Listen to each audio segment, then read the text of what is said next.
When you think of the LCO Grand Finals, you think of the most successful organization in Oceanic League of Legends history, the Chiefs. They're all charmed at his command!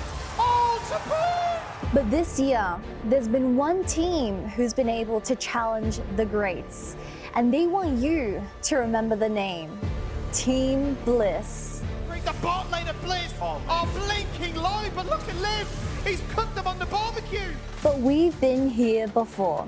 At Split 1 Grand Finals, where the Chiefs shut down Team Bliss's hopes of getting a trophy in their debut split. Will Team Bliss take their revenge and claim their first LCO title, or will the Chiefs continue their reign as undisputed champions of the LCO?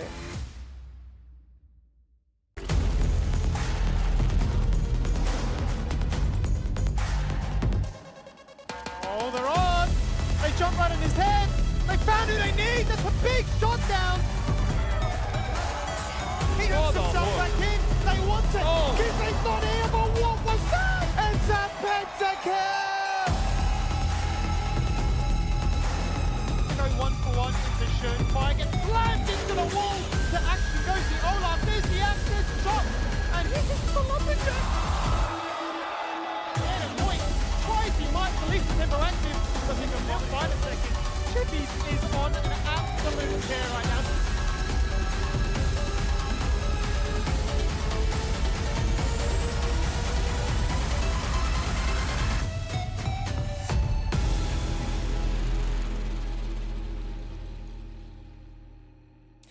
Good evening and welcome to the LCO 2023 Split 2 Grand Finals. I've got the handsome Max sitting next to me, but I've got two fresh faces on the other couch. We've got Slifer, we've got Zonas.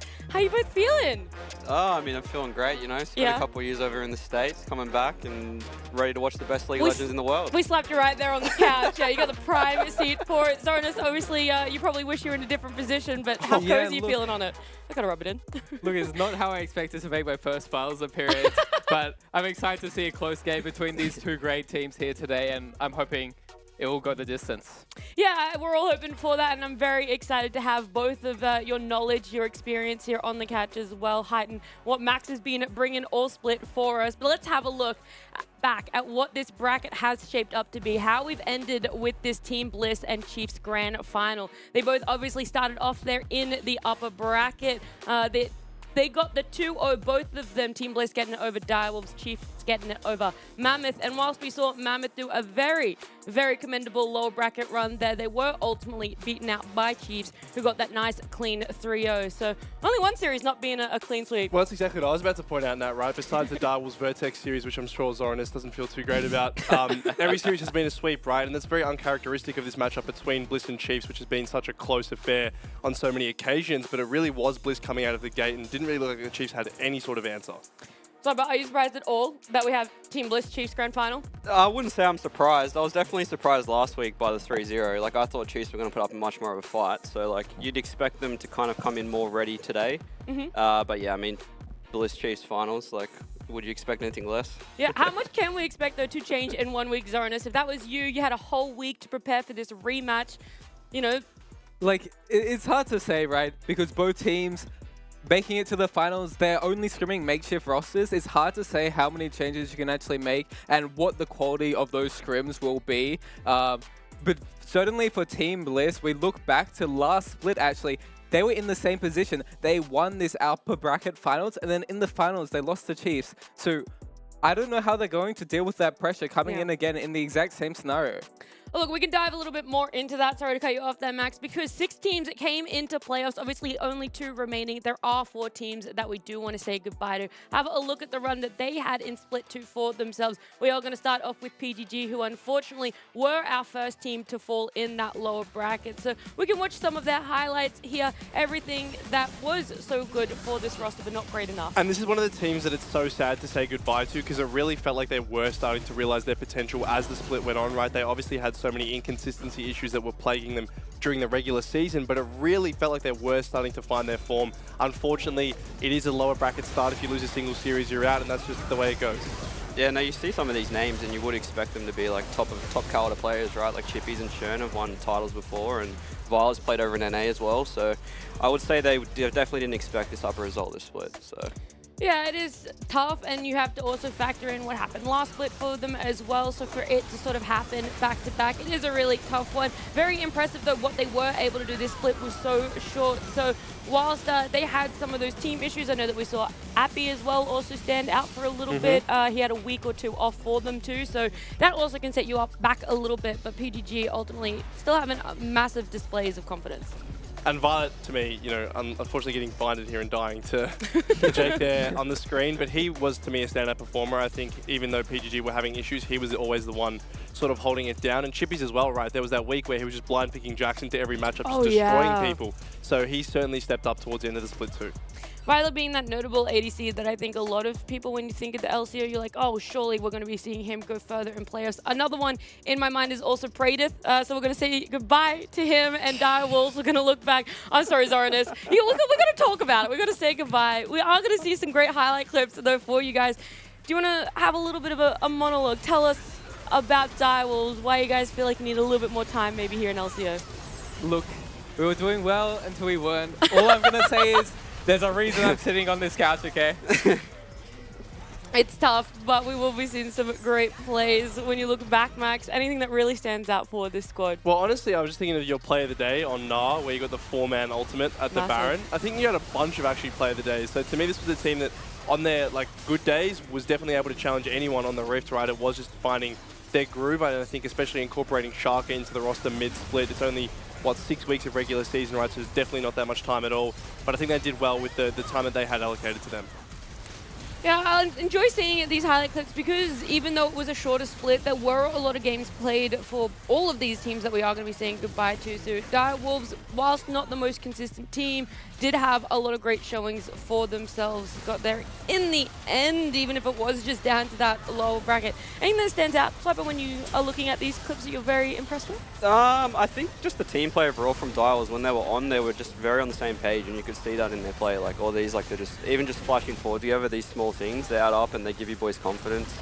Just going game by game. So I would just say the team players stand out for me. The next team that we will also be saying goodbye to is going to be Vertex. I feel like I want to spend a little bit more time on that roster because, oh, I forgot. No, wait. I forgot the Hydra Homie monologue that always happened. We had like these compilations. I don't know if you ever looked back, Zoranus, or if you ever knew, but it would just be compilations of your whole team just drinking water throughout your competitive games. You need to drink water. What can I say? Stay hydrated.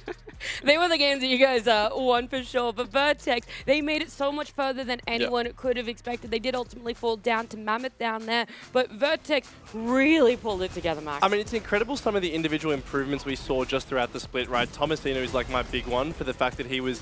I really wrote him off early in the split, but then he had performances like this. Why are we playing Zoranus clips when he's on the couch? About your eyes. But anyway, he was a player who really stepped up, and Chirp as well, right? The stats speak for themselves. I think he was sitting at about a 35% average damage share for his team throughout the entire Chirp split, right? So he was he was absolutely crazy. Chirp and Dante coming in, able to carry so many games. So this was certainly a team I didn't expect to make any impact in the playoffs whatsoever. So to be able to take a series, incredibly impressive for their debut in the league. They were a team that needed to have a cool head. There were a lot of times that we would see Dante sort of overextend. He was very over-eager. He wanted to be able to prove himself. There's obviously a lot of banter between the ADCs here in LCO. So what are you thinking when your bot lane gets 1v2 double killed by the enemy AD carry at 15 minutes?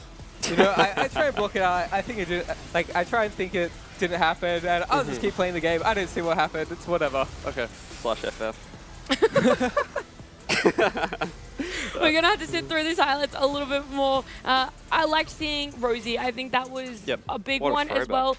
Right, to come back in and to be able to make it into the top 4 on a roster's, on an org's first time here in the LCO. It's phenomenal. No, he's got to be super happy with that, right? Like, he hasn't played, it's been a few years now for sure. I mean, I remember playing with him back in 2013, so it's a long time ago. But yeah, him coming into a roster with these rookies like Chirp and Dante, and like, I go, like, putting these players on the board, like, for next year, these guys are up-and-comers who are going to probably jump onto, like, good teams, to be honest, so... Yeah, it is nice to be able to hand down some of that experience. And the final team we will be saying goodbye to is Mammoth. They were unfortunately knocked out by Chiefs. They were only one game away from being able to make it to the PCS. Well, I say one, but one series, sorry. Being able to make it to the PCS. So we'll look at their highlights, everything that they were able to do, because in these highlights, these ones are from the playoffs. And the biggest thing that stands out for me for Mammoth of what they were able to do against every team that wasn't Chiefs is that they were able to be proactive. The way they were able to trade objectives, the way that they were able to know what they wanted on the map was just outstanding and a massive growth in just one day. And to me, this is the team with the biggest X factor, right? You never really knew what you were expecting with Mammoth. They're so unpredictable, both in playstyle and the champions they were drafting. You know, obviously another team that struggled with the shorter splits, having Yosan come into the roster, figure that all out.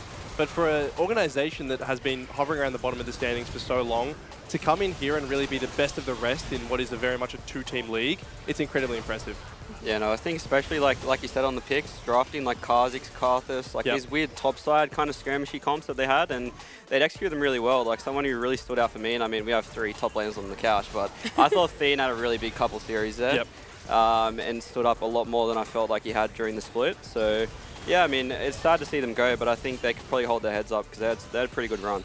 And it's a similar story to Vertex. We had that returning player in Sully, so obviously in the jungle position this time round. So I was very impressed. He came in at the start of the split. His idea was, I'm going to be carry. Like, this is the notion that I want to be able to push. And we saw that professional and personal growth with him on champs. He was picking the way he was playing too for his team on Mammoth. Dropped the ego, right? Picked up some tanks, played a lot of Trundle, a lot of Poppy, and it was working.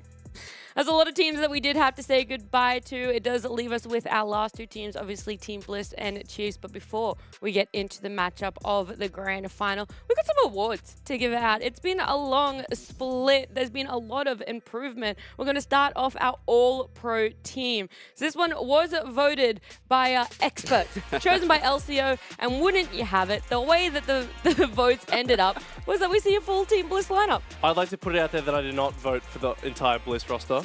just to be clear. I think they are definitely fan favorites though, and the fact that us experts were swayed as well certainly means that there was a bit more to it than just the fan perception. I would say I didn't either. I didn't vote for all Bliss either. Yeah. I might have done half Bliss, but not all Bliss, okay? Yeah, no, I guess it's hard to write them off with how dominant their series was against the Chiefs, right? So that's like, after that especially, you're like, well, maybe these 5 guys are just the best players in the league, and we'll see more of that today and see how it goes, but it's, yeah, well done. Why don't you tell us who you voted for then? All right, can I? Yeah. I voted Lived, Sully, Daystar, Violet, Arceus. Okay, so you went just over So half I went Bliss half as well. Bliss. I feel like it's pretty. 3 out of 5 Bliss you'd have to vote. I think mid-sup is a lock, right? Apart from that, there's a bit of room. Yeah, a little bit of wiggle room here or there. We can also see what our fans voted. So all of our experts went for the full Team Bliss roster, and we now know that our LCO fans are on the same page. Their all-pro team is also the 5-man roster of Team Bliss.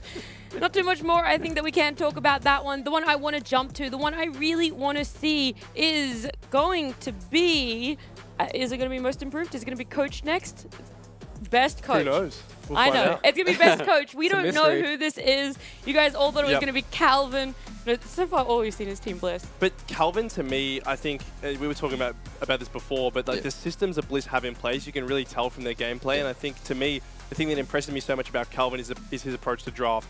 Countless times in interviews, it's like the prep that they have is second to none. Yeah, 100%, man. I mean, you watch this team and you actually feel like they play as a coordinated group. Yeah. Like, you see that they have been listening to the systems that have been put in place and they apply them. Like, they play very fast on the map. They do these good 2-lane deploys, and it's, yeah, as a coach of myself, it's like, it is nice to watch them play, to be honest. So I think it's more props to Calvin as well, knowing who he has on his team, right? These are all individual players that know what they want to play for themselves. They have their own League of Legends ideas of what matchups are good, or what certain builds. And so the fact that you're able to take everyone's ideas and make it look so cohesive that you guys have talked about, massive props. Very well deserved for Calvin. Now we do have our most improved. We're going to be seeing for the first time who got given that award. Yes, Dajong. sir. I'll put my hands up. I voted for Dajong here. Yep. He definitely hands down the most improved of this split. He went from being Mammoth's weak link to the person you had to target down on Mammoth because he would whip out a Zoe and just drop a nuke on your head, right? This guy certainly stepped up to the plate, and I think that as a player who's been on,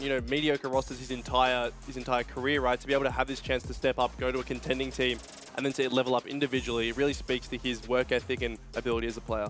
But also, he hasn't been playing that long too. We kind of have to think about, in terms of pro, he's only been around, what, this is coming to the end of his second year? Maybe a year and a half, somewhere in between those two. So when it comes to being a pro player, it is still very short for him. So you're right, all of those factors of what this split has accrued for him, I'm very impressed with Dajong. So yet another very well-deserved award there. And our last one that we will be showing are the Dare MVPs. We've got the most amount of Dare MVPs throughout this split. Titan first is Kisei Dajong. So those two mid laners. Coming in second is another mid laner, Daystar. Yep. It kind of is, because then we have what, 2 top laners and 2 bottom laners, third and fourth respectively.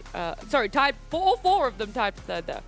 It's a lot of players. It's crazy to me that Daystar's second in this. Like, when you think about overall, like, best players, like, Daystar to me springs to mind as, like, the best player in the region. But the fact that there are someone like Dajong and Kisei who stepped up and got the award 4 times is pretty incredible. And Dajong, you know, rookie of the split as well. Yeah, no, it kind of... Sorry, it kind of tells me that, like, I guess, like, Kisei and Dajong are just, like, very big impactors for their team, right? So they continuously get these votes where, like, I guess Bliss is a bit more spread out. And, I mean, yeah, it's just tells me that mid lane's OP, so. I mean, to me, it's crazy that Panther and Lived are on this list. Being a top laner, not biased at all, obviously. It's pretty hard to get an MVP, so big props to them, honestly. Yeah, I'm waiting for when we finally see a support on the MVP list, all right? That's when I'll be actually shocked. I'm not shocked at all by the mid laners. I think there is something to be said that the fact we see 3 Bliss players sort of contending in that top 3 of MVPs, you're right. It means that there's able to be moments of shining light for everyone across the board for Team Bliss. So massive props. Those guys were very consistent throughout the split here for split number 2 at LCO, and very deserved MVPs and every other award that we did give out there. Now it is time to talk about our global meta. We are still on 13.13. This is what our playoffs has been playing on. And when we look around the world, there are 6 champs that do stick out. Anyone, though, that you want to have an honorable mention to and deep dive, Matt? Well, I want to talk about LeBlanc. LeBlanc is my favorite pick to talk about here. Kisei actually hasn't played it at all this split. He's got 8 games across his entire career, 75% win rate. I just want to highlight Daystar's stats on this champion and why I think it is an absolute permaban for the side of Chiefs today. He averages plus 37 CS at 15 minutes. That's right? disgusting. His average gold difference is 1,500 and his average XP is 1,600. So he's up a level and a half and 1,500 gold basically on average at 15 minutes in every game. That's crazy. I mean, you're just on LeBlanc. It's like, just in the past, she had these issues of wave clear, right? That's what kind of stopped her from being this S+ pick, and now you just have static shiv in the game. So all that just goes out the window, and it's now this champion is just beyond broken. So. You're just sitting there waiting for one item time, and all of a sudden you can do everything in the world. Anything else, though, from you, Swiper, that you want to talk about for these 6 champs? I think, like, the duo of Kai'Sa Roll is just one that you cannot give no matter what. If you do, then, like, I don't know, the game just becomes 2 times harder straight away. So, like, I would say that just the ability that they have, like, they have strong laning, they team fight really well. I would just, avoid giving that at all costs. With Tristana, it's, like, flexed, it's really good, right? Like, just gets permanent prio, just not really much skill involved as well, so... I can see, like, these 4 picks, especially at the top, are reasons, like, there's a lot of reasons why they're so OP, so. And I'd actually love to ask a question to either of you two about this, but the Rumble pick is one to me that I'm really interested in because it's really exploded into popularity. Seems like it wins every lane. What do you actually pick against this? Look, this champion's just broken. As you said, it wins basically every lane. It gets pushed in almost every lane. Into this champion, we'll see picks like over in the LEC, we saw Cassante and Ornn. They're looking for these picks just to lose gracefully and play the team fights. There are more aggressive picks like we saw Tomasino try in the Gwen and the Yone. However, these are very susceptible to ganks, and a lot of Rumble's threat is also in the 2v2. So it's just really hard to match. Add on top of that, he synergizes really well with champions with crowd control, such as Maokai or Varus, and you just layer the ult on top of their ult, and they just cook. Is there at all a weakness for Rumble? Like, at any point in the game, are you like, oh, he kind of stagnates here a little bit, maybe you could take advantage? He definitely does fall off in the game. He will lose into most matchups 1v1 later in the game, but will the game get that far? That's another question. Yeah, I think his side laning gets a bit rough, like especially against some of these split pushing champs. Like, you don't really want to get caught by a Jax out of a bush or something like that. So, but the thing is, in this type of meta, you just group and team fight. So it's like that. It throws away all them weaknesses. Where as soon as that starts getting rough, then you just go mid. So. Well, it was nice to have a look at what's been happening globally for that patch 13.13, all those champions there, but we want to focus on something local. We want to look at you guys. We got our From the Fans segment. We are asking you guys tonight, how are you watching the finals? You can send your photos in using hashtag LCO on Twitter. Is there anyone that's already sent in a photo? Is there someone that has shown us? I believe there is. We're going to have a look at these photos. We're going to see how some people are already watching. We got Sebi here. They said code grind for $10 off snacks and groceries on MenuLog. Psst, am I doing this right? You're doing that perfectly, sitting at home, watching it on that big screen. Dedication as well to be on 12 minutes before the show starts, right? Like that is a good fan right there. Shout out to you, Sebi. Not only on the stream 12 minutes before, but also doing our From the Fans. Yeah, exactly. We do have another one. Let's pull it up here. Are they also going to be watching on the big screen at home? We got B snuck into Bliss headquarters, and this guy keeps giving me side-eye while I watch. This reminds me of the meme, the bombastic side-eye. This would either be a very good or a very bad place to watch the finals, depending on the outcome. You're not wrong. Well, you're going to have all the players there, you're going to have all the management there. If it wins, debut year, you know, first title. Yeah. If you lose... Exit the room silently. Yeah, get out as quickly as you can. Some people like to watch people suffer. Oh. We'll see if that's going to be the way. We might have to ask for a post LCO Grand Finals, how you're going, not how you're watching. We do have our third and final one from the fans of where they're watching and how they're watching. On you, mate. Just chilling at home in my Gangplank cosplay, ready to enjoy some bangers. That doesn't look like a Melg. It looks frighteningly similar to someone else. Yeah, I can't really place it No, though. neither. You guys, We might see him later on the show, perhaps. Yeah, well, we'll see. We'll see. That is it. You guys want to share as well how you're watching or where you're watching the grand finals from, then please send it to us on Twitter. Use the hashtag LCO so we can look at it throughout the show. Maybe get a bit of a judgment. If we get the whole living room, not just the TV, we'd be like, oh, that's some cool memorabilia. It's cool merchandise you got. If you feel like your whole living room is just decked out with League merch. Yeah. Just like emulate. Yeah. Well, Thanks, bro. us. Thanks, bro. How much stuff do we have here? Well, We've got I was thinking, like, 4 imagine if plushies. someone had the studio similar to this, but that was actually their lounge room. I think it would be quite expensive to maintain. Like, I don't think League plushies are cheap. You're right. So. As well as all of the statues that are kind of existing around in this place. Yeah. Nope, you're right, 100%. We're going to start off, though. Let's have a look at this matchup because Bliss versus Chiefs. You know, they've only played 6 games against each other this split. Yeah. How many Only last 6. split? Like 20? Over 20 or something, right? Yeah, It's but only crazy. 6 this time, and Chiefs has only taken it once. This head-to-head, we all know it well from Split 1. Let's see how some of these players are thinking about this head-to-head between Team Bliss and Chiefs for Split number 2. It's always been a close series. The Chiefs had their number the last time they played, but this is a different Bliss. This is a different beast. Here they take down the Nexus turret, they take down BioPanther, and they secure their ticket to the PCS. That series beforehand was just a wake-up call for everyone. After losing the first game, we panicked and started to like doubt what we had planned, and I think we just lit up stuff on the fly, which like ended up backfiring massively on us. Even though we 3-0'd them last week, we've still like upped our prep because we are anticipating that the Chiefs will come back stronger. If I win back-to-back, it will be like the first time in my whole career, so I think that's a big thing for me. I think that we feel better across the board. I think our top lane is, equal, as if not, better. I think our jungler is much better. I think our mid lane is much better. I think our AD carry is more consistent. I don't see a need to find a chink in the armor when we can just take it to them in combat and just win. A lot of their success, I would say, comes down to their Korean imports kind of dictating the game. So, like, outside of that, I think we're just better in every aspect.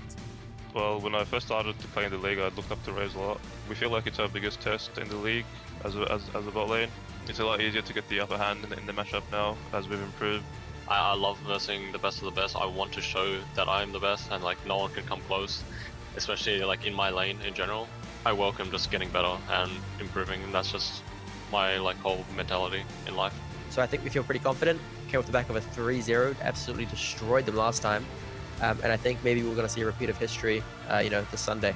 I wouldn't be satisfied with anything but a 3-0 versus the Chiefs. Yeah, I'm looking forward to playing versus them again. I think for anyone expecting Bliss to like have a repeat of last week and just smash us again, like that's just not going to happen. I believe we're going to play extremely well today. I believe confidence is everything. If you're a confident player, you're going to win. And we are all very confident in ourselves and our ability. So I think we will actually 3-0 them.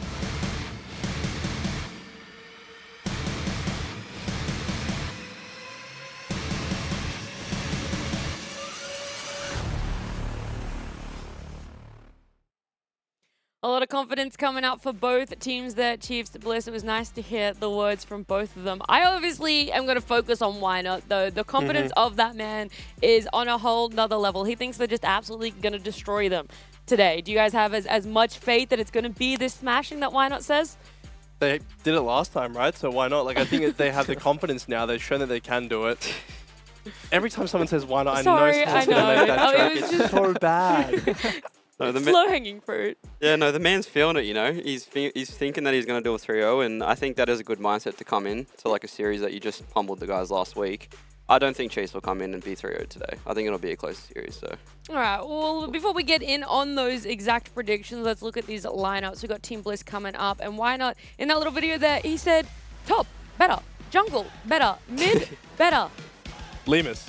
ADC more consistent. How much do we subscribe to this notion that those three roles are significantly better than what Chiefs had and that the ADC is more consistent? All across the board, I think last series they just were better, right? I think the solo lanes is where it was most pronounced, right? Like individual solo kills and just gapping in general, I think especially from the top lane, which against Biopanther is not something you see very often, right? And then in that bot lane as well, maybe Lemus versus Raze, there is a bit of a skill disparity, but who cares, right? Bot lane is dictated so much by supports and how they interact that if, you know, you're close enough in skill, he is able to get to those team fights, and Lemus has certainly shown that he's got the mechanical prowess to execute. Yeah, no, he shows that he can team fight well, you know, and that's really all you need as an AD carry. Like, you really just hit minions and your support jungle plays the game for you early game. So, like, and that's, like, why you can't see a big gap between Raze and Limaz in these series. And like you said, like, Lived has been, I don't know, I don't think anyone expected him to come in last week and show it to Bio, and he did. Like, I would say he heavily outperformed him, so.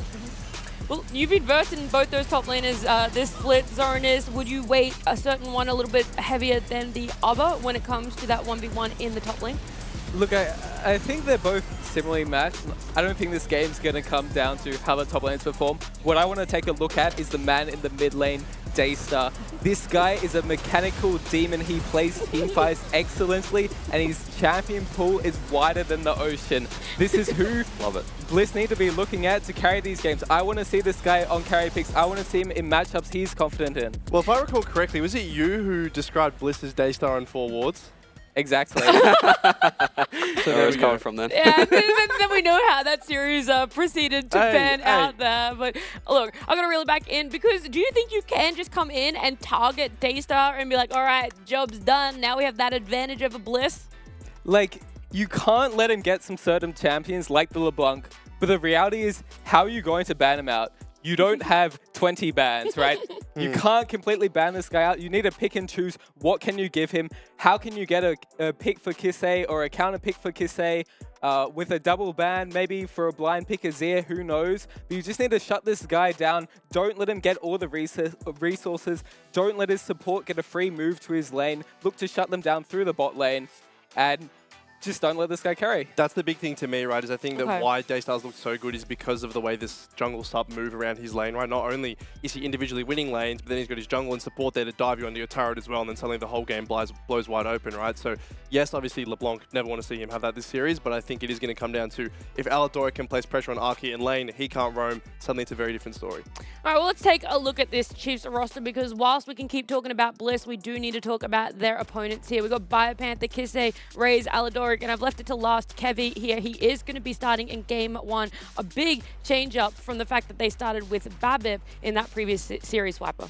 Yeah, no, I mean, like, I think they must have came out of that series and thought that maybe jungle was a bit of a problem in their eyes, but, like, they come in this week with a strong game plan, and, like, I don't know, whenever you look at the Chiefs, you just look at Raze, and, like, they're going to be very bot-centric, and I think with Kevy and Aladoric, like Max was hitting on, they need to play a bit more around mid, I feel, as well. They do definitely default a lot to bot lane in the early game. So, like, I think if they can kind of shift their playstyle a little bit to beat this team, then it would help them a lot. So. The weirdest thing is, though, the one game that Chiefs have been able to take off of Bliss this split was the one where Kevy did stand in, and he put a lot of emphasis on helping Bio top. It felt like the complete opposite of what a lot of us wanted to do, or wanted to see them do, is to focus on that Daystar, but instead it was all about amping up Bio. See, I'd like to rephrase that. I think Kevy likes to help Kevy. And Right. wherever Okay, Kevy okay. can go to be able to help Kevy, that will work, right? It was just top lane that game. It was the Ornn into Olaf matchup. You go there early, Olaf's playing with no TP, he just gets killed and the game's over like 3 times, right? So to me, Kevy, what he offers his team is that bit more unpredictability, right? With Babip, he will go towards that bot lane more often. You can almost count on it. Whereas it is Kevy, who you could expect top, you could expect mid. Just adds a bit more spice to their gameplay. Yeah, and just one last thing, but like what Nat was saying, I think playing around Bio definitely isn't the worst thing in the world. Like he can play these carry picks, and he does show in like these carry performances. And even going on, like giving Ornn a kill early game, like I'm sure we can all relate, like it's a bit annoying to lane against him after that. So definitely a factor, and it's not what you expect as a top laner. You don't expect the jungle to come and give you some love, you know? So.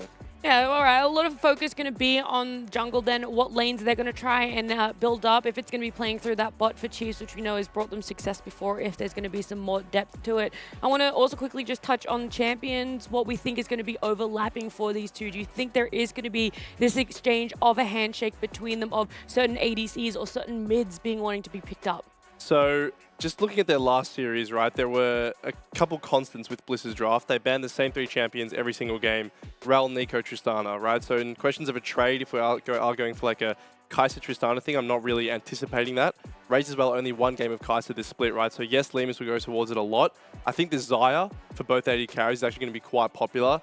Given, you know, both supports want to play the Rakan, it's very high prior, very good at the moment. And in terms of overall champions, Jay seems to be the default sort of B1 at the moment. Yeah, no, I think just watch on the last series last week as well, is they hand shook like Jace LeBlanc game 1 and 2. And Daystar just got the better of him pretty easily in both of them games. And game 3, I think they got through both of them. And like the mid matchup was actually a bit more even. So if I'm Chiefs, I would probably just be getting both of them out of the game and forcing like an Azir something, Nico handshake or something like that. And I do think that would favor Chiefs a bit more. So. I expect to see a lot of Sejuani prior this series, actually. Both top laners have shown they favor Renekton. Liv has shown he likes the Jax. Sejuani just synergizes very well with both of these champs and is very good at early game skirmishes.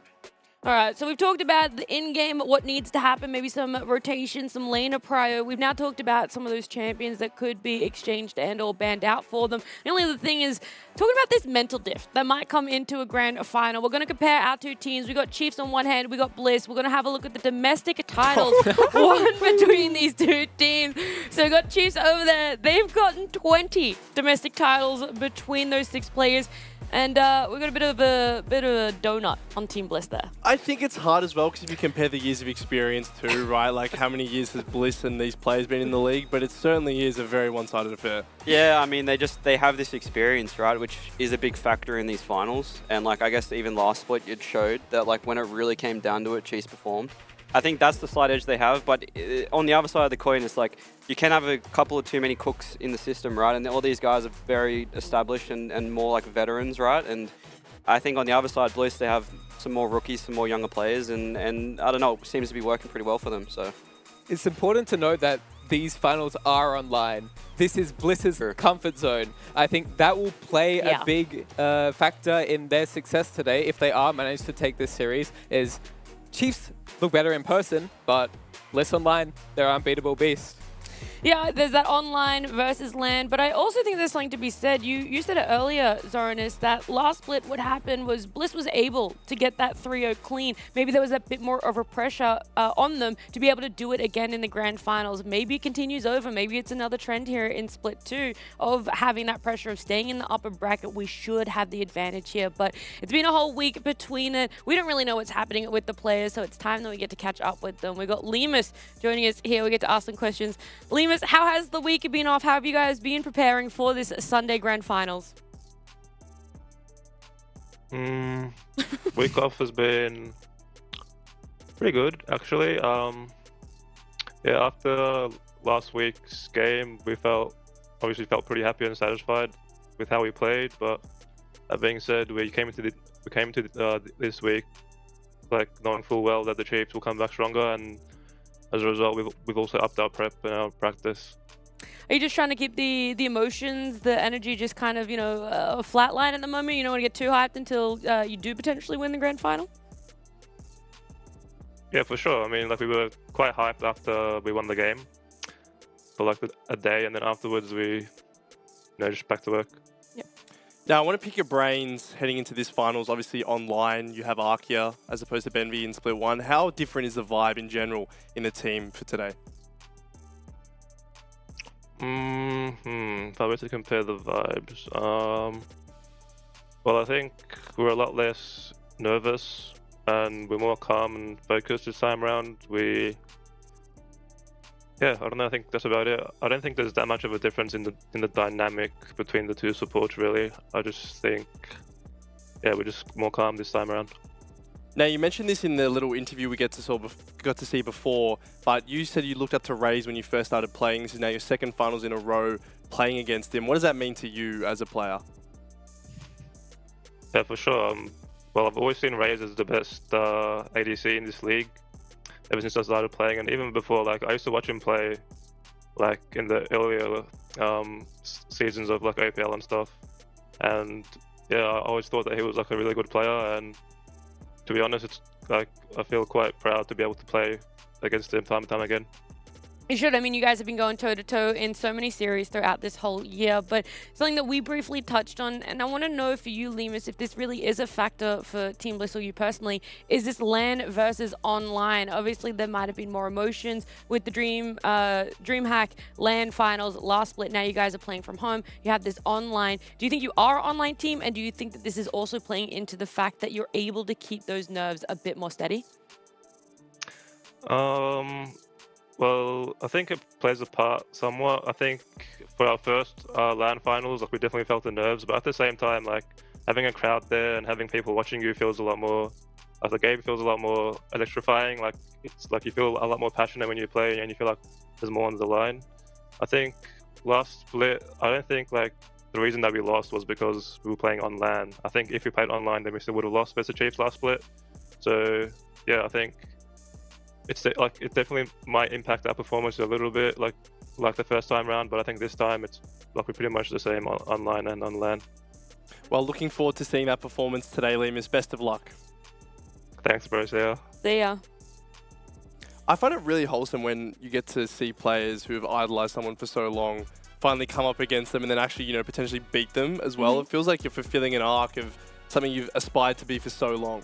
Yeah, I don't want to say like passing on the torch because it's not like Raze, you know, is going to retire or anything like that. It's not that, but it's being able to share that. It's someone who always looked up to you and it's like, bro, now you're at this level, we can compete. We can be that level and we can be at the top together. So it's really cool. Whilst they are competitors, there is still going to be this camaraderie around all of it and bringing them up together. But there you go, Zoranus. You kind of got a little bit of an answer at your LAN versus online when it comes to Team Bliss now.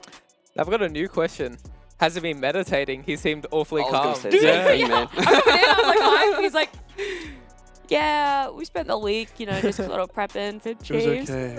I don't know how he does it. I'm playing like anime music beforehand, getting amped up, you know. Like, is that your pre-game ritual? Yeah, I got to kind of get angry and want to, like, I don't know, hurt them in a way. But like he's just got this like Zen mentality, and it seems to be working. So keep it up, man. Our other interviewee also has a pretty Zen mentality. We've got Bio Panther here. I know he's quite chill. Bio, where are the emotions? Are you just sort of, hey man, I'm so glad to play in another grand final? No, I just want to win. I feel like that's practically the emotion behind it, really. So we saw in a video a little bit earlier that you would have recorded earlier this week. You said that a win, you know, you've never done that back-to-back for you professionally, so would a win mean the most because of that, or is there something else about being able to bounce back and show that you can still beat Bliss despite a rockier last week in playoffs?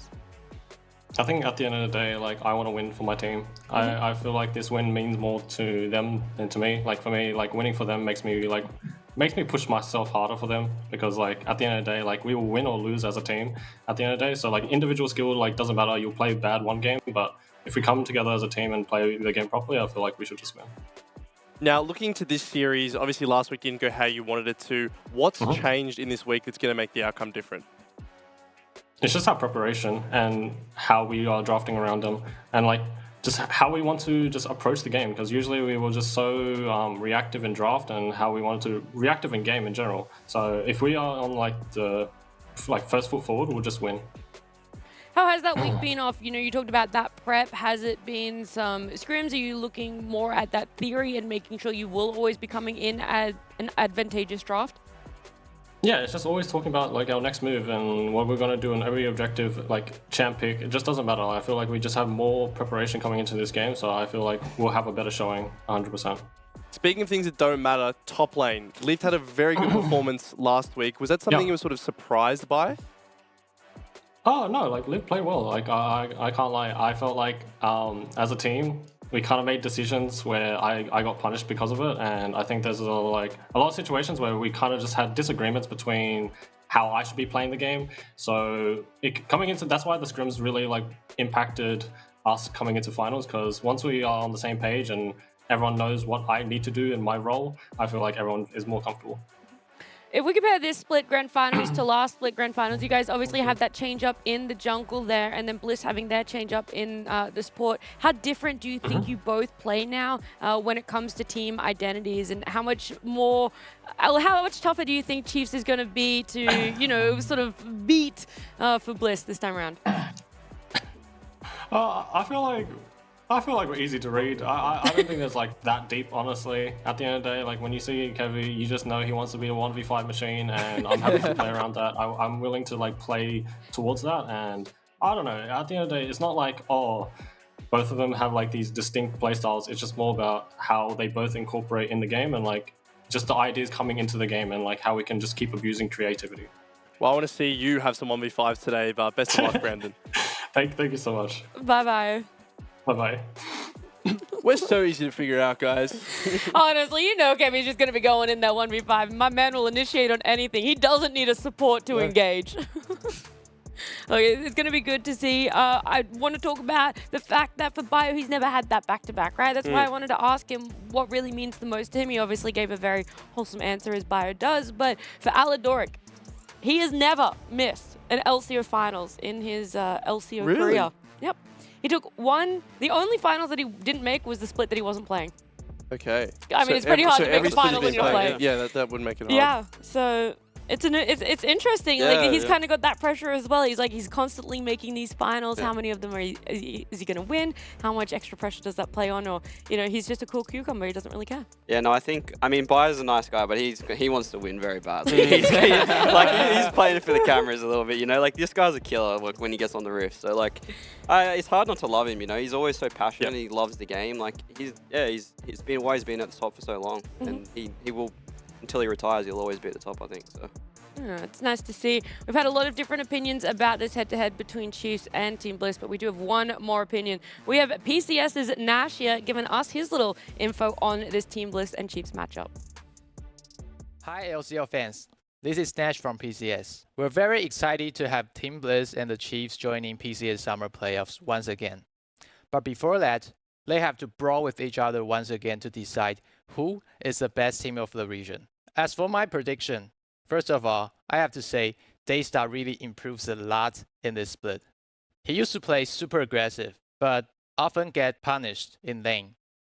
But this split, he still dominates his lane, but play with much more consistency. I think that really helps Team Bliss as a team a lot. With his improvement, I think the whole team become a better team as well. As for the Chiefs, I think Raze, he's still the best AD carry in the region. Lots of PCS players praises his play and have strong impression of him. But the biggest struggle I think the Chiefs has is their team fighting. Their team fight shot calling seems a little bit messy, and that might be the biggest downside facing Team Bliss. So rationally, I would say 3-0 TB.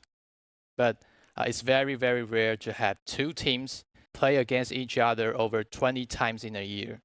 So hopefully we could have a 5-game series. May the best team win and enjoy. Last but not least, PCS Summer Playoffs will start on August 10th. Don't forget to watch our broadcast and root for your team. See you and bye-bye.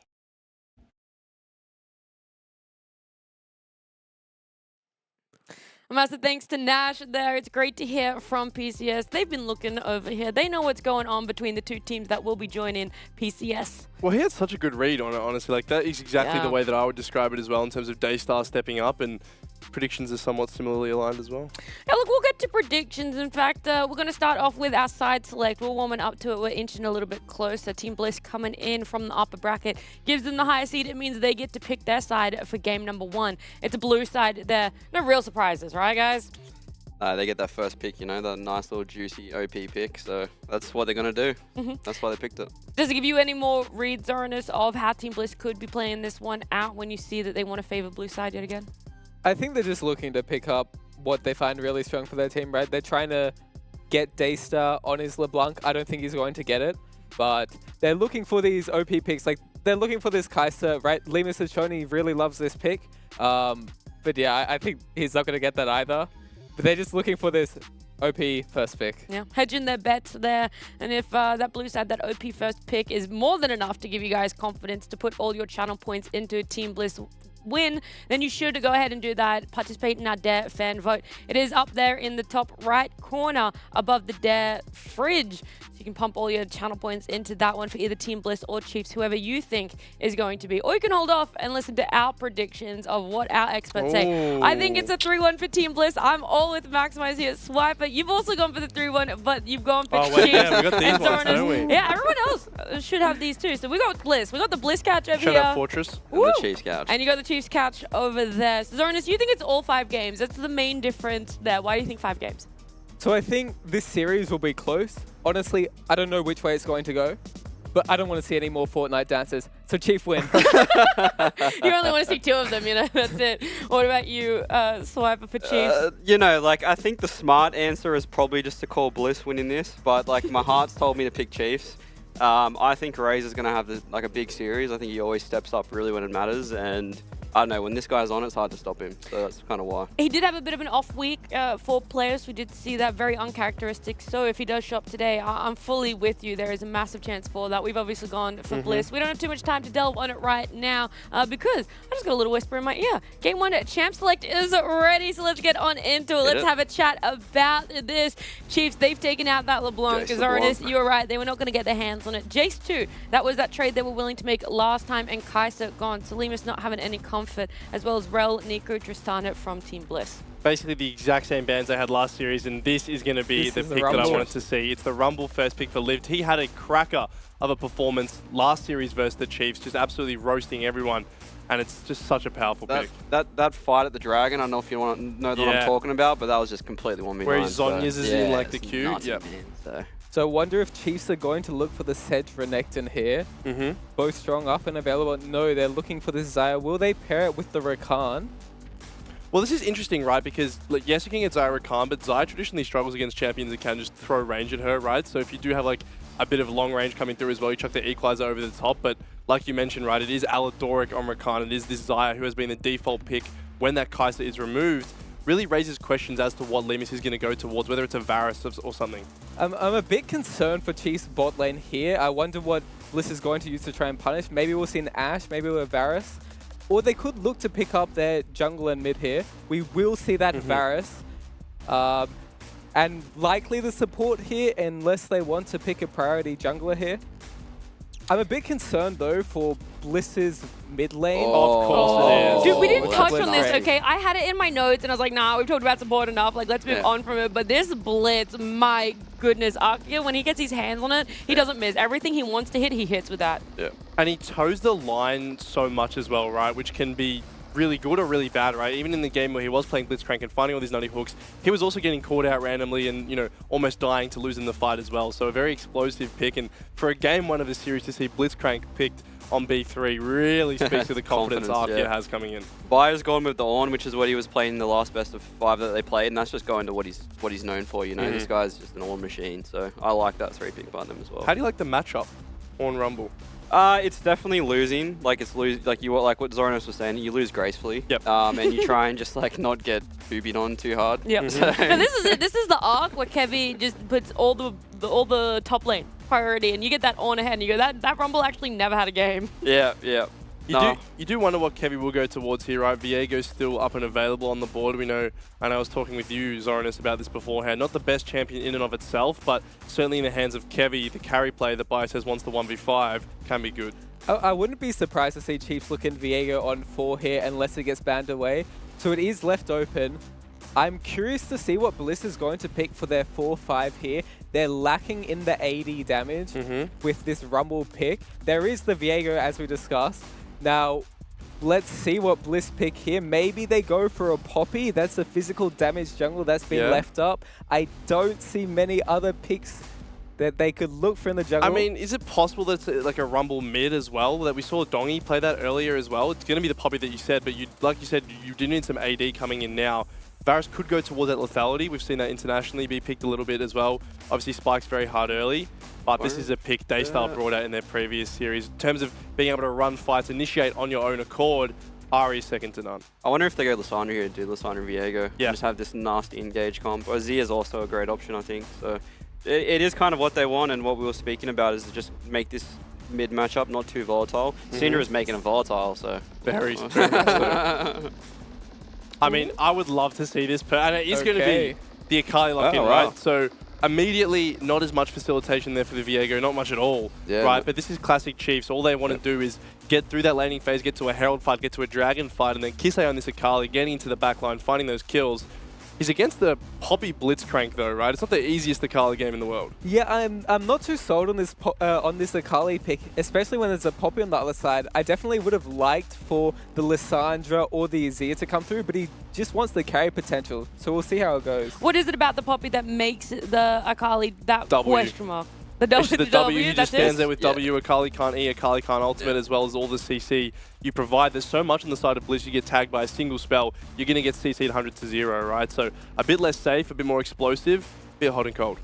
Full drafts there. What are some final thoughts, the Swiper? I would just say that I think Kisei is going to be trying to play the side lanes. Like, I would say he wins both sides pretty hard into the mid to late game. I think, yeah, like Max was saying, team fighting with his champion into the enemy comp is almost impossible, unless you're TPing in super late and the boys are winning 4v5. So I would say the Chiefs, they are a bit all over the place with what they want to do in the game, but if Akali does come online, she'll pose a pretty big threat, I think, still. Are you still leaning towards the Chiefs as well, Zorna, so that Akali is enough that you're ready to go Bliss for game 1?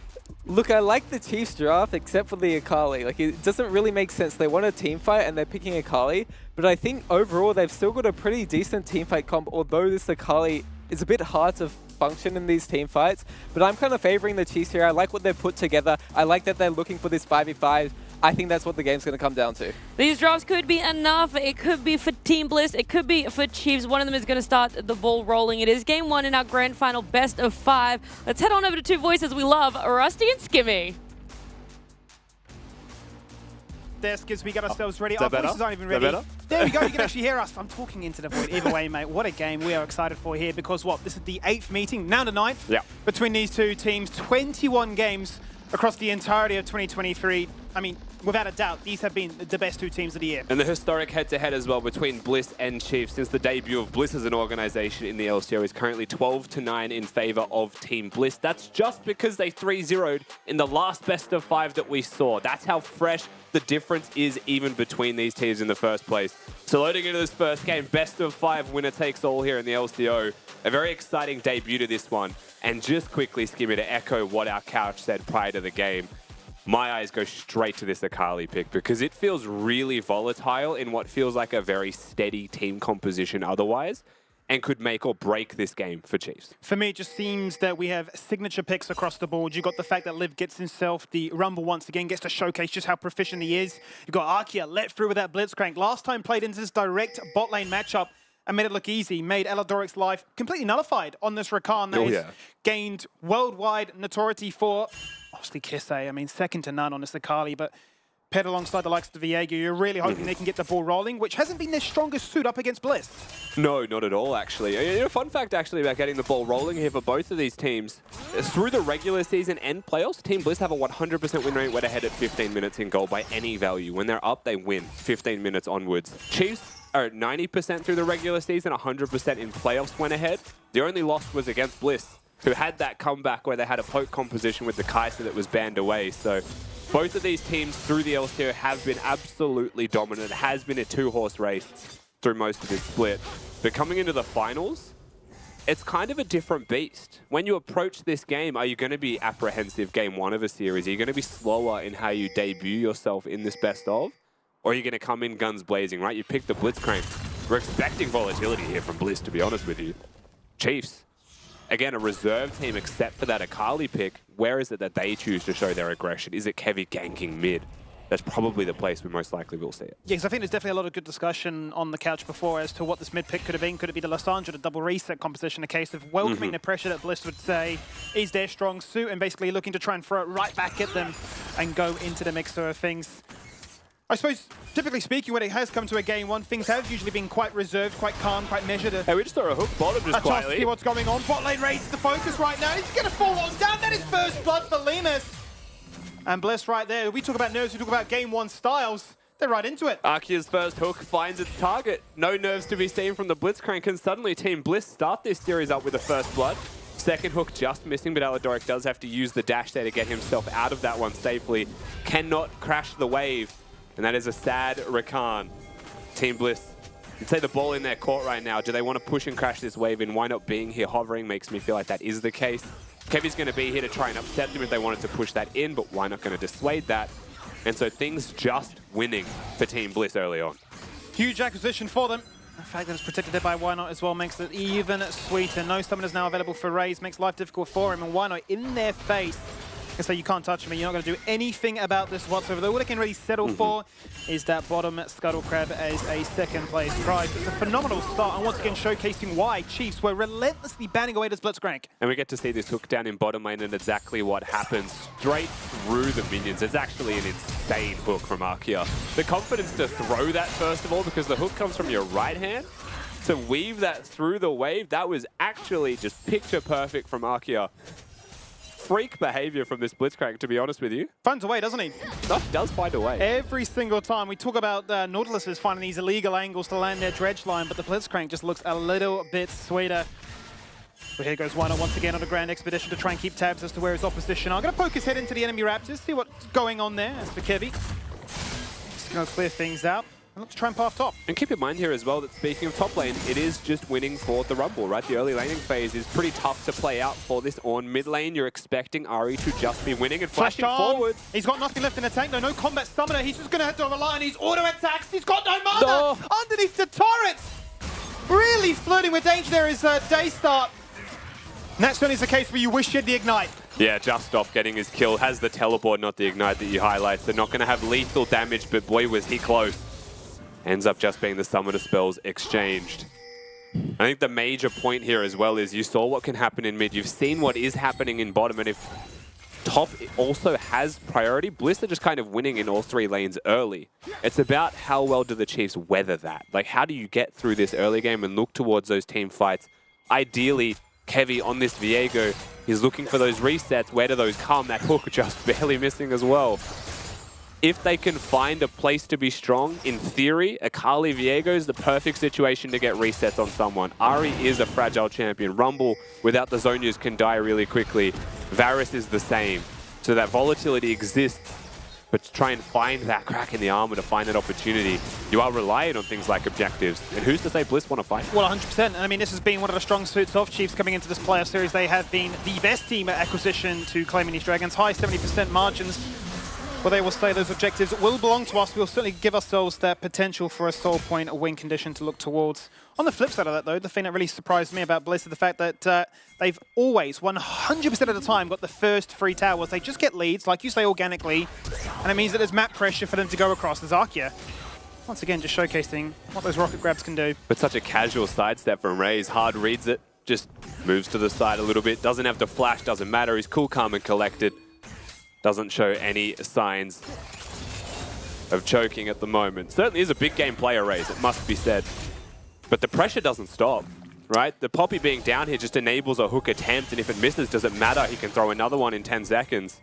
Mid lane right now, why not? Kisei overextending himself as a result of this one. Steadfast Presence burn, and he's to wait that one out as he goes in with a shuriken flip in his face! So close to taking down Daystar, but managed to get away with a kill. Genuinely might have had lethal damage and potentially even gets out with his life if that pesky turret wasn't there to have an auto attack on him as well. Just missing what feels like the ultimate timer there. But they get the health back. Daystar keeps himself alive just barely. You watch this back one more time. Why Not comes in, uses the W to make sure Kisei can't ult himself out to safety but loses vision.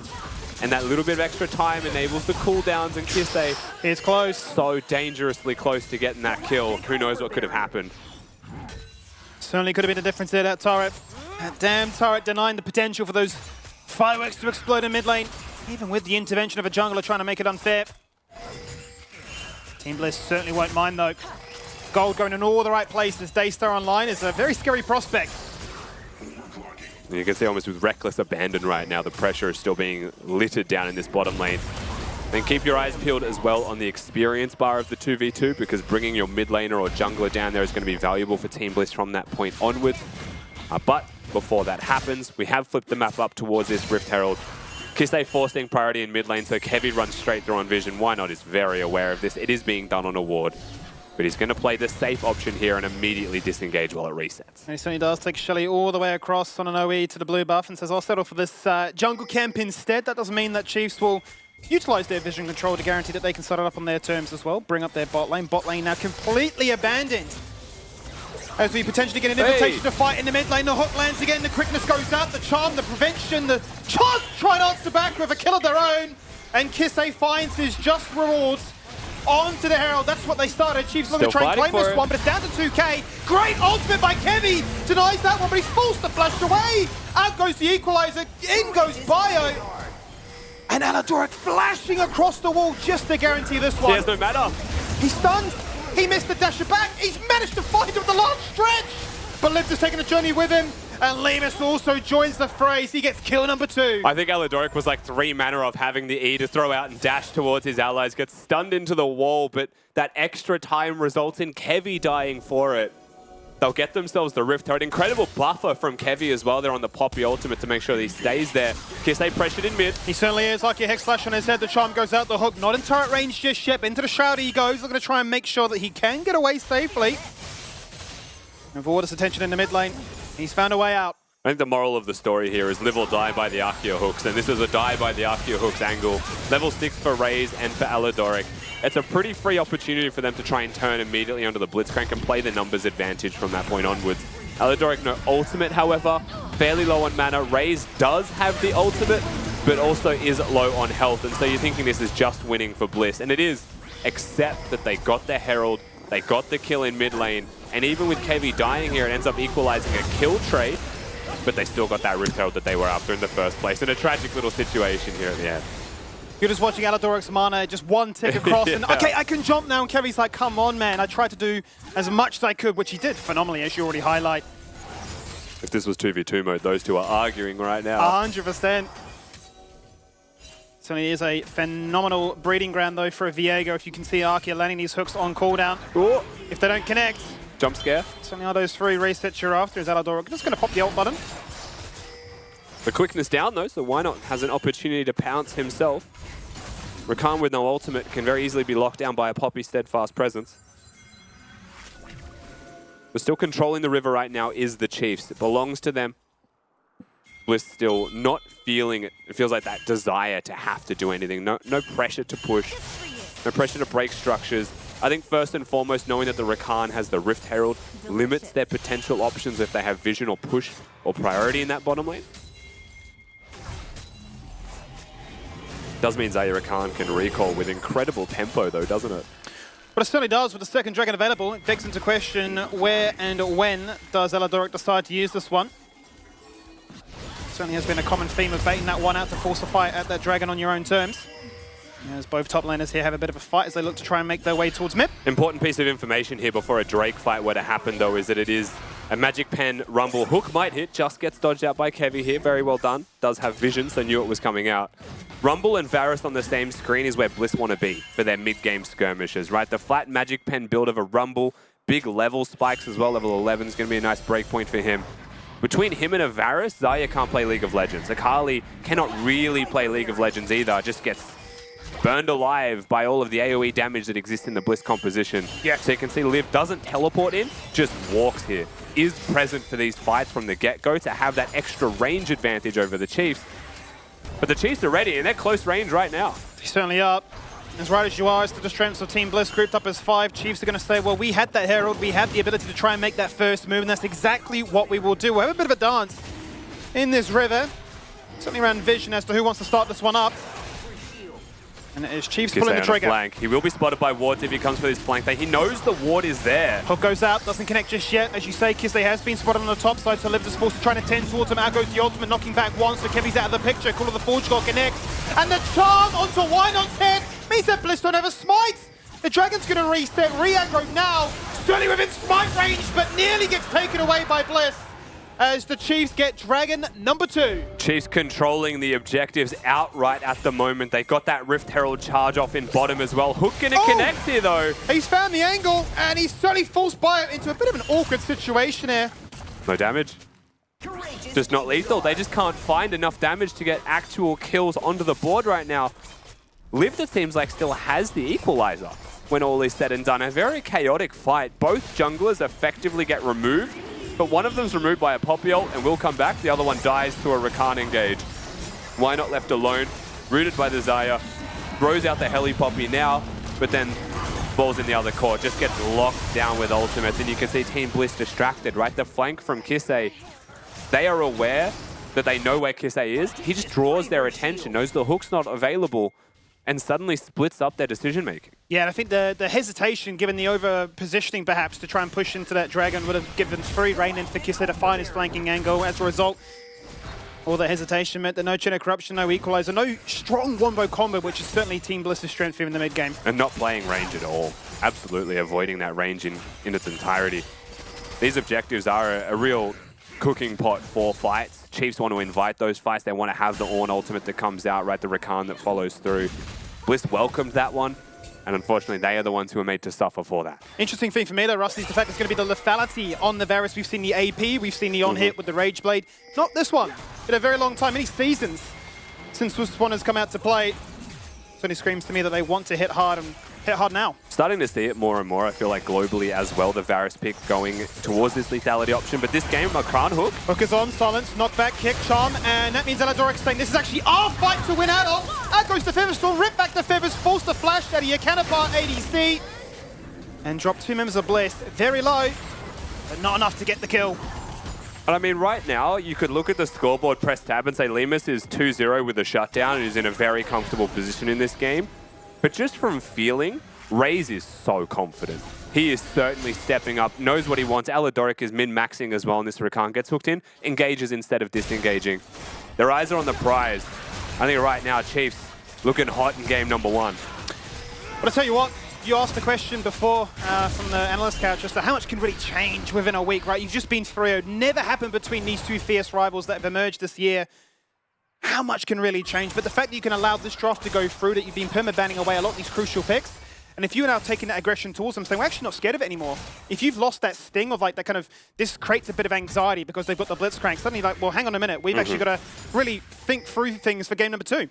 The Blitzcrank, however, is one of those champion picks where I would look at Arkia and say 0-10 on this Blitzcrank, that's fine. Yeah. Because he hits one hook onto Raze and the campaign of the Chiefs is in shambles. Game winning. Yeah, you just, suddenly all of these fights are impossible. It could just be game winning. It's not like a Nautilus hook that puts you into the mix, right? And you have to combo it with your ultimate. You can, over the wall, bring someone to your team and just wipe them off the face of the earth. So a lot of respect has to be paid to this pick. And that is the danger. Yes, last time we saw Arkia play this Blitzcrank, it was into Xayah Rakan and it was like a 4-0 laning phase. But that's not the only strength that it has, so there's a lot more to look forward to. The curse isn't broken yet. Certainly is still early days. It is a very close affair already in this game one. A best of 5 between these two. Looking to try and really figure out who is the best team of the year. Chiefs beating them in that grand final last time, 3-1. He's got the zoomies. No free visit. They want to make sure that that will not be happening again. You heard it from the players before. And is it really as simple as saying they are the big stage, big game players, right? 20 titles between them all. And the answer back this one and say you can be the all-pro, the all-expert, fan-voted team. But we'll show you and we'll cause the upset here tonight. You know what I will say as well with this Duskblade build from the Varus is if they get those kills, it's not like a Jinx or Viego reset composition, but going invulnerable against an Assassin's quite nice. Akali has to wait on the R2 for 1.5 seconds odd, right? And suddenly that could be time that the Shroud disappears and Akali could be locked down. So there is still a certain value in that you have to look forward to and be very cautious of if you are the Chiefs. But I think ultimately, Skimmy, we are just on that hard farm angle. And speaking of that hard farm, it's very clear the 80 carries are the ones succeeding the most right now in the total gold value. Raze and Lemus stand at the top of the table with the mid laners just behind them. You're right on the money, weren't you, when you said that Raze was feeling himself, has the most gold in the game despite not having a kill to his name. Has been a bit of an assist machine in this one as Dragon number 3 is about.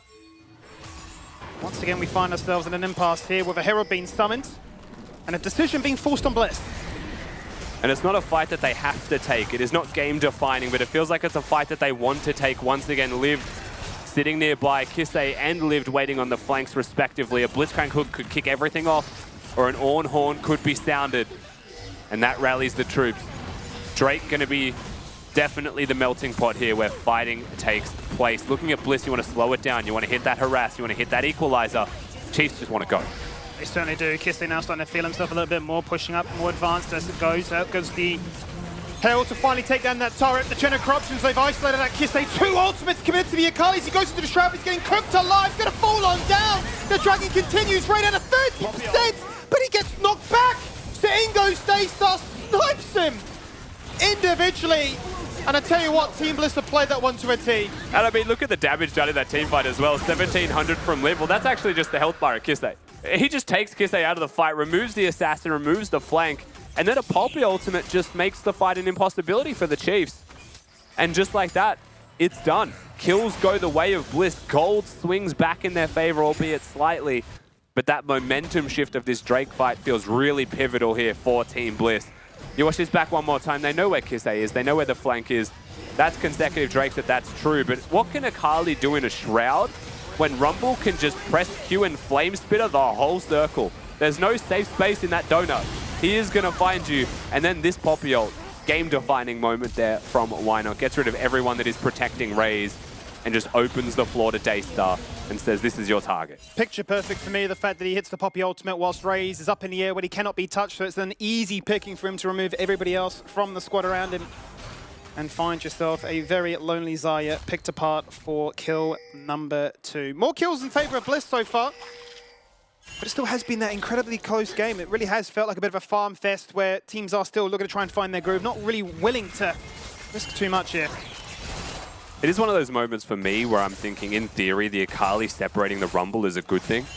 But at the same time, the result of that fight starts to make you worry a little bit for the Chiefs and their team fighting. If that's going to happen every time, if Rumble deals with Akali but they can't win the 4v4 because Poppy ults people away, that's a tough situation to play fights out. So these objective-based fights, I think, are the perfect situation for the Poppy to actually find those angles, right? Because you have to be there to contest that objective with the smite. Suddenly opportunities arise. I think I'm terrified the fact that a Chain of Corruption doesn't necessarily have to hit multiple people to then be layered with the Equalizer. If it can find value in a one champion affair, then I think you're really feeling incredibly strong in this game. And I think you're right on the money as well in terms of making sure that Why Not is that Equalizer to make it find value. Ooh. Speaking of...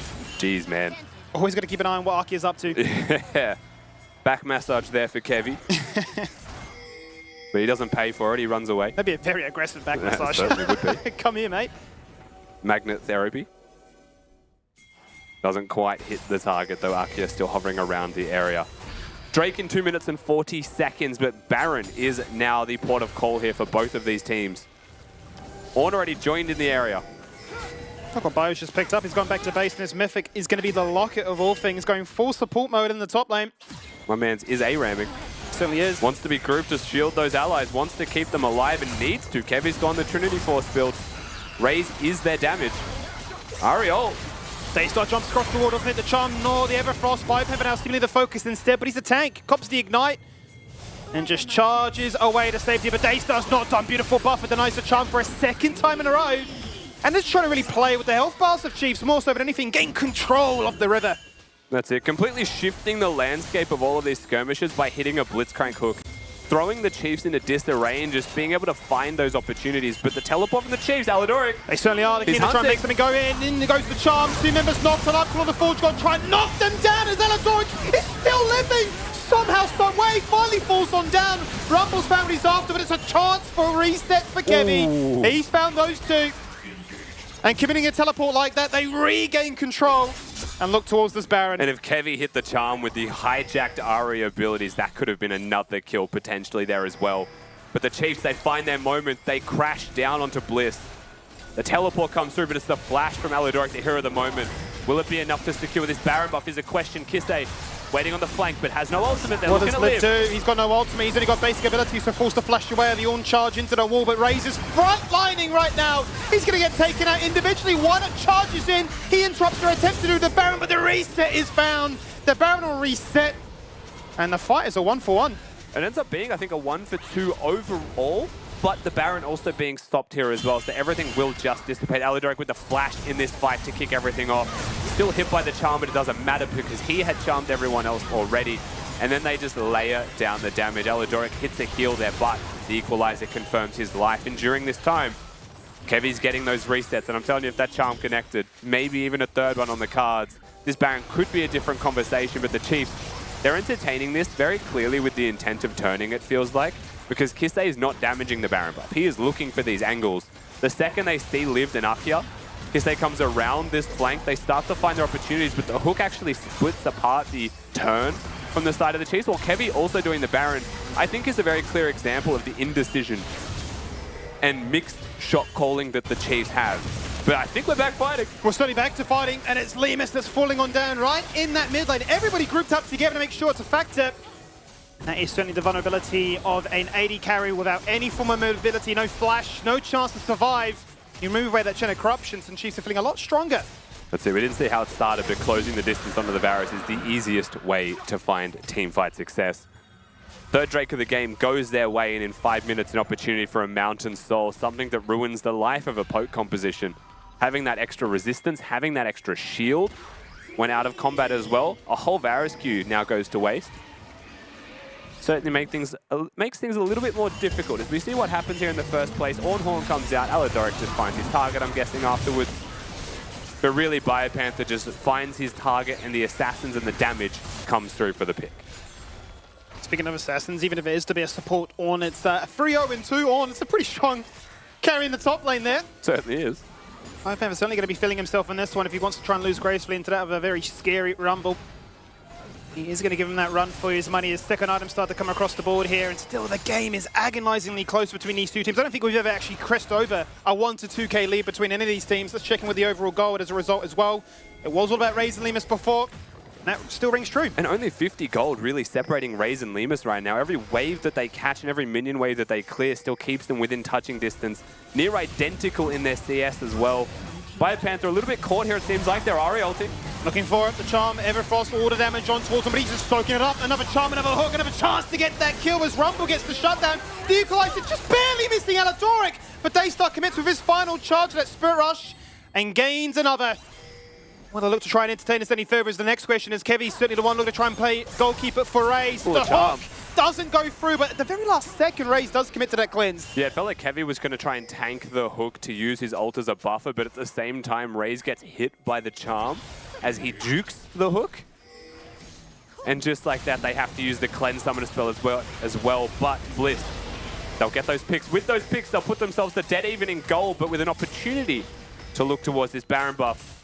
Biopanther only dead for 2 more seconds, has teleport. Chiefs looking to contest. Such an awkward fight for Raze, though. He's got nothing available right now. He's coming in on his own on the right, so looking they can just turn on towards him, instant flash onto his head. He's separated from the team. It's just too easy for Bliss. The Baron will still be engaged now, only resetting as Biopanther takes another. That's kill number 4 for him, but he can't do much more when they're surrounded by many, many members. Limus finds a double. Kevy with flash is going to have to be the star of the show here. Arkia could even consider, he's dead, sorry, so not Arkia. Bliss could consider putting damage down onto him, stopping him from getting over the wall. But if anyone's going to save this moment for the Chiefs, keep them within touching distance in a very even game. You're looking at the Viego, you're looking at the Smite still, Daystar ult. He's got ultimate in about 5 seconds, just a little bit too little too late. He jumps across the wall, tries to make something happen with Alidoric, but then 2v4, it's just not a fight they win.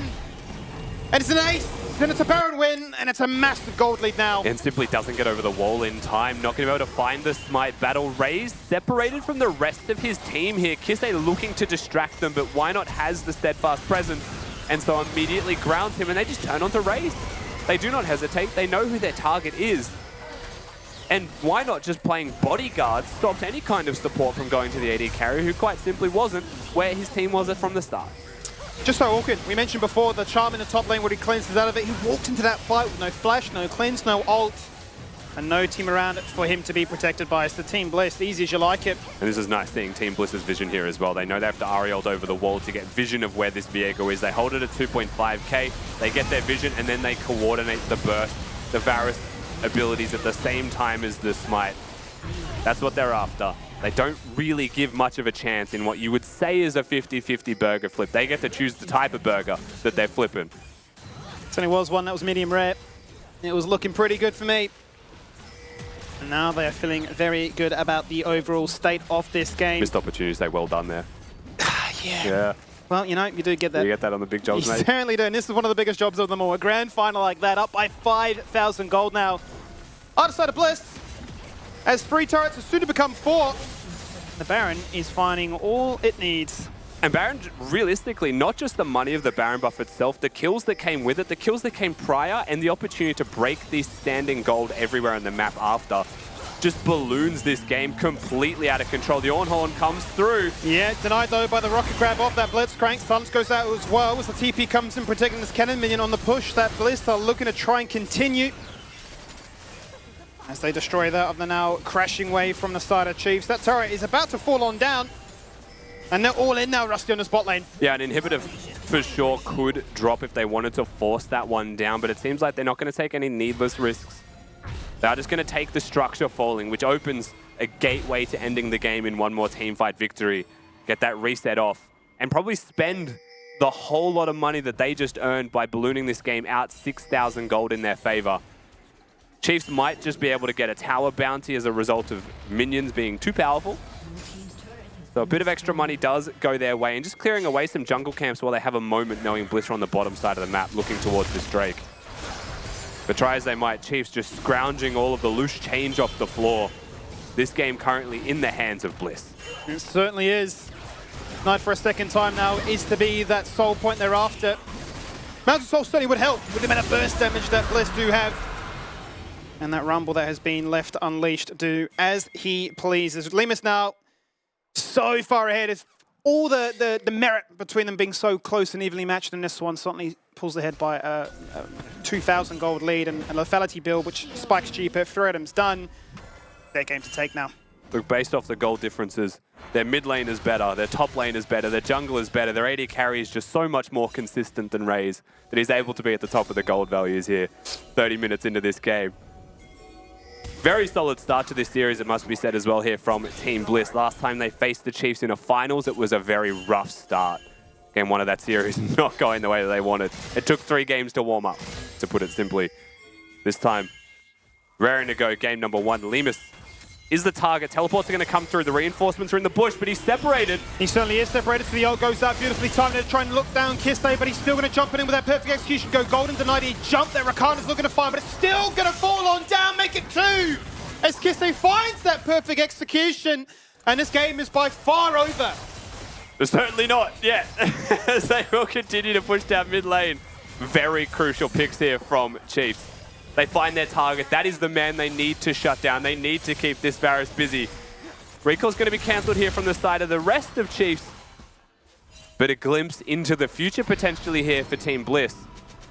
A lot of respect still has to be paid to the damage that can come out and the flank angles that are presently there as well. Just too many angles, to put it simply, right? A Varus ultimate finds one, well, there's a second person. Poppy ultimate does still push away 2. Well, there's the rest of the team still locking him down. Limus separates from his team for like 5 seconds in a game, and that's all the Chiefs need to pounce.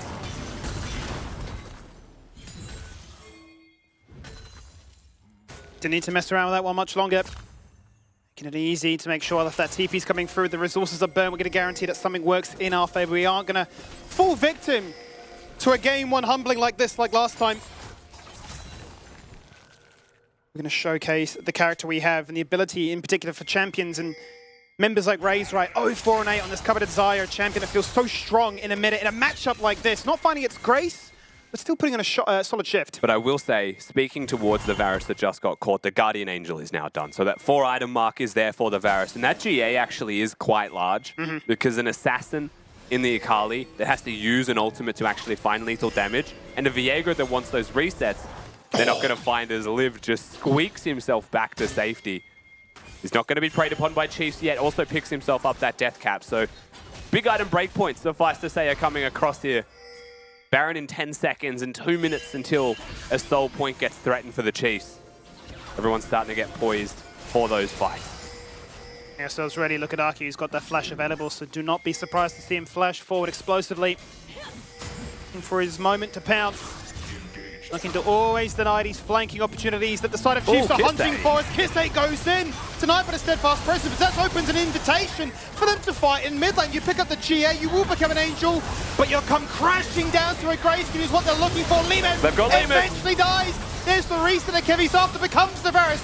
Full stand of a stopwatch. It's Carnage in the mid lane as Chiefs find free. It may be Carnage, but it is all Chiefs favored. Straight down the mid lane, they will barrel. Towers to fall here for sure. The question is how far can they push this? Only Arceus lived alive. Equalizer is going to be there to trim waves. I'm not sure this is going to be lethal and game ending if Lived is able to clear the waves. Only 3 minions in this one, however. A second wave is following 5 seconds behind. Looking for it though, an equalizer in the ultimate, an equalizer in this game state as the burn comes out and drops both Biome and Kisei so desperately low, flashing forward to guarantee one. Chiefs might have but done I don't it. think enough, it's an ace. And it's a chance to end this game now, a raise full HP, the AD carry to try and burn down these turrets. And would you believe it, Rusty, on a flip of a dime, Chiefs have brought it back at 33 minutes.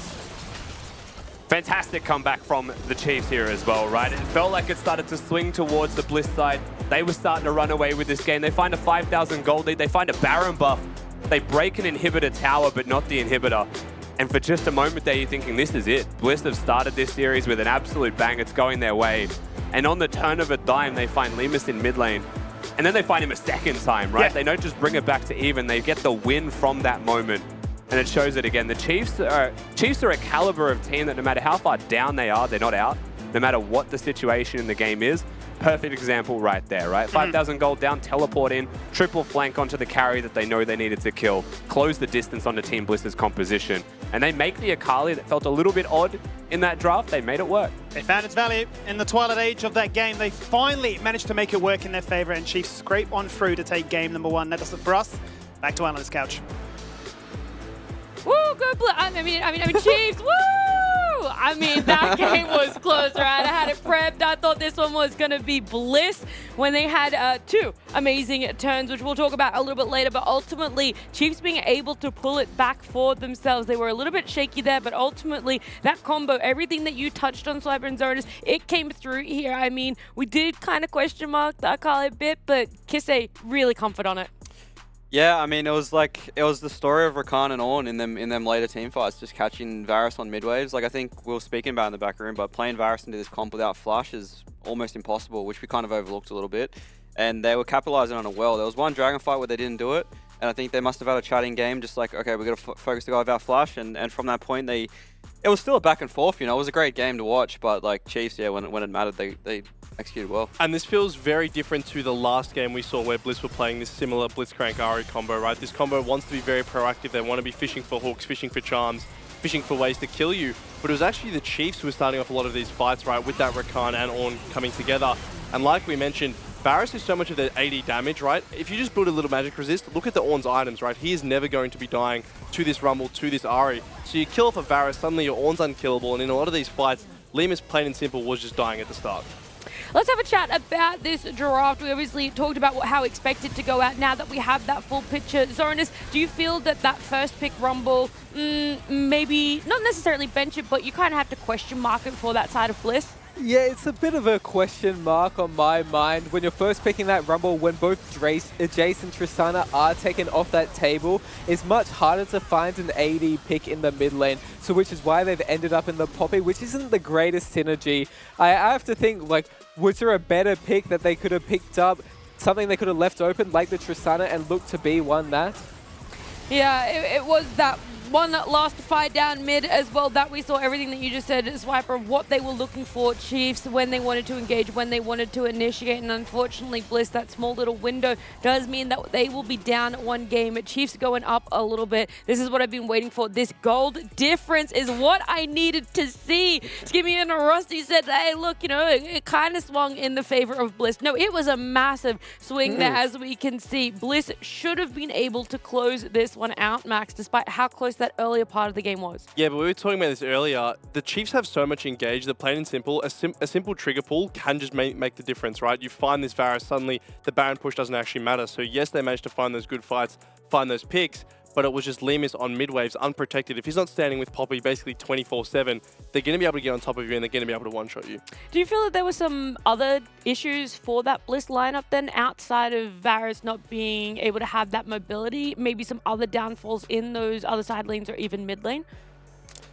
I mean, I think they were trying to overlap on the side, which like actually was where the Akali pick came in a bit clutch. Was like Rumble and Ari had to do this buddy system where they were going top together and shadowing, and that's when Varus would get caught on mid because they'd be trying to transition from mid to top, and they didn't really. I guess like the comms with the AD needs to be a little bit better. Like he needs to be helped out a lot more on these waves, and if not, like we saw what happened even when you're this far down behind. Like if you have the easy to execution comp, you're gonna find windows. So. Multiple ways to engage does make it easier for you to get those team fight advantages. We do have some clips that we want to break down. They were in the favor of Bliss because we did come here thinking that Bliss might have been taking the game. So this one around Baron, we really wanted to talk about it and how it started this comeback for Team Bliss, how they were starting to able to break the game open. Yeah, so this is just the perfect pick comp here from the side of Bliss, right? Originally, the Ornn's incredibly tanky, so it takes a while to go down. But Kiste is so split from this fight that he doesn't even get in until Raze has to burn the ult, has to burn the flash. Suddenly, your cooldowns are all desynced, and you've got an Akali sitting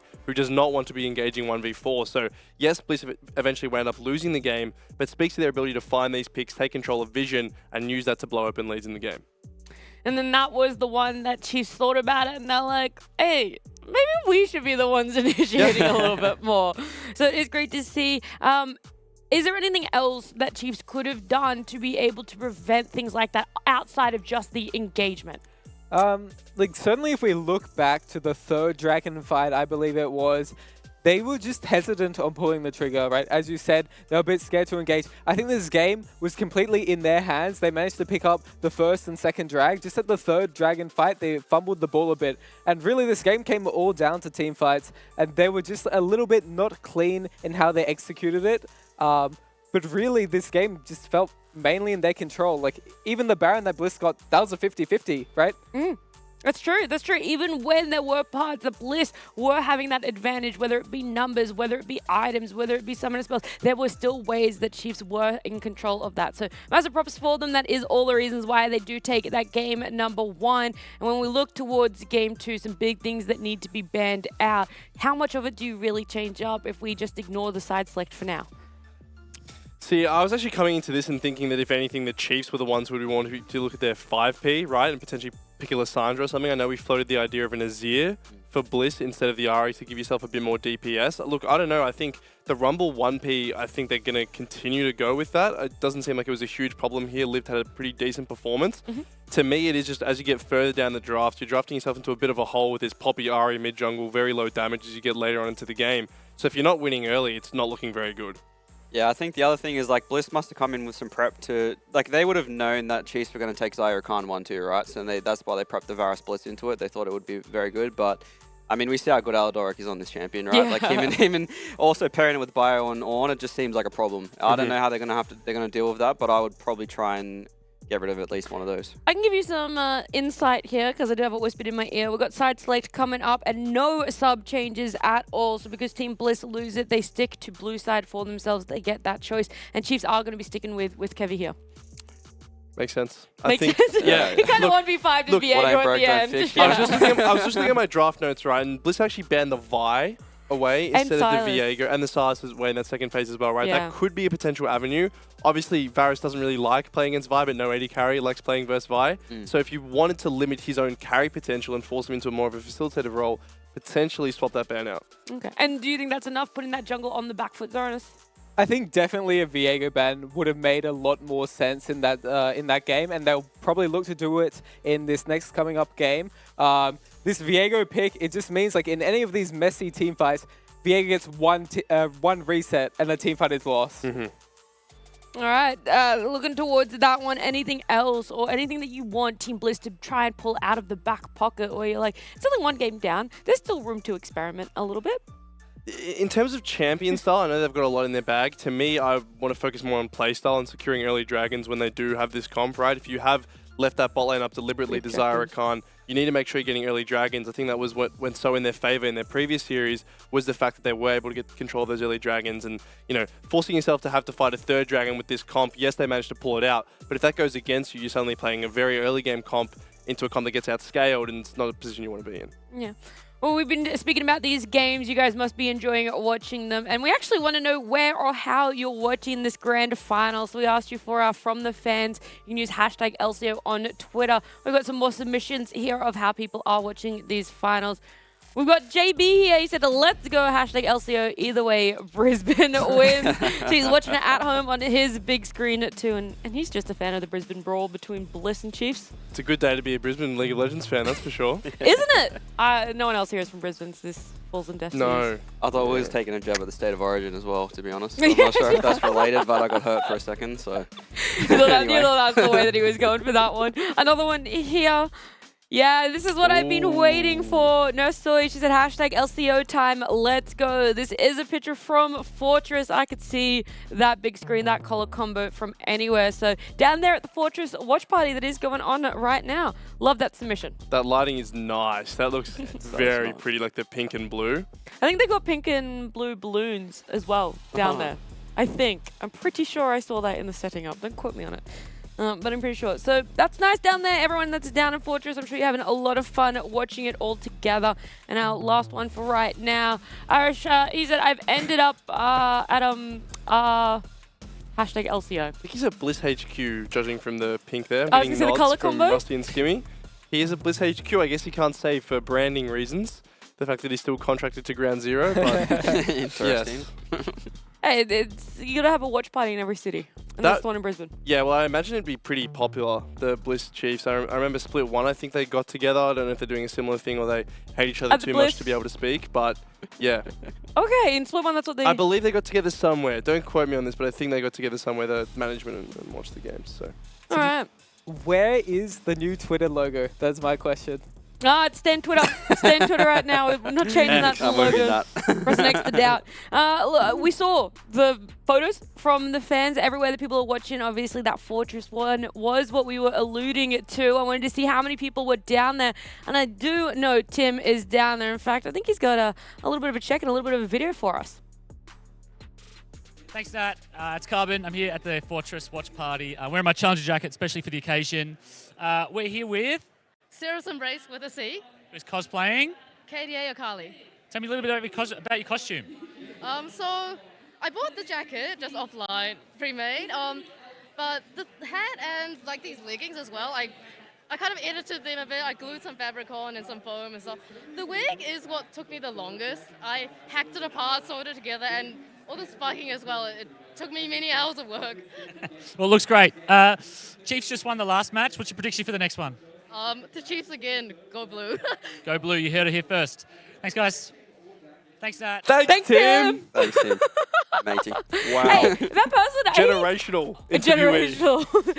I got to say, the person he picked, though, perfect. Would have been happy to see the Akali being picked out for Kiss A and obviously getting the win, too. So they got a double whammy. Wanted Chiefs win and also cosplaying Akali. Did he use KDA Akali? I don't think he did. No, he didn't. I don't think so. I don't know what one it is, but it's the street wear one. Okay, don't worry. I'll have to look at it in the break. What? Yeah, I don't know the skin name of it. She has so many, bro. She has like almost as many as Ari. She has way She too has many so many. skins. Oh, look at her. Please don't come for me. We'll have a look at what that skin was used for Kisei. We got our break right now on the other side. This grand final continues. Game number 2 between Team Bliss and Chiefs. Hunting Forest, Kiss 8 goes in. Tonight for the Steadfast Presence, that opens an invitation for them to fight in mid lane. You pick up the GA, you will become an angel, but you'll come crashing down through a Grace King is what they're looking for. Lehman eventually dies. There's the reset of Kevy's after becomes Tavares. Full start of a stopwatch. It's Carnage in the mid lane as Chiefs fight free. It may be Carnage, but it is all team.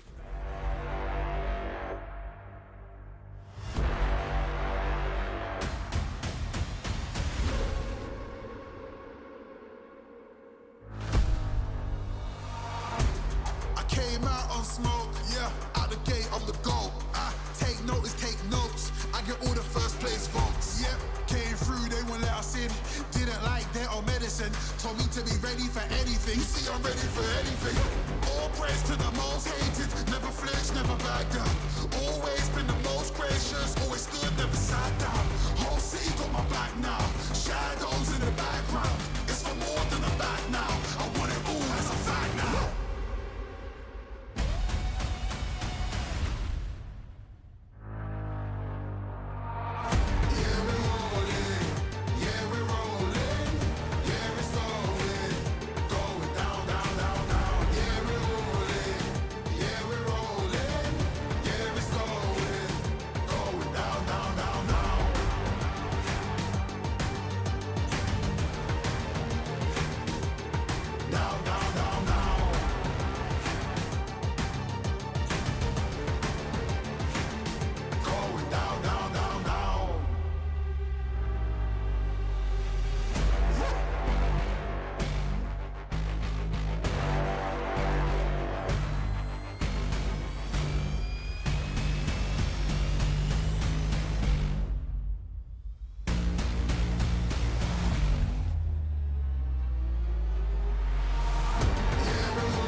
Is on an absolute tear right now.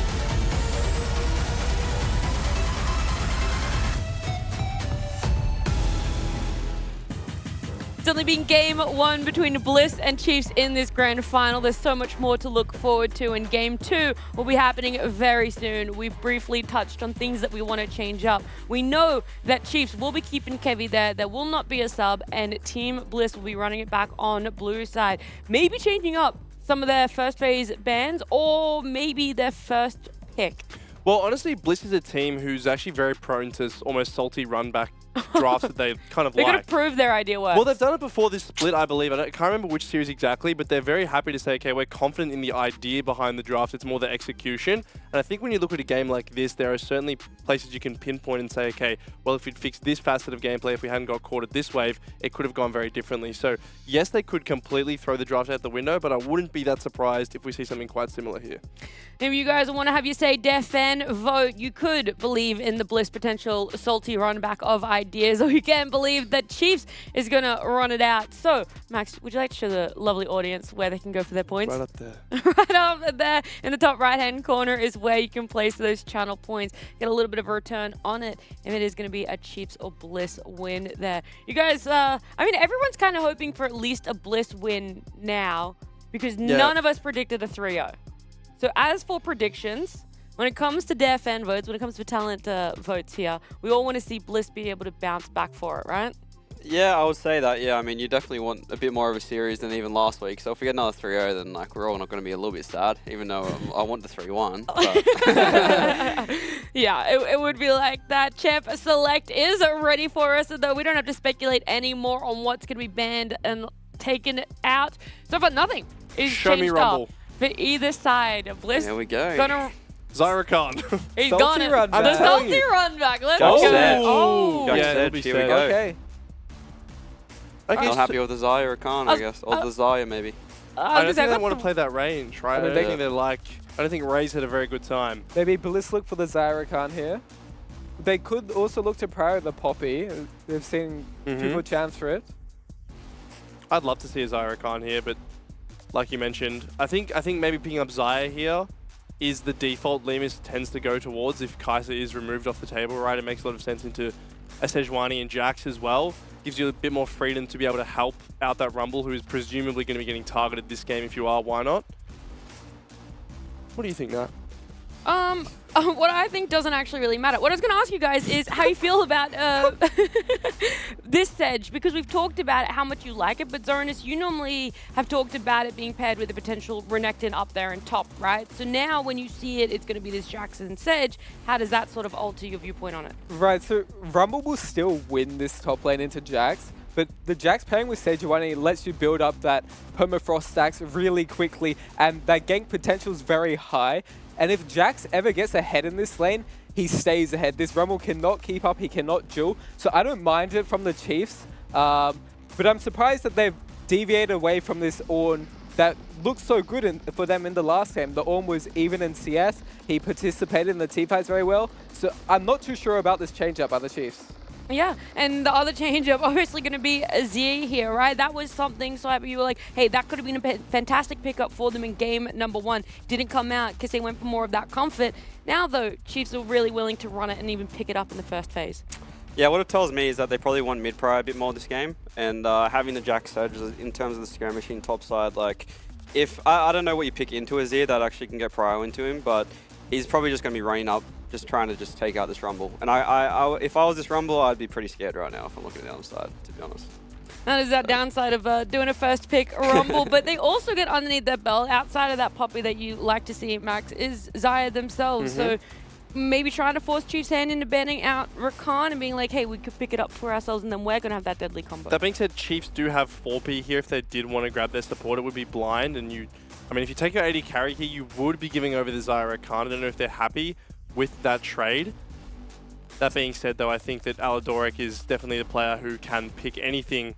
It's going to be the Zeri actually coming out here. A champion we haven't seen very much at all on this patch. I know can still go towards that Static Shiv Navori build, if I'm correct off the top of my head.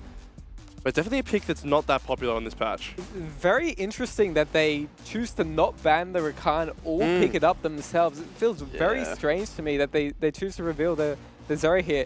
They just want the support counter pick, so I'm wondering what it's going to be. It might just be a Nautilus that we're looking at. Yep. And I think for Daystar, the Ahri would make sense. It's got a decent matchup into the Azir. Or are we looking at something more spicy? I'm not sure. Yeah, it will just be the Ahri. To me, the Zeri just screams comfort for Raze. I don't think he had the greatest first game, and like he's obviously performed a lot of times on Zeri. Having Zeri and Azir together is a lot of long range as well. So I wouldn't say it's the best champion in the meta, but I guess for him, like if he's feeling it, then yeah, like the Zeri Nord as a combo is pretty nice. So I still really like Chiefs comp. I think it's really easy to execute. Yep. And that helped them a lot last game. So now the big thing for me here is Aladoric on this Nautilus, because yes, he's a great engaged player, but Nautilus is certainly a champion that if you get targeted on, if you get ganked a lot, if you are hooking into the wrong times, you are going to be going 0-10. I think he had a 0-9 game versus Bliss, I remember, right? So whilst the Chiefs are putting their attention topside, Bliss are going to be very proactive with this Rakan, with this Ahri, especially getting towards the bot lane. Well, we do see Aladoric maybe being targeted on that Nord, maybe a few failed engages. Are there backup plans in Chiefs for when it comes to team fighting that they still hit that easy to execute that secured them game 1? I mean, they scale so well, right? Look at every single lane. They're very comfortable going as late as this game will go.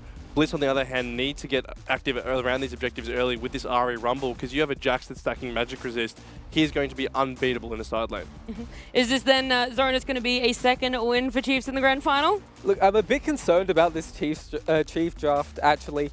They have losing lanes pretty much everywhere. So they're looking at that last game saying, if we scale, we can win. And I'm not sure. Special, man. You're going to play for that late game. I think they might have gone a bit overboard on this scaling here. So I'm kind of liking the Bliss side a bit more this game. All right, Bliss going to have to play on a higher tempo. Chiefs trying to drag this game out as long as possible. Either way, it's going to be an absolute banger. And to walk us through it is going to be Skimmy and Rusty.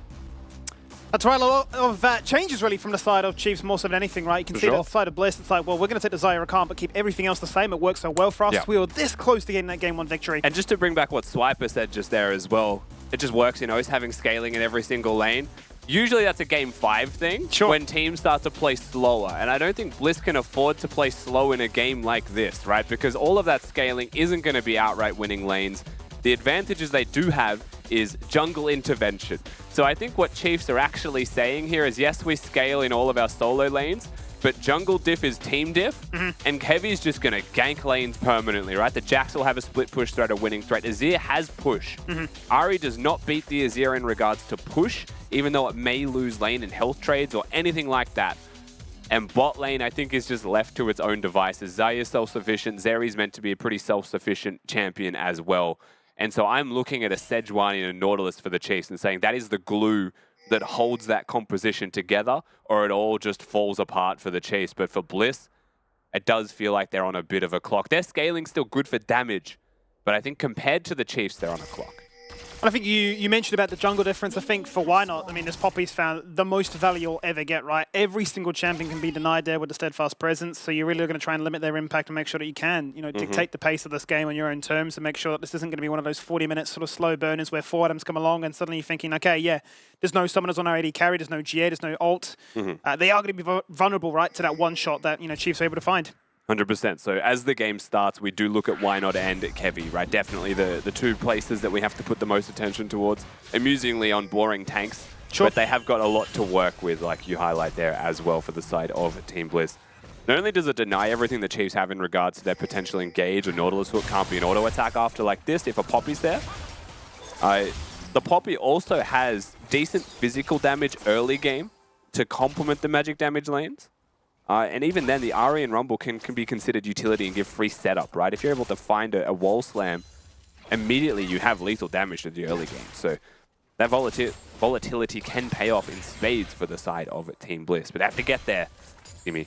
They couldn't convert the lead into a win in game number 1. Which is no doubt the frustration, but then the belief, right, and running it back with this draft and not really adapting any bans or any real need to change things up. As Arki's going to be in a lot of trouble right now. He's already got the Ignite flashing away. He's not going to die, but he's paid the price with his summoners.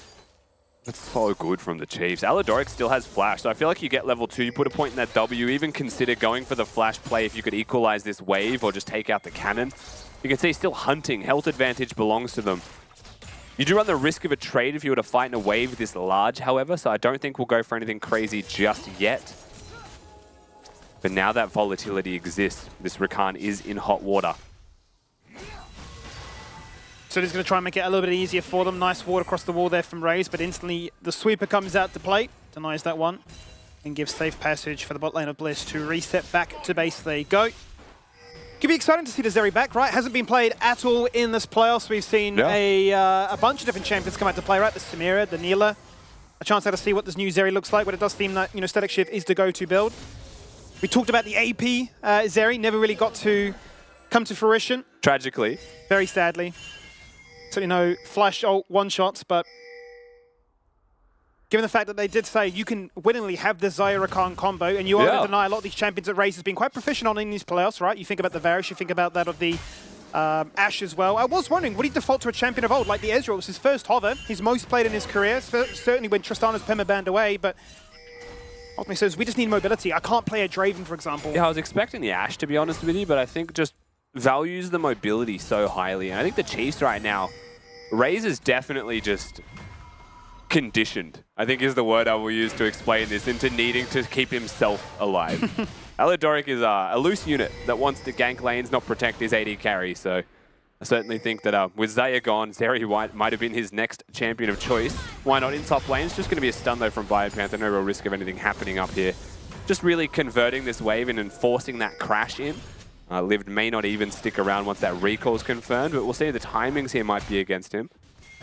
Just okay. Could have been actually pixel perfect, really, with the reset of Why Not and the return of Kevy to make matters worse. But he punished the crashing of that wave. It's crazy they don't go for the play there, though. Kevy gonna... So they don't know where Kevy is, but Liv has just placed another ward that spots him anyway. Bottom, we're fighting again. Yeah, meanwhile, bot lane Grand Entrance completely misses. Zaki looks to try and run away, but the Feathers come back. Raze in trouble with the Ignite, the Flash, disengaged away. As Alador looks to try and take as much as he can.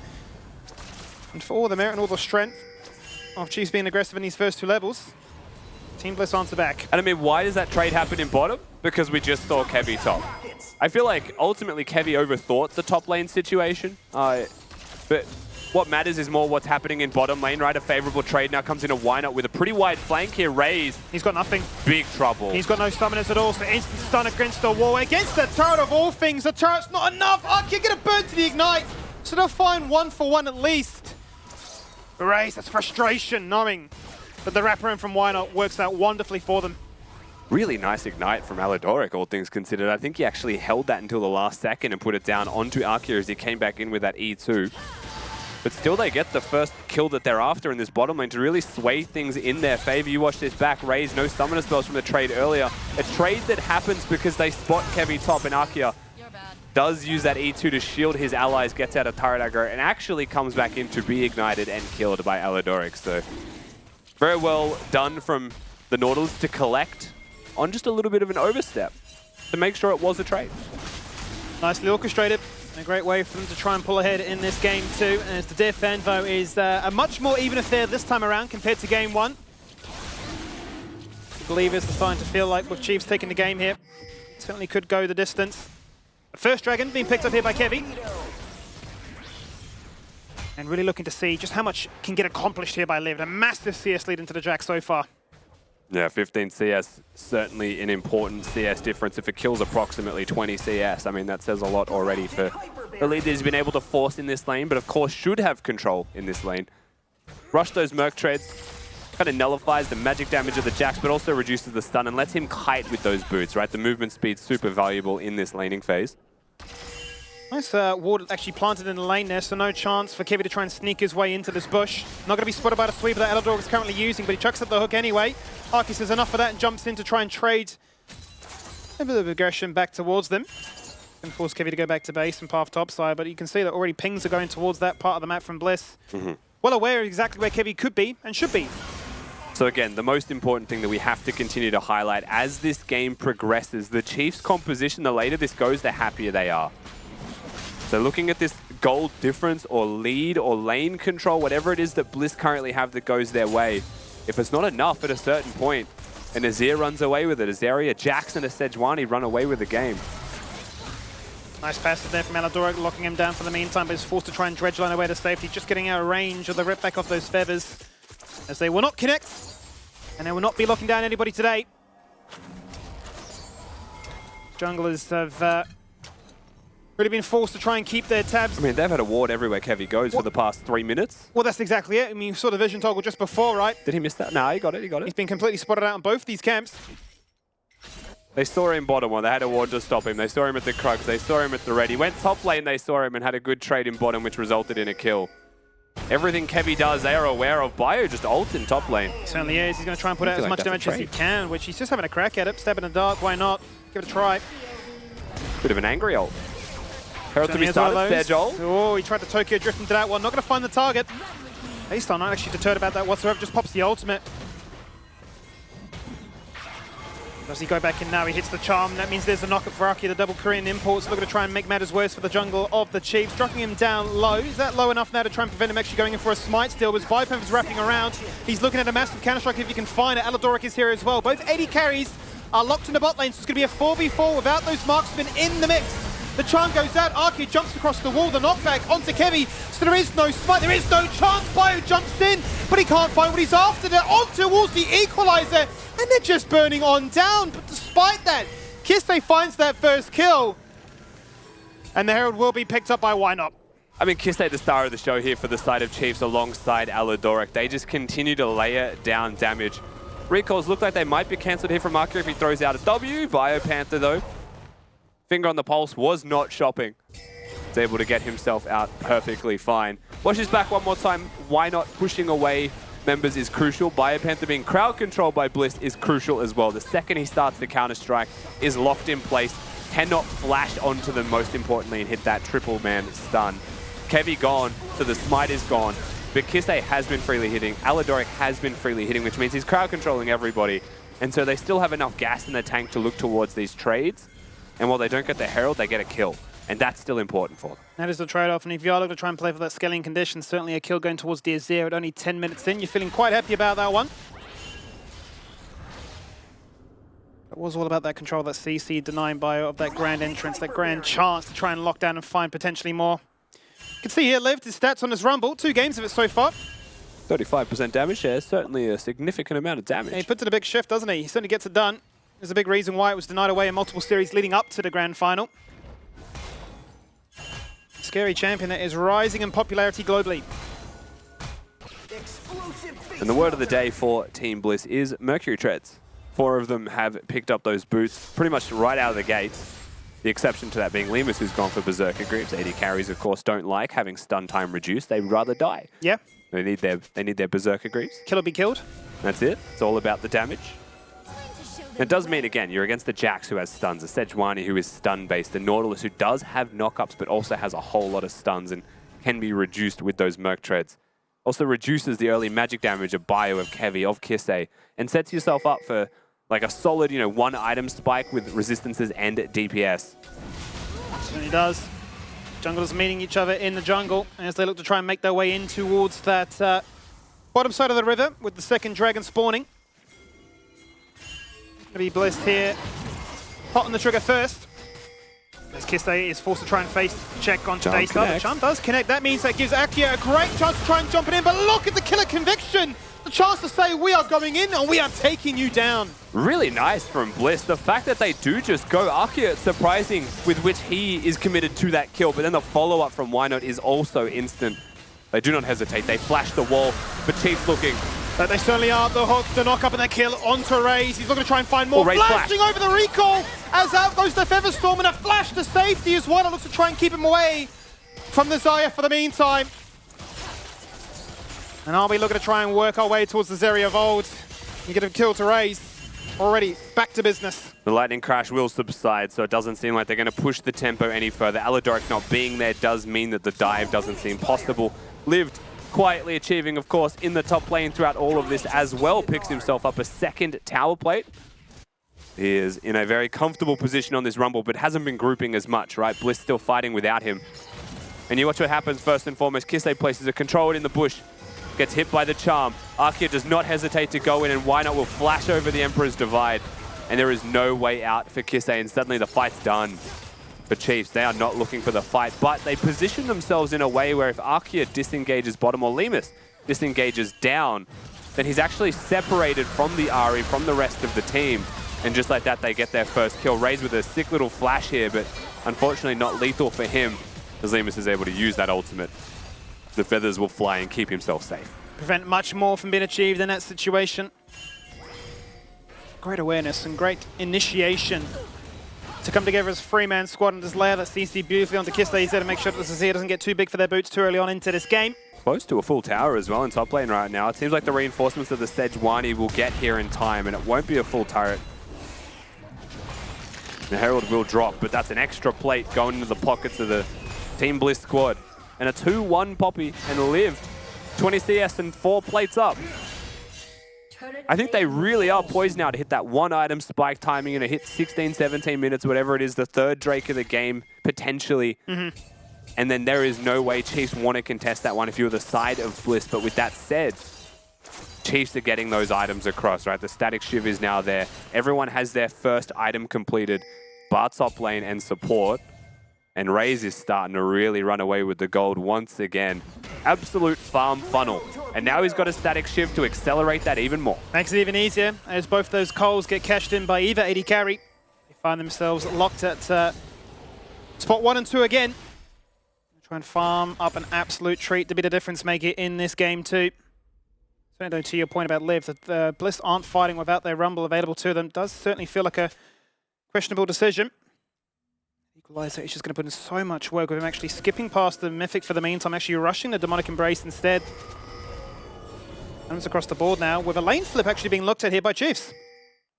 Yeah, something the Chiefs do very often actually, right, is they'll find an opportunity to just flip the map up towards the Rift Herald. Not necessarily just bringing up an AD carry and a support, but playing the wave prior with top lane control from your AD carry being supported by the rest of the team.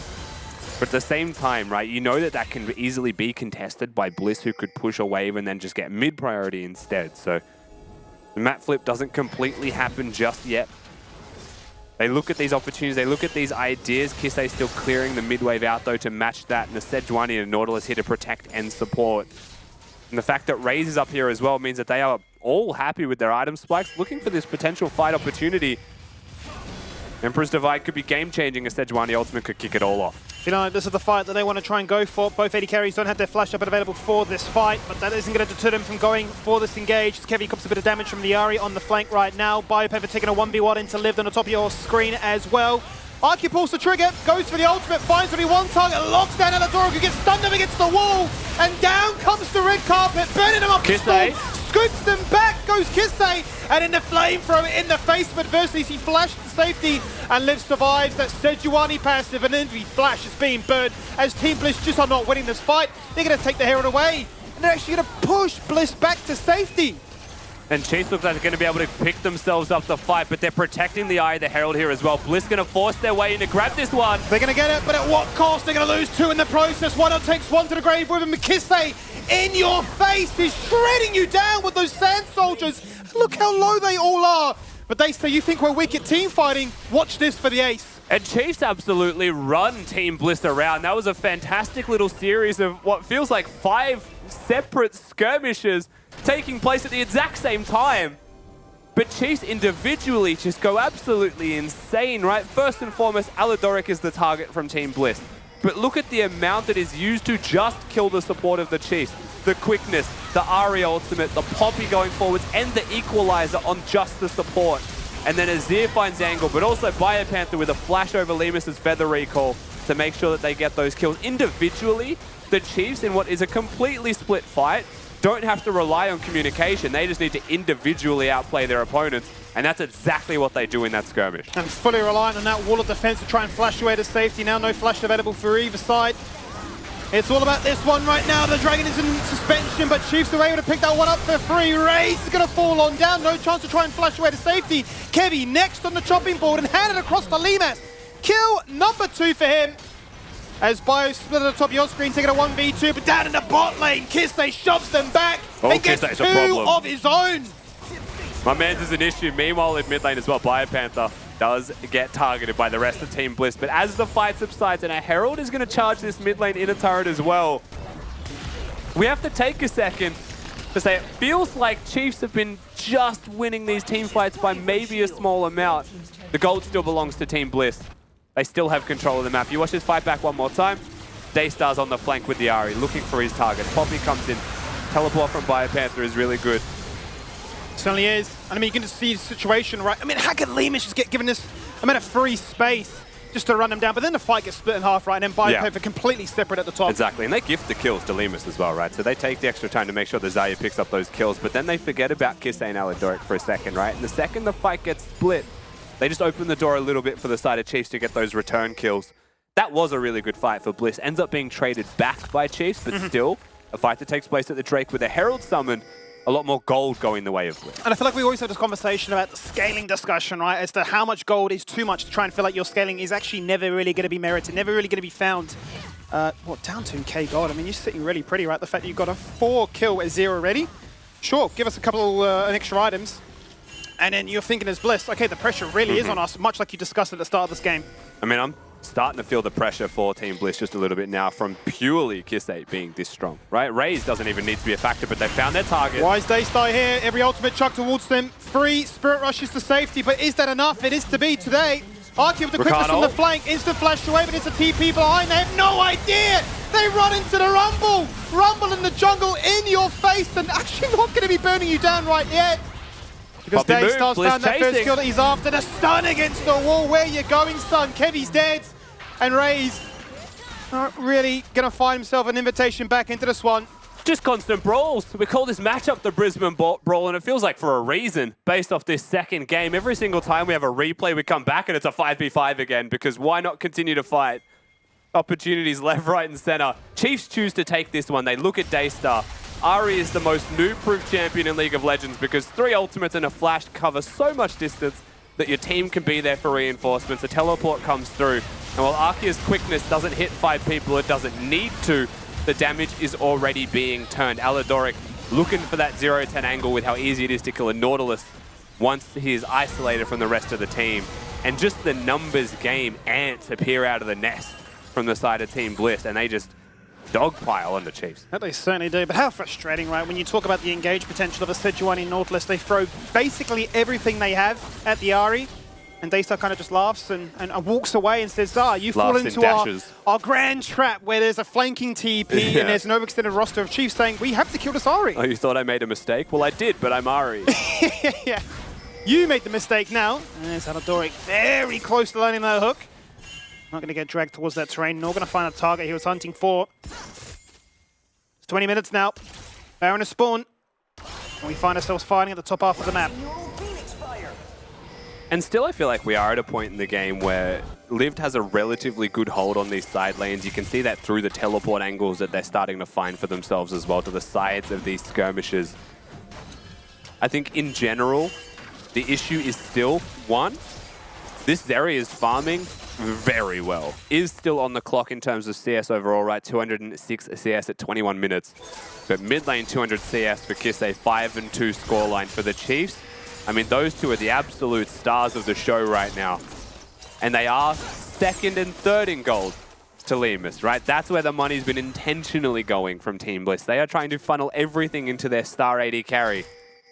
He's got two absolute mountains just staring up at him from second and third. It certainly does, especially now that two items are coming across on those major threats on either side.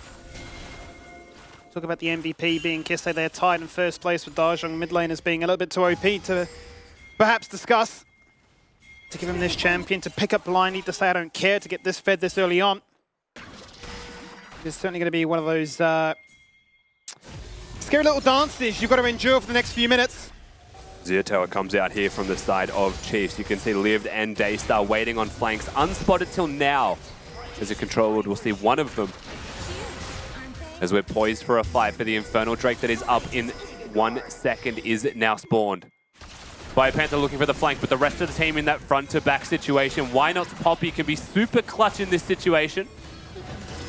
Daystar spotted. And they know where BioPanther is. So everyone is afraid of flanks. No one can really pull one off just yet, but Daystar's patience might pay off. Hook goes in, Daystar instantly looking for a target, and that target has to be raised, but the Everfrost misses the Summoner Hill, comes out, the charge and knockback, Heavy forced to flash away. BioPanther going in for the one-man counter-strike, but can't find it, it expires. Down goes the Equalizer in an absolute cause, and Aladoric can't do much to try and rectify it. The fight is chaotic, it's all over the show, it's all completely spread apart as the passive from the Sejuani knocks Why Not down. But across the wall, they jump back in, one-man stun. The Dragon is still there, now being taken by Team Bliss. That's 2 dragons apiece. But Chiefs say you can have the Dragon, we'll get the kills. Look, they'll get the Drake, but their health bars are so low here on the side of the Chiefs. It almost makes you think they were going to run straight to the Baron buff, and perhaps in the process of walking there, they decided we're too low. And there's too many members from Team Bliss still alive. Lemus in particular on your screen. Full health. Remains completely untouched in that fight. And again, a chaotic series of skirmishes. Everyone looking for these engages. They'll chuck down an Equalizer. They'll chuck down a Nautilus hook. But no one's over-committing and throwing away the game for this one, right? Ahri uses 2 ult charges. Kevi, very smartly, is tanking for Raze, but Raze is still afraid and he flashes. And so no longer has that one, has to play safe. This Equalizer is huge. Aladoric is zoned to the point he has to hook a wall, trying to find an angle. But then they come back to the Drake, and Bliss have been scattered. And this is where Chiefs actually get the opportunity to group up as 5, zone away Team Bliss, and just look for this opportunity to cement the advantages they found. Yes, their health bars are low, but 5 health bars together is stronger than what Bliss were showing. It certainly was. Going into the fight, there was only, well, everybody had the flash except for those AD carries, and a whole bunch of them burnt to try and find themselves a winning fight, but it wasn't to be there for Bliss. They'll get the Dragon. They'll still retain themselves that 2k gold lead. I think really crucially, Skimmy, what you just highlighted is flashes are available for mid laners, AD carries, and for the Jacks. Carries still with them up. But speaking of flashless champions. Well, that's Kevi driving on by and saying, here, have an ultimate. I'll completely missed it, but it does not matter, mate. Honestly, BioPanther has found himself a window to try and finally find retribution. And now we continue into the mid lane. Lemus the key target. Look at Lemus. He's trying to run away as Raze flashes on the hit, hits a double summoner, hits a crash. And burns you on down, rip back the Blade Caller, but you're not going to find anything raised. He's already got that double. And it looks like Chiefs once again are going to be limping away, but with the advantage. Lemus still with most of his health there. Use the cleanse, does still have the flash, and simply use the ultimate and zone the rest of Chiefs off. But it starts with Liv being caught. It continues into a fight in mid lane. And the Chiefs are just clawing their way into this game. Remember, with an insane scaling composition, Kevy, yes, the Tokyo drifts and Tokyo whiffs the ultimate, but he has the reinforcements here, right? It was Liv who was in a bad situation the second he walked down away from the rest of his team into the waiting arms of a Jax. Alidoric will hit the hook, and because that steadfast presence is used, it opens the floor here, and Raze will ult flash forwards and immediately pick Daystar off. And this hook is freak behavior from Alidoric, to put it simply, but then just brings out the ultimate from Lemus, and they realize again, the damage is done, we've done what we can, but that's going to have to be it. It's getting dicey now, Rusty, it really is. You're starting to find yourself an even footing game as we really start to head into late game territory here. 6 kills on this year. Gizze's vibing. He's been left unchecked. He's got 10 stacks on the Darkseal. He's got himself the stopwatch as well. They're building magic resist to try and make life a little bit easier for them to try and weather the storm that this Rumble is able to output. And my Panther's just going to kill Lived. The top lane really starting to be a crucial moment here for the Chiefs. Hook connects as well. It certainly does, and the steadfast presence, is that enough? Well, it certainly is when it isolate out Raze. Great dash away, he lives! And in their face, continues to barrage. Big damage in a 1v3 as Daystar behind enemy lines. Ice getting across that wall, they're going to zap him down, they're going to slow him. They're going to make sure that Daystar is forced to go one direction, and that is away. But they don't get the ultimate out of him. Teleport's going to be used here straight away, though, towards the Baron pit. Arkia places a ward down so they get information. Ari, that hook's so close, but 2k on the Baron already. Why not's not here? He never was, never is, never going to find a chance to try and make matters worse against their opposition as out goes the Quickness, knocking up 4 members! They're also zoned, but can Chiefs get out?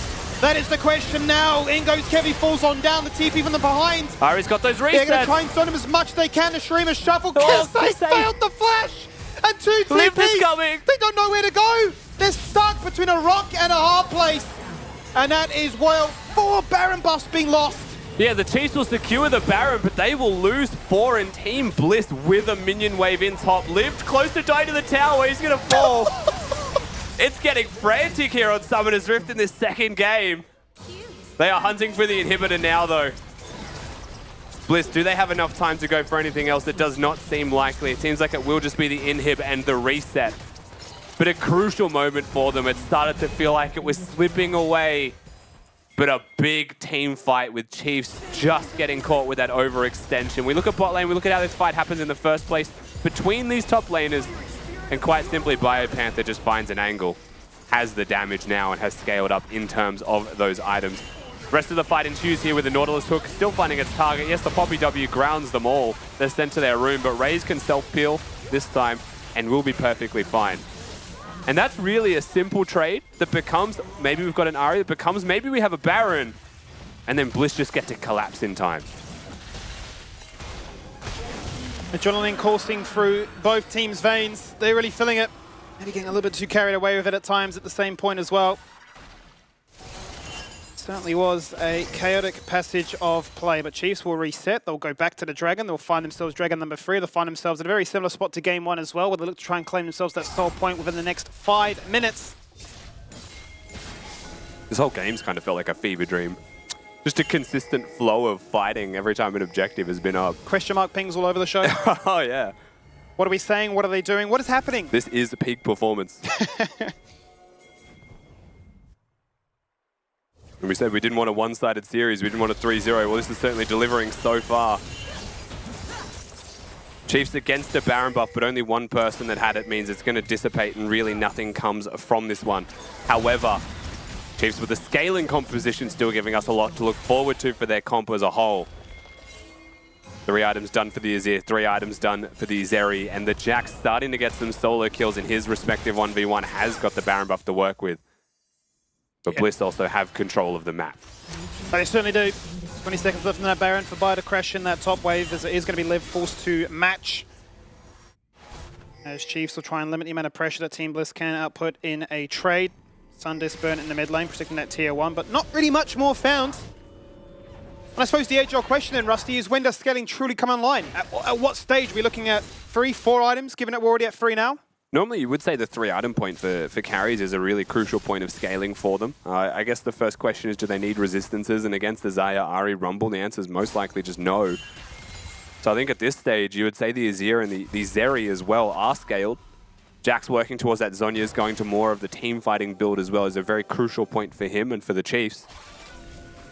I mean, ultimately, I'd say Kisei's there. Next item could just be a damage item if he wants. If he wants to finish that zone just to survive, which makes a lot of sense, then you have that one as well. But his damage is certainly nearing its peak and only gets better from this point onwards. Already level 17, a 2-level advantage over Daystar on the Ahri. This is a monster Azir, despite picking up the defensive itemization. Has the damage. Given a chance just to stand still and some of those soldiers, and only cause your backline a few headaches. And it's not like a Silas, right, that builds a Banshees and we're just all crying in the club because he has no damage at any point. Yeah. Still has a whole lot of DPS output. Team Bliss, I think, are the team we need to consistently look at here, right? Ultimately, they are still strong. Working towards their big item spikes respectively, but a 6 and 280 carry with all of those items done. Lemus has the potential to go crazy in a fight. But the Chiefs are hunting for his head. There is a bounty on Lemus's head. 650 gold beyond the 300 of a kill. Kill Lemus, you win. And that's how they won game 1. That certainly is. Much harder to do it this time, though. It's not a Varus. Not going to be as easy as just pointing and clicking.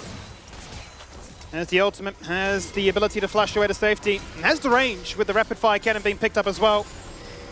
Making sure that it's going to be even harder now to try and space him out of this game. Yeah, it seems like building Vamp Scepter, so Bloodthirster is likely on the horizon for him as well. Sustain, range, has crazy DPS, and has got a team to stand in front of him between a Poppy and a Rakan. You've got to be very particular with how you look for those engage angles if you are the Chiefs. I think Kevy and Aladoric have an easier time, but the Kisei Azir cannot make a mistake, or you just get locked in place. Fire Panther, I think ultimately the Zhonyas and the stopwatch will make Chiefs' lives a lot easier for those fights, and it is going to come to a head in 1 minute. Skimmy. Certainly is, and a good time to talk about it, given the fact that more Malbonoise has been picked up here by Raze as well, so that resistance to the ability to get taken on down in a heartbeat by these AP threats that Bliss have is going to be mitigated just that much more. You already mentioned there, the zone is complete for Bio. Bio going top lane right now as well with the teleport threat that he has. Interestingly, however, the rest of the Chiefs are still on this side of the map with Baron buff as their primary focus. We'll see where Bliss choose to put all their priority, because an Infernal Drake is not the soul for them. They probably want to be able to contest both at once. Chiefs really do have the luxury of choice. They can sacrifice a Drake to secure a Baron and use that to get a lead. Outfault trade. Good timing. Given that the Dragon is up in 20 seconds and Bio's wrapping around, but a TP is going to deter that for the meantime. It's a big teleport here, though. The fact that they're able to get that out of Lived as well as the Xayah ultimate. In goes Daystar, finds what he's after, tries to trot them all down. In goes, why not? But the shot back at the Emperor's Divine saying, look, we will not be pushed underneath our turret. Chiefs stand strong. They stand resilient. And Bio flashes on his head, forcing Arky to go golden, goes to Odin himself. As there's another kill found by the Emperor.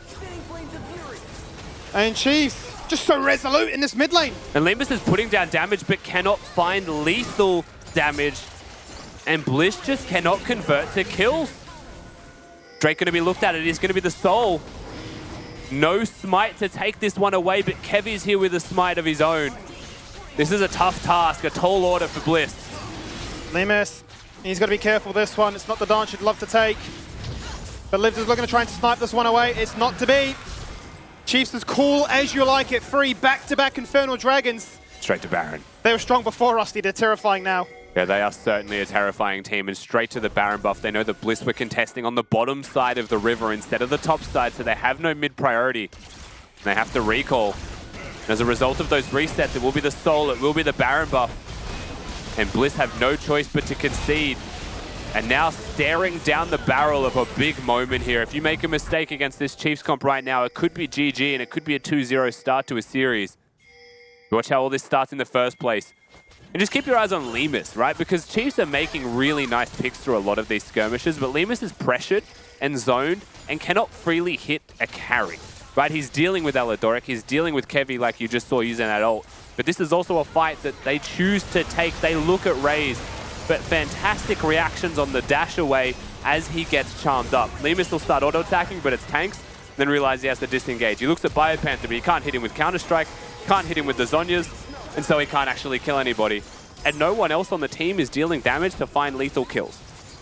It's a struggle for Team Bliss right now. They cannot find what they're after. And it's so much frustration more than anything, right? The fact you can land that two-man charm, the Everfrost, the guaranteed CC onto a carry like Zeri, but being able to actually convert that into a kill, he can just flash away to safety. He can live through the shield a bit more. I will say that it isn't a cleanse on Raze. It is a heal, and it isn't a QSS, it is a stopwatch. So you can CC lock in theory, but do they have enough damage when it has to be Limas hitting Raze to find an instant kill and crowd control lock, right? Because the more Malmortius will stop that from happening, will give him time to use that stopwatch and the reinforcements will come through.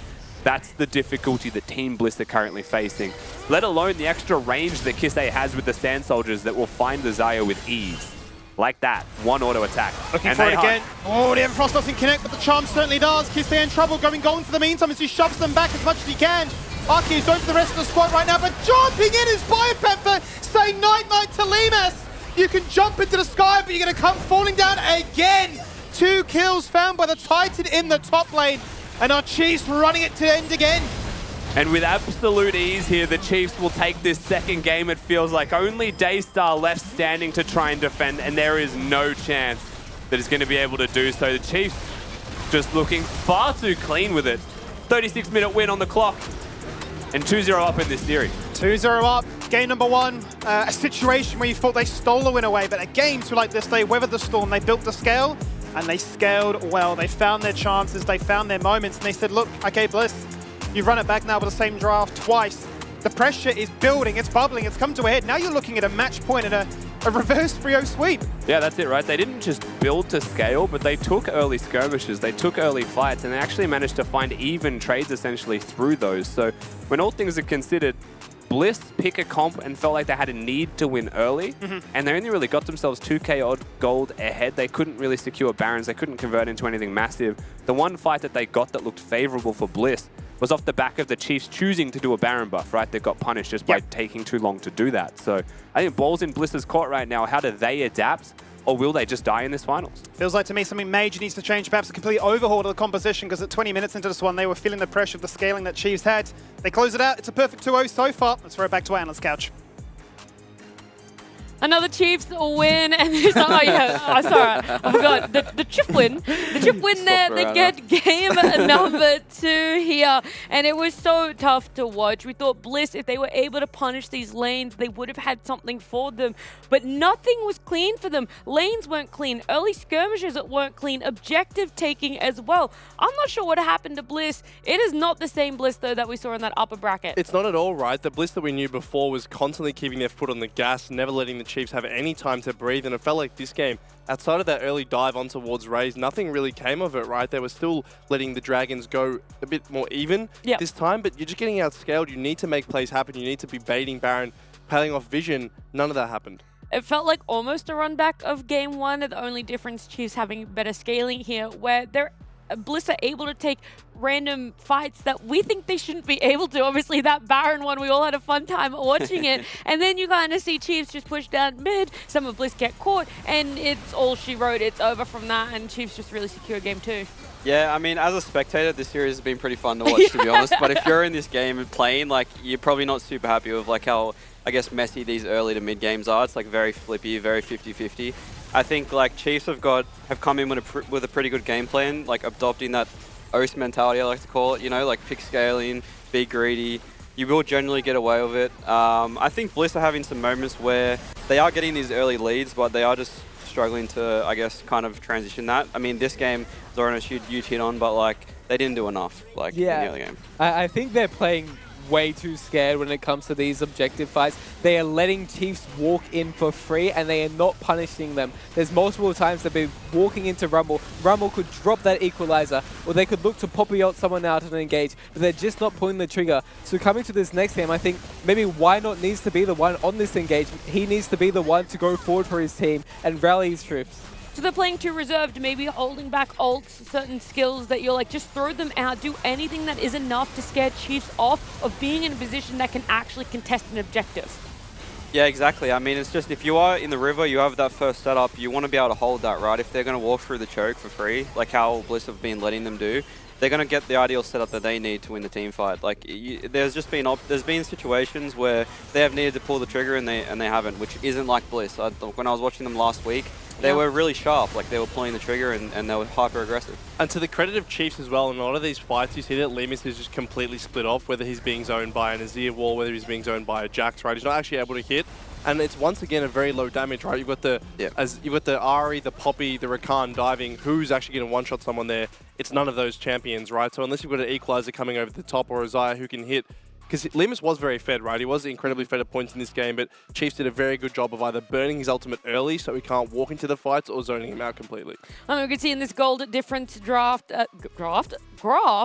just how much they were able to get a little bit of a lead for Bliss. They were up and they weren't able to transition that into anything, everything that you guys have pointed out here. But I want to talk about this bot lane a little bit more. We've had this back and forth of when it comes to supports, who is going to be that better one? Is it Arkia? Is it Aladoric? But now I would just want to talk about the duos in general, because Lemus was really consistent. He was always willing to engage on Arkia's movements. He was willing to be there behind him. But now it feels like Razor stepped up and he's sort of doing that with Aladoric. The script is different. I mean, and honestly, Arkia was just very over-eager this game, right? Was it level 2 to level 1 that he had to burn Flash in a Xayah Rakan lane? You should never have to do that, right? It ended up going well because they had the pushing wave, but even then, he's just picking his moments at the slight wrong time, going a bit too far forwards, and then Lemus is having to make up for those mistakes.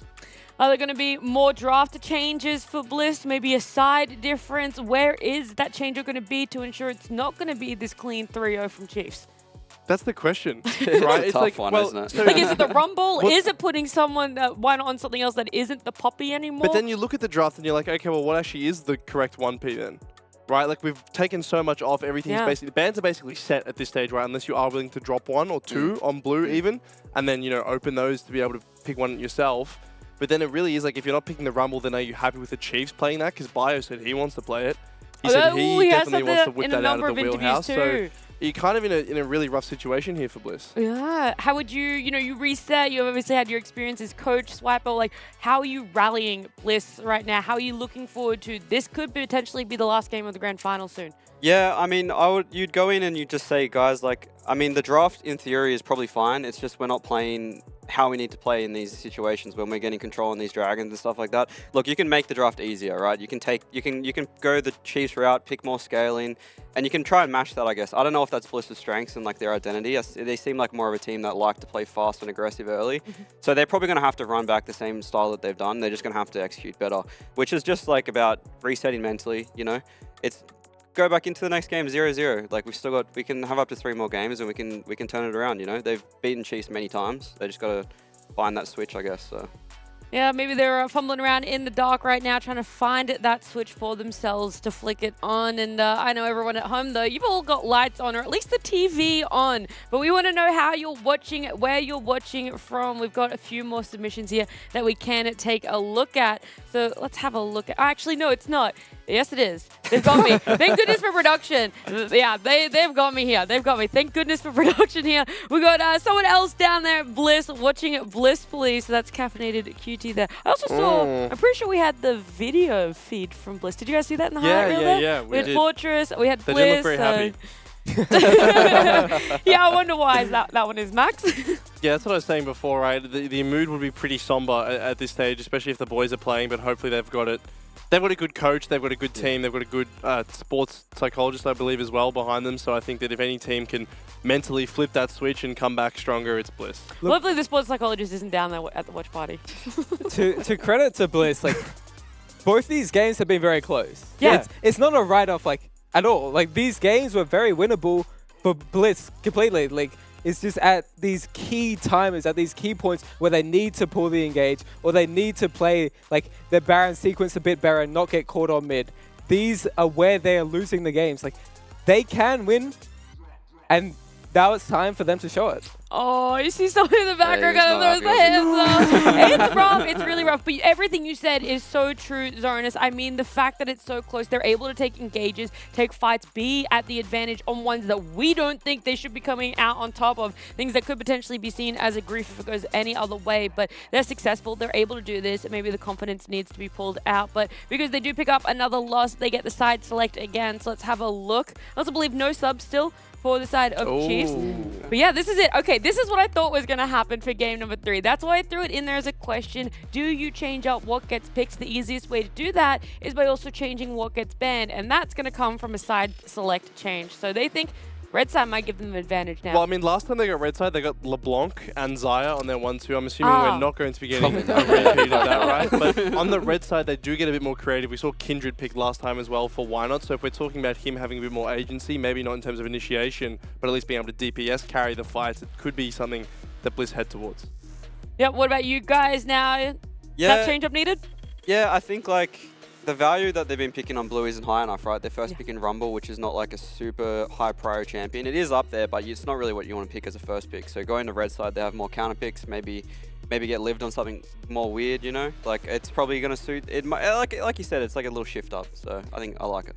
I think they could definitely look for something like the Sejuani Renekton on 1-2. And going red side gives Daystar this ability to counter pick more. However, we did see in the last game, his counter pick to Azir was the Ahri. And yeah, he still went for it. Honestly, Kisei kind of crushed him in the laning phase. So I'm not too sure what they're looking for this red side. Maybe they're going to look for the Azir themselves into double bans. We'll have to wait up and see. Yeah, we will have to wait and see, but you're right. It's not too many times that we are saying here that Daystar kind of got crushed in lane. So the importance could go anywhere that they want. They don't have to have that blind first pick anymore, even if we sometimes see it as the OP pick. But for now, it is going to be another break. We still got our grand finals happening, but this time around, when we come back, we're going to have everyone's favorite moment. It's going to be MenuLog mealtime. They're going to take the Herald away. They're actually going to push Bliss back to safety. And Chiefs looks like they're going to be able to pick themselves up the fight, but they're protecting the Eye of the Herald here as well. Bliss going to force their way in to grab this one. They're going to get it, but at what cost? They're going to lose 2 in the process. Why Not takes 1 to the grave with him. Kisei in your face is shredding you down with those sand soldiers. First things first. The battle station.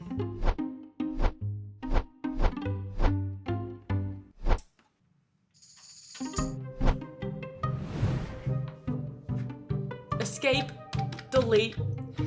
I hate this setup. This just isn't me. Ugh.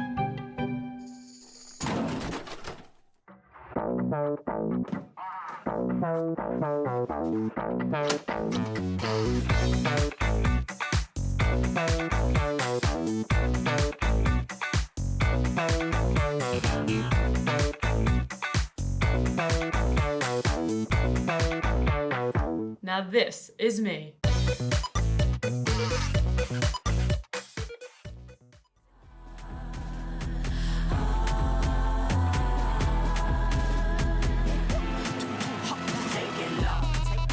Strong like what?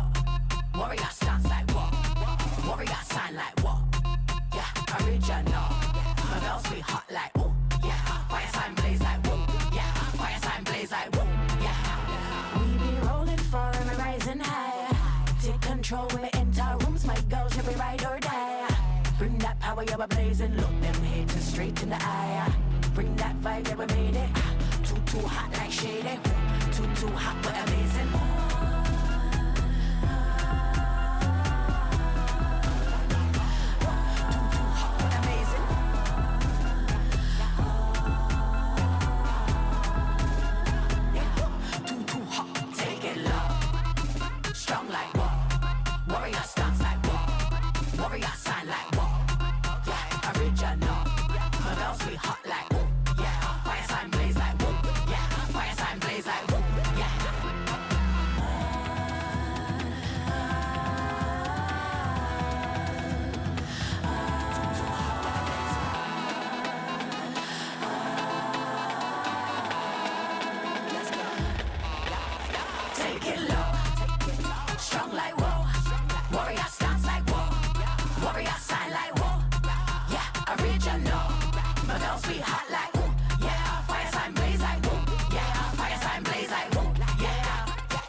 on an absolute tear right now.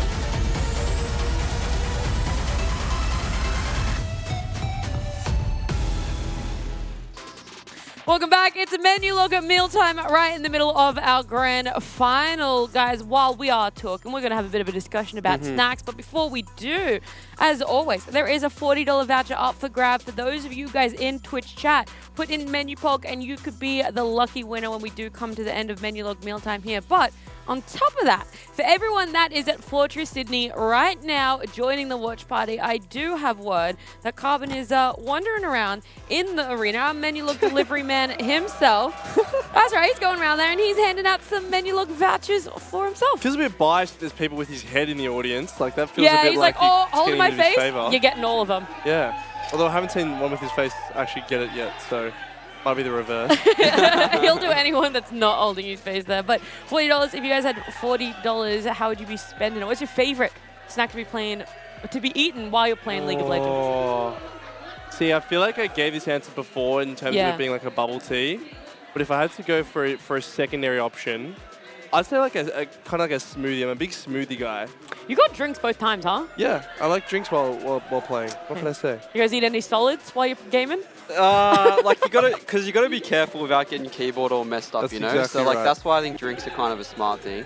I'd go See, with, I'm dirty. I will just clean my keyboard later. Yeah, I mean that's an option too. So I think I'd go with like some Subway cookies or something. You know? What Subway cookies? Macadamia. Yes. Oh, is it white chocolate and macadamia? no Yeah, doubt okay, that about one's good. That's good. Unbeatable. That's good. Oh, that's a good answer. What about you, Zornis? Definitely some chili chips. I love my spicy chips. They're so good. Do you ever eat during an official or never? No, I don't know if you're allowed to. I don't know. Maybe you can like pop a snack in there. It's best of twos, you know. Maybe midway through. Yeah, the chili chips are gonna Yeah, match in fix. between games, grab some nuts. Yeah, that's what I thought you were gonna say. I thought you were gonna go for like the mixed nut pack or like trail mix or something like that. I don't know. Okay, I only say it because the number of like pro gamers that I talk to, for some reason that's their go-to. It's just like a higher calorie, low effort thing for them, and it's like an ease to eat and consume. I like the rice mix. You know the one with like the assorted rice crackers?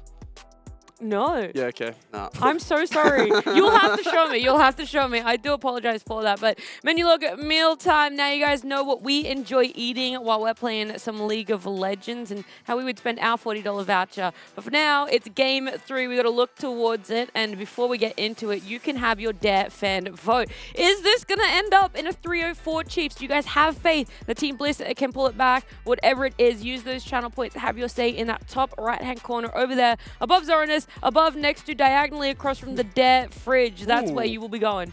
That actually was right as well. Yes. Above next to that. In that vicinity.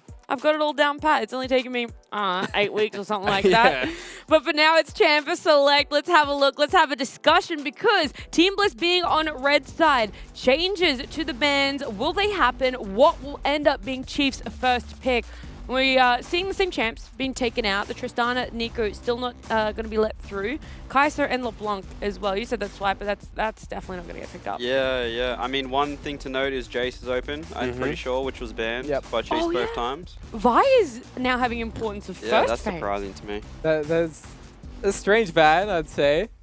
We see Bliss banning the Rumble, so Jace is up. What's the other? Rel's up Rel as is well. also up. No way. So there's the B1 Jace. Will we see Bliss play Rel? We haven't seen Arkia touch this champion once. Yeah. Maybe that's why they've done it. Yeah, that's a good point. Will we see it? The question for me, right, is if you do pick a Jace and you want to go the Rel if you're Bliss, and then Chiefs just slam something like a Xayah Maokai, like you just feel like it's the most terrible Rel game ever. But it is going to be, they're going to pair it with the Varus, right? It could be Jungle Rel. It could be. It could be. Jungle Rel is pretty strong. I'd expect to see something like the Maokai. Maokai Xayah, come on. You can go Sejuani, Jax potentially as well, but I don't know if Jax is as good blind. But I know LPL was really liking that. Could look for the Renekton as well. Yeah. Chiefs are big fans of Renekton as well, right? This is, I believe, this top lane is most played, respectively. So there's the Maokai. Maokai's the easy I execution, don't expect a Xayah. It's not the best matchup into Varus. We will see the Renekton, most likely. It's a very scary, like, early topside, right? yeah. Very strong brawling, very strong prio as well from both of these solo lanes. and you only have the opportunity to really answer one before the ban phase comes through if you are at the side of Bliss, right? So, I mean, Jax into Renekton, if you're not getting this Sejuani, it's a very volatile matchup, right? I mean, if it was, yeah, that would be a good option. If you're Bio on the other side, you could lock in Ornn here potentially as well, which is shown to be pretty strong in these games. So Bliss has actually taken the reverse approach, right? They are looking for the team fight this game. They are going for the hard engage. They have recognized we just need to go in. So they've locked in this Rel and the Ornn. I'm a bit worried for them playing into this Maokai Jace. It's very hard going into objectives with that control from the saplings and the Jace poke.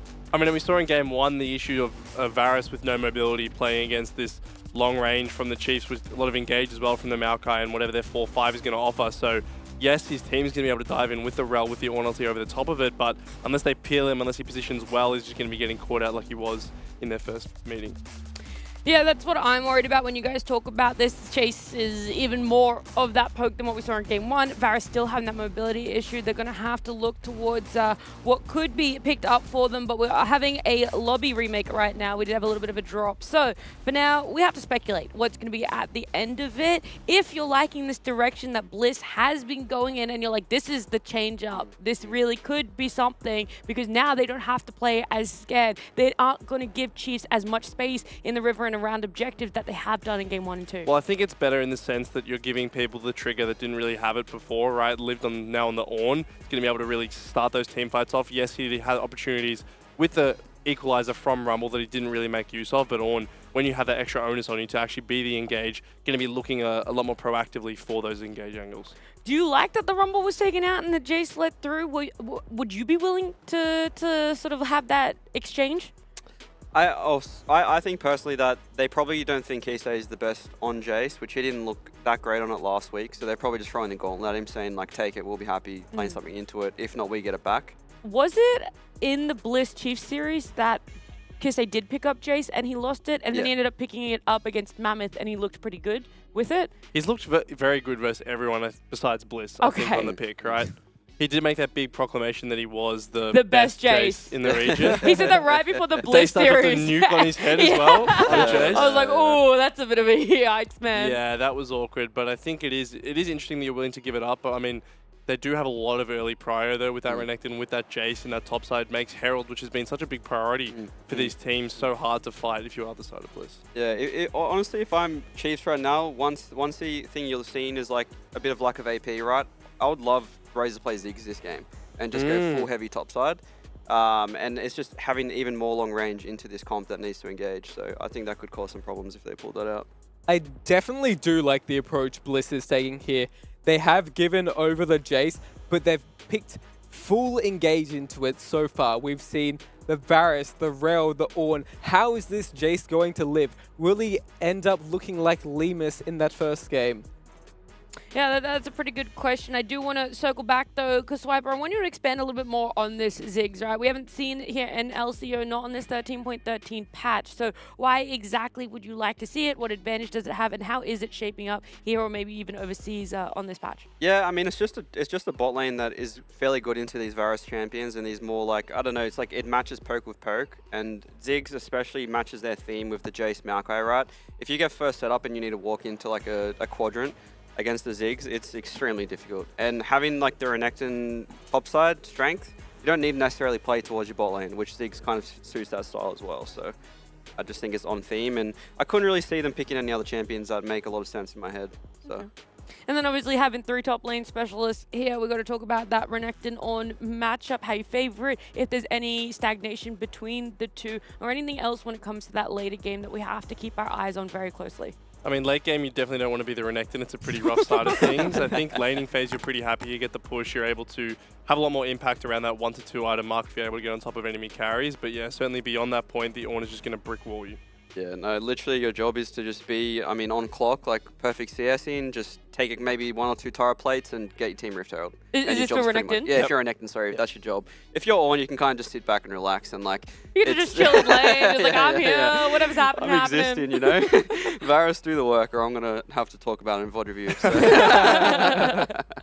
So then how much pressure does it place on the junglers to give that top priority if you're on the side of Renekton? Where can you shut down an On so that you're not as worried when it comes to that later, or you push his timings off? It is more about that Herald like you were talking about, right, Swiper? I think the fact that Renekton, you're not really going to be able to actually kill the Ornn that much unless you are committing a lot of resources towards it, so you're more just going to exist, be able to get your team pressure, and they can translate that to other areas of the map where you can make yourself a bit more useful. Anything else you want to quickly add on, Zonas, before we do get back to Champ select conversation? Well, just find it interesting that they've banned away the Xayah when they've picked the Varus. So the Ziggs has been left up. Wonder if Chiefs will go towards that. There's a Lucian mid from Daystar. This is a very historically, this matchup's been played a lot, right? In top lane, in mid lane as well. Lucian versus Jace is quite skill based, honestly. Lucian mid, we have been seeing it in the LEC, in the likes of Caps, able to push the lane very well, obviously being an AD champion. But this is the Ziggs that you were talking about here. Ray's going very off meta, very out of left field, saying, I don't really care about my lane at all, go win on the other sides of the map. Yeah, exactly, and it's like a Ray special, like he's pulled this out in previous years. He's always been able to play this champion. He's loved his mages bot lane. Yep. Whenever he's found an angle for it, he's like been the first to pipe up and bring it up. And I do see Bliss having kind of a rough time getting on top of the Ziggs in these fights. So yeah, it does seem quite hard. Wonders what Daystar rather is going to go for here. Ari's open. He has played it in the previous 2 games, does provide a bit of that engage. What am I saying? It's a jungle champion. Yeah. I was like, didn't we just say Lucian mid? It's a lobby remake. Blame on the lobby remake. I was distracted. But you lost your place. But Ivan a great pairing with this AD carry mid lane, right? You're acting as that sort of secondary support because you already have that engage coming through, enables the DPS from the likes of Daystar to really come online. But like you mentioned, Swiper, there's a lot of issue actually getting on top of this Ziggs, right? What do you have to close the distance? Yes, you have a Rel engage. Yes, you have an Ornn Horn, but there's a lot of peel on the side of the Chiefs. But honestly, I'm not sure how Bliss is going to deal with this Chiefs comp. It's very well put together. If they're on an objective first, I don't see how you can walk in at all. You're going to need an amazing engage or flank from Akia, or an amazing flash Ornn engage to get onto this backline and actually kill them. All right, so far how things have been playing, how we've seen Game 1 and Game 2, and now this Game 3 draft. Zoranis feels like a very heavy leaning towards Chiefs, everything that they can accomplish within that early team fights, and obviously the latest scaling for themselves. Swiper, are you going to give the Bliss fans out there just a little bit of hope, a little bit of copium? Yeah, look, I mean, these games have been pretty sloppy, especially in the early to mid game, and Bliss have had multiple chances to win the series, win the game. So I think, if Chiefs don't play the comp as optimally as they need to, there's still openings for Bliss, They have a lot of easy go buttons. I do think they have options. It's just, yeah, we'll see. We'll have to see. Side change up, easier to execute. I like it. You've hyped up Chiefs. You've hyped up Bliss. It is time for game number 3. We'll see if it's a clean sweep or not. We're going to head on over to Rusty and Skimmy. Is this the match winner? That is the big question we're asking ourselves right now. Ray's back on an AP mage in the bot lane. It almost feels like it was written in the stars, right? Old mate Swiper tells it how it is. And then you see on the side of Bliss, they're going, okay, we need to completely change up the recipe here. We're going to go red side first of all. We're going to try and play a Lucian into the matchup of a Jace. Yeah. We're going to try and bring skill. You said you wanted to see a carry. Well, there you go. Yeah, look, he's definitely going to be on a carry. Big Dosty with the big predictions of the Ziggs there. I'm a big fan of the Ziggs as a supplement to the Kai'Sa. Now, the difference is that a Kai'Sa can dive the backline with the rest of your comp. A Ziggs can't. He just throws the ultimate out, right? Throws the Inferno Bomb and just tries to contribute that way instead. But it does mean, oh, hang on, we're already fighting. We are, certainly, as Kiste might be forced to actually try and flash away himself. He's actually just going to hold it and just die! And gives across first spot to Daystar, where that feels quite illegal to me, given the fact that, Chiefs, as a 5-man squad, go for the Flash Nautilus play. Daystar flashes to safety, but still ends up with first blood. Yeah, look, loading into the game, Kiste with flash up falls down, but he is face-checking a bush where perhaps he didn't expect them to already be. So if that's a hard read from Bliss, then full credit to them. They find their target, and immediately Kiste going down is a great start. But a flashless Daystar, like you highlight, starting with a longsword, really nice for the Lucian. Absolutely important for the matchup. But if you're a Maokai, you're just now seeing a giant target go onto the head of Daystar right now. And yes, he's on a carry, but it's a volatile carry. Both mid lane AD champions, volatile matchup. Certainly should be. It's been a long time since we've seen this one, but I'm excited for it, right? Daystar off that Ahri support duty and told you need to try and carry. We've spoken about just how oppressively strong he's been all season compared to Split 1. His ability to really determine how these laning phases have gone. Hasn't felt the same amount of strength so far in this series, but they're going to be trying to answer back to try and bring this game. Hook connects, And so the another series little to a game trade. 4. Does seem like it's just going to be a health transaction, however, in this bottom lane. So pretty true to form, I think, suffice to say. A flashless Rel is going to look towards Hex Flash abusing the lane, halfway to the Ignite being back up. Level 2 is when the kill threat definitely starts to skyrocket, just because the amount of spells they have doubles. Who'd have thought? So keep your eyes peeled towards that bottom lane. Mid being flashless is crucial for the side of Kevy if he can get there and be involved. We have seen, however, and already are seeing that Kisei is being dealt with from the damage of Daystar. But we've also seen Bliss track Kevy really nicely. So it might be hard for the Maokai to find his opportunities. But if he gets it done, the rewards are so large. I mean, it's going to be limitless, really, isn't it, right? You've got the saplings acting as a ward of their own. He's already hunting. I mean, he can look for a flash, twisted advance if he's really keen for it. Kisei going to try and telegraph it just a fraction as they go for the Bramble Smash. There is the Shock Blast, Hammer Form, take him down! Oh no. But Daystar's found another! Kisei had to answer back. But the fact that Daystar's found 2 in 2 minutes, he's sitting pretty. And for just a moment there, Daystar got a red buff proc onto Kisei and might have been able to walk away, but I think turned to throw the W. It means that Kisei's able to get the kill and save the flash to not have to use that one. So the opportunity now exists in mid lane to play around this flashless Lucian. But he'll teleport back in and he got a kill from that trade. It's not the way you want that to play out if you're Kevy.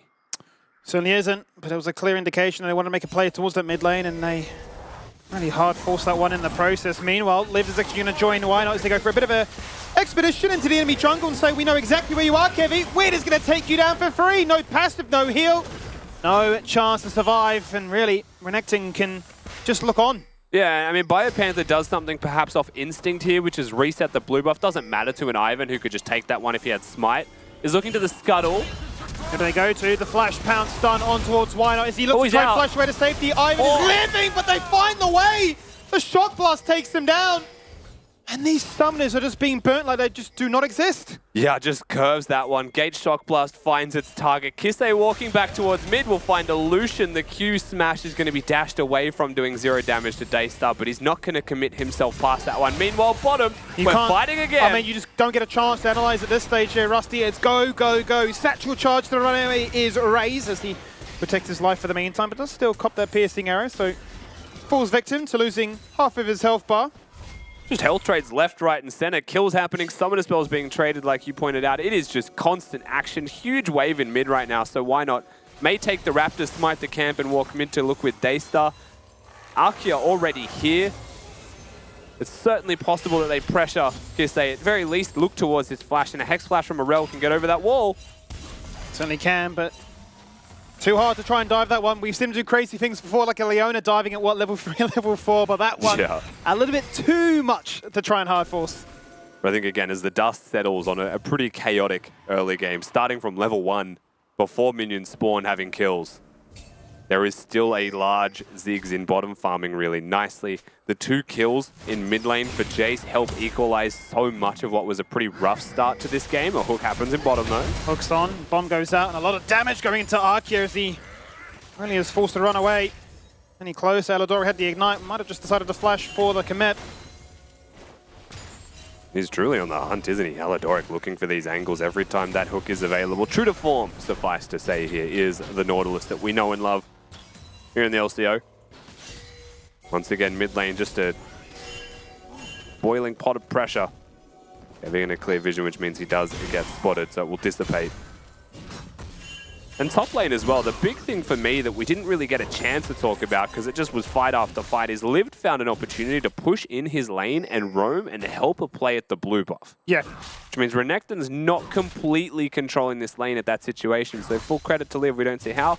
But maybe just bouncing and crashing large waves gave him that moment, and Bliss were able to use that to get a kill. Found a moment and actually made it matter. Certainly is very important when you talk about the discussion of scaling versus not. Renekton definitely wants to try and keep them honest for the meantime before the Zorn can just come into its own. And we talked about it during the drafting phase. I mean, you were quite happy about the fact that the Nocturne got banned away. You saw what Team Bliss were putting together, right? A lot of hard engage to try and make sure that if Chiefs are going to be annoying with all this range of a Jace and a Ziggs, They've at least got some go button, but the Nocturne denied. The Ivan comes at the play. It's more now screaming, we just need to try and weather that damage and be able to still go at you. Yeah, the Ivan pick is the big question mark for me overall. I think Ivan provides a lot of staying power for your damage carries, right? But if you're going to go to war in a war of attrition and a poke battle against the Jason or Ziggs, you are going to lose that. So I think it's less about having the shield to persevere through the poke, more about having the shield to keep you healthy while they're harassing, but you're being active. You have to be active here if you are the side of Team Bliss. You cannot afford to just let time be on Chief's side when these objectives are up. Fight over a Baron for a minute. That sounds bad for Bliss. Does sound pretty awful. Certainly not going to be a case of wanting to try and bait out those Baron dances like we've seen prove to be disastrous time and time before. But to Wynot's credit, he's been a bit of a pesky counter jungler, constantly going to the enemy Raptors and just stealing those away, making friends. He loves his popcorn chicken, doesn't he? He does. Got them nice and seasoned, ready to go. He doesn't eat them, mate. He's a friend of the forest. Can't have that. This top wave, every time you look up here, is just huge. But Daisy summoned, bottom fighting. Daisy has been summoned. Kevy's here. That's the focus right now. Out goes Raze with the damage and the disengage away instantly from Kevy's. He's forced to flash defensively, not taking any unnecessary risk. That does give an invitation to Bliss here to start up Drake #1. On vision as well, the ward will be there, but the recall confirmed, and no ability for the Maokai to get into the area, which means it is just a non-contest here. Chiefs looking to crash this wave, and Aladoric and Raze getting a little bit too close to the sun here. Yeah, this is a little bit of a dicey little jive was happening in that lane. Really trying to force out something crazy from Bliss, almost getting a freebie handed across to them. Not to be. So you wondered for a second if you'd have a little cheeky stab in the dark there. He was hitting him with a smite check. Yeah. They do have smite, so it was secured. Not going to be stolen away, but a nice gate shock blast in mid to make sure this Lucian is feeling it. Now that's an important factor as well. In terms of priority in this middle lane, the Jace doesn't need to step up in range of the damage of the Lucian at this point. Can realistically just sit back pretty passively and clear the wave in one hit the second the Lucian looks away, but the culling used in mid. 3 members collapsing. Just in a bit of trouble if he can literally run away, then he'll be fine with the shot gate. This to be the case here. As you can see, Arkia once again give a chance to freely roam. Same for Lived as well. Always looking to try and stay mid lane is our focus. Daystar is our carry. This Lucian has to win this volatile matchup. Just walking through mid. Just having a little bit of a meander through the middle lane right now as the Rift Herald is up, so finds himself in the top side river. Teleport going to be used from the Lucian straight towards mid. No culling on this Lucian, but still a completed Kraken Slayer at 9 minutes in the game. It's no easy feat for Chiefs to press tab and want to fight that at this point. Everybody groups up and ready to try and make this fight the one that they want to take. 10 minutes into this game, we're going to have a bit of a check to assess the power. Nature's Grasp, rooting in place, free, in for the fight. Bipep has found his target. Goodbye, why not? But Daystar has no ultimate. He's got a flash, but he's under no pressure. 2 kills going away of Chiefs. 2 in return for Bliss. Aladoric in trouble. The Herald reset. The knockup is good. The flash away to safety as Daystar's now forced to try and run as much as he can. And there's another hook. There's the Bellow's Breath to try and buffer it. And they're going to hit them back with a 2-man knockup with the flash. It's too late. But the carries find the kills. It's the mid lane. That's the focus. And now we're just looking to try and rotate through those cooldowns. Satchel charge not getting him to safety. Oh, they're so low. A flash across the wall to try and really edge out a victory. And so we've got poke, whilst you've got to go all in. The Team Bliss's mid laner and AD carry matches that of the Chiefs. They just stand and throw skill shots at each other, but neither of them are willing to fall. And the mid and AD carry of both of these teams, just with blinking health bars, will limp away. Lemus might be able to get himself a turret plate, but Kevy's going to be here to stop anything further from happening. And in terms of fight timing, you cannot ask for more if you are Bliss. Daystar at 9 minutes gets a Kraken Slayer, joins a fight that takes place instantly. He's not going to be stronger. He is the strongest person on Summoner's Rift at the time that this fight starts. But Arkia misses the engage. Doesn't find Aladoric, who simply walks away, then gets the hook. He's level 5 to level 6 and is really not providing any value in this fight. Nature's Grasp will come through to separate them. Arkia now just removed from the fight, and it's just started. Compensated by Daystar's ability to put down damage because Liv CC locks everybody, and so it just becomes kind of an even trade. And now the tanks stand in front of the carries and try and find angles for the carries to dash forwards in Daystar's case, right? Get over the wall and do some DPS. They'll buffer the crowd control on each other. And at the moment they go forwards, Everyone just tries to kill everybody all at the same time. It ends up becoming a 1v1. ADs and mids just duking it out almost separately. And they'll have to flash out to safety each to make sure they survive. Almost comical. Well, it almost got to a point where we want to overlay it with the circus music. Not to be the case, though, because Chiefs going to find themselves a lot of strength here. First turret taken in the top lane. The Renekton is going to be sitting pretty. Herald Summon, and that's where they're going to find their gold injection. Really big, though, from Chiefs here, Skimmy, right? The Zig's strength, something that we didn't really get a chance to talk about, and why that Herald fight was so important, is because they can instantly take turrets with the satchel charge. Combined Arkia just failed that. Do they know? Arkia just failed that. He has no flash. He's sitting pretty. He's in a lot of trouble. The Magnet Storm goes across. Daisy chucked into the mixer, but there's not going to be much to do. Why not with the slingshot? Two-man knockup from his partner in crime. They snipe one from afar. The piercing arrow does just that. As for the call of the Forge God from max range comes across, but Kemi jumps back in. He wants to try and life leech up a little bit, but he's just handed across another kill into the hands of Daystar. A dicey little skirmish off the back of their support making a mistake, but look who's just collecting all of the taxes. The taxman comes through and Raze says thank you for the turret in top lane, thank you for the turret in bottom lane, and is so fed in this game. But we look back at this fight that takes place inside the Baron pit. Arkia, pretending he's the Herald, is going to be a squatter in here, has got the shield from Ivan, and the Varus ultimate across the wall, and Daystar wants to dash forwards with his whole heart, but Biopanther is there to stop him. And so it just ends up being a much more drawn out and slower affair. The Nautilus ultimate stops him again.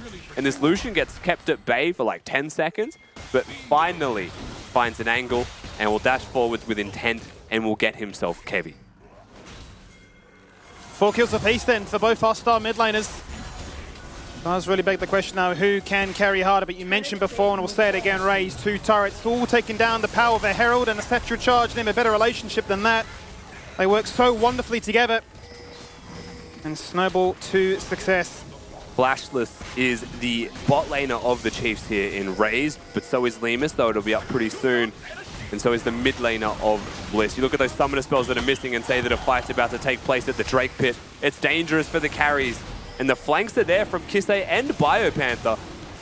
Kisei spotted, Bio not so much. Daystar poising an attempt to dash across into the blue buff, but would meet himself a very angry Crocodile. Daystar is about to find that Crocodile face to face. He's across the wall now, in with the Magnet Storm, only going to lock down another door for the meantime. Super Mega Inferno Bomb goes on down, drops them low, burns them with the Leandries as the Nature's Grasses. You are in our sight. We're going to take you down, and we'll poke you out, we'll kill you out, and we'll force you back to those structures. In goes Kiss, they're getting a reset with that Dust Blade and forcing Liv to flash away defensively, but finds himself a Nautilus. There's an Aladoric. And there's a kill for him. And what's crazy is you look at the score, 10-10 is the kill score right now. Dead even is the kills, but it's a 2,000 gold lead to the Chiefs. They've taken the outer turrets. They're now going to take the objective as well. They got the Rift Herald, and now they're getting the Drake. 6-2 is the scoreline of Kisei now as he starts to pull ahead of Daystar. And this fight is won quite simply from the flank of a Renekton and an ultimate from a Ziggs. You watch how this takes place one more time. Daystar is apprehensive to go forwards. He doesn't know that a Crocodile is about to show up. In fact, I'm not sure that he's watching for Biopanther, and this Ziggs ult hits everybody. Just locked down in place. Windup might get a stopwatch off, but he's not protecting anybody with that. He's not zoning anybody with that. And Daystar barely gets to play the game with the pressure that is just placed onto him. He does well to get the damage down. The Ivan is putting shields towards him. They acknowledge who their carry is. But when all's said and done, the initial damage in this fight was just far too great. Not even a poke comp, Skimmy. No. They just team fight with it. If the poke comp's winning an all-out fight, then you're really concerned for the kind of scope of this game and where it's really headed towards. When he find themselves up by 2,000 golds, let's check in and see exactly where that gold is distributed. And it is Raze at the top of the table. Big reason bit, the fact that he managed to pick up all those turret plates for free. But Daystar not too far behind, going toe-to-toe here with Kisei. I mean, we spoke about this between games as well, right? We want to see Daystar with more agency. We want to see him be a carry. He gets the Lucian, he gets his opportunity here, and he is still near the top of the gold standings with Raze on this Ziggs, who has just been farming structures left, right, and center. If you're a Bliss fan, you are hopeful with what Daystar can provide with why not backing him up with those shields, with a team to stand in front of him, but we're fighting again. We certainly are. Opens up with the Maokai ultimate first of all. 2 members locked in place. Out goes that Call of the Forge God, knocking up to Lemus with a target in sight. Take down this Jace. And that is exactly what they do. But now Biopepper joins the fight, slicing and dicing, hacking them down low as he cycles through that gorge, going to try and sustain himself, but it's just not enough. Limus, untouchable, gets himself a double. Ray's in big trouble here as well in a 1v4 situation. He's going to fight his way out of it. Flashes really nicely done from Raze. He'll survive, but he won't be able to take anyone out. Arkia with a couple of good dodges here, Skimmy. And once again, a delicate little fight, a pretty crazy skirmish. And the MVP is not the carry that you think it is. It's Liv, who finds a crazy amount of teamfight DPS in this one. Limus locks down his target. Liv finds an ultimate onto all of them, knocks them all up and combos it. And Daystar only gets here to be Nautilus ultimate into a flash Renekton stun and really cannot do much but the absolute bare necessity. But you take out one carry, there's a second one waiting, and Limus will get himself the double, able to get those Blight procs off and just stack the DPS. Doing his best life there as Raze nearly sneaks away a kill onto Arkia in the tail end of that one. He's feeling himself. He's vibing. Tell you what though, those two mid laners didn't get a chance to press any button. They were CC'd for years. Able to really showcase just how strong they are in the current state of things. Herald #2, one that you know Chiefs are really keen to pick up. This would certainly interrupt the perfect record here for Bliss to find those first 3 turrets 100% of the time.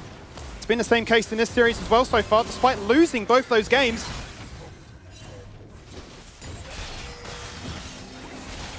And a really important Rift Herald to be taken here as well by Team Bliss, right? Upset the Ziggs combo. With this Herald, they can't just summon it in mid and make sure a turret immediately falls when they get an angle. Chiefs are looking to contest. They're in the area. The fight is on. Daisy's gone in, as there's Arkia, 2-man Magna Storm right now, but it's so split away, Rusty. This is not the fight that you want. We're flashing afterwards. We're hunting for more Mega Inferno Bomb, and why not? Said as the Culling says you should go away, but the Hog, how does it find the angle right there? The shield, it just does not exist. And Bio takes kill #2, have your Heralds, but we're still going to siege and shove through mid. Doric's hook has a 90-degree angle attached to it, it feels like. Pressuring mid lane, now turret to fall, Bio engaging. Turret going to fall, hook connects, and Liv, there's another casualty. Forced to try and defend this turret when they really had no business doing so. And you thought for a second with Bliss getting the Herald, the gold was going to even itself out again, but Chiefs say no. We are in full control here, game 3. They'll find the fight, they'll find the fight. They'll break themselves all 3 turrets. They'll get a 3k gold lead here as well. Arkia, it feels like, really is not showing up as much as we're used to seeing from him. This engage, he uses the Ivan, he dashes in and finds his targets, but where is the damage to back him up? It quite simply goes too far and then suffers the consequences as the rest of Team Bliss. That hook does not make sense. That is an alien hook.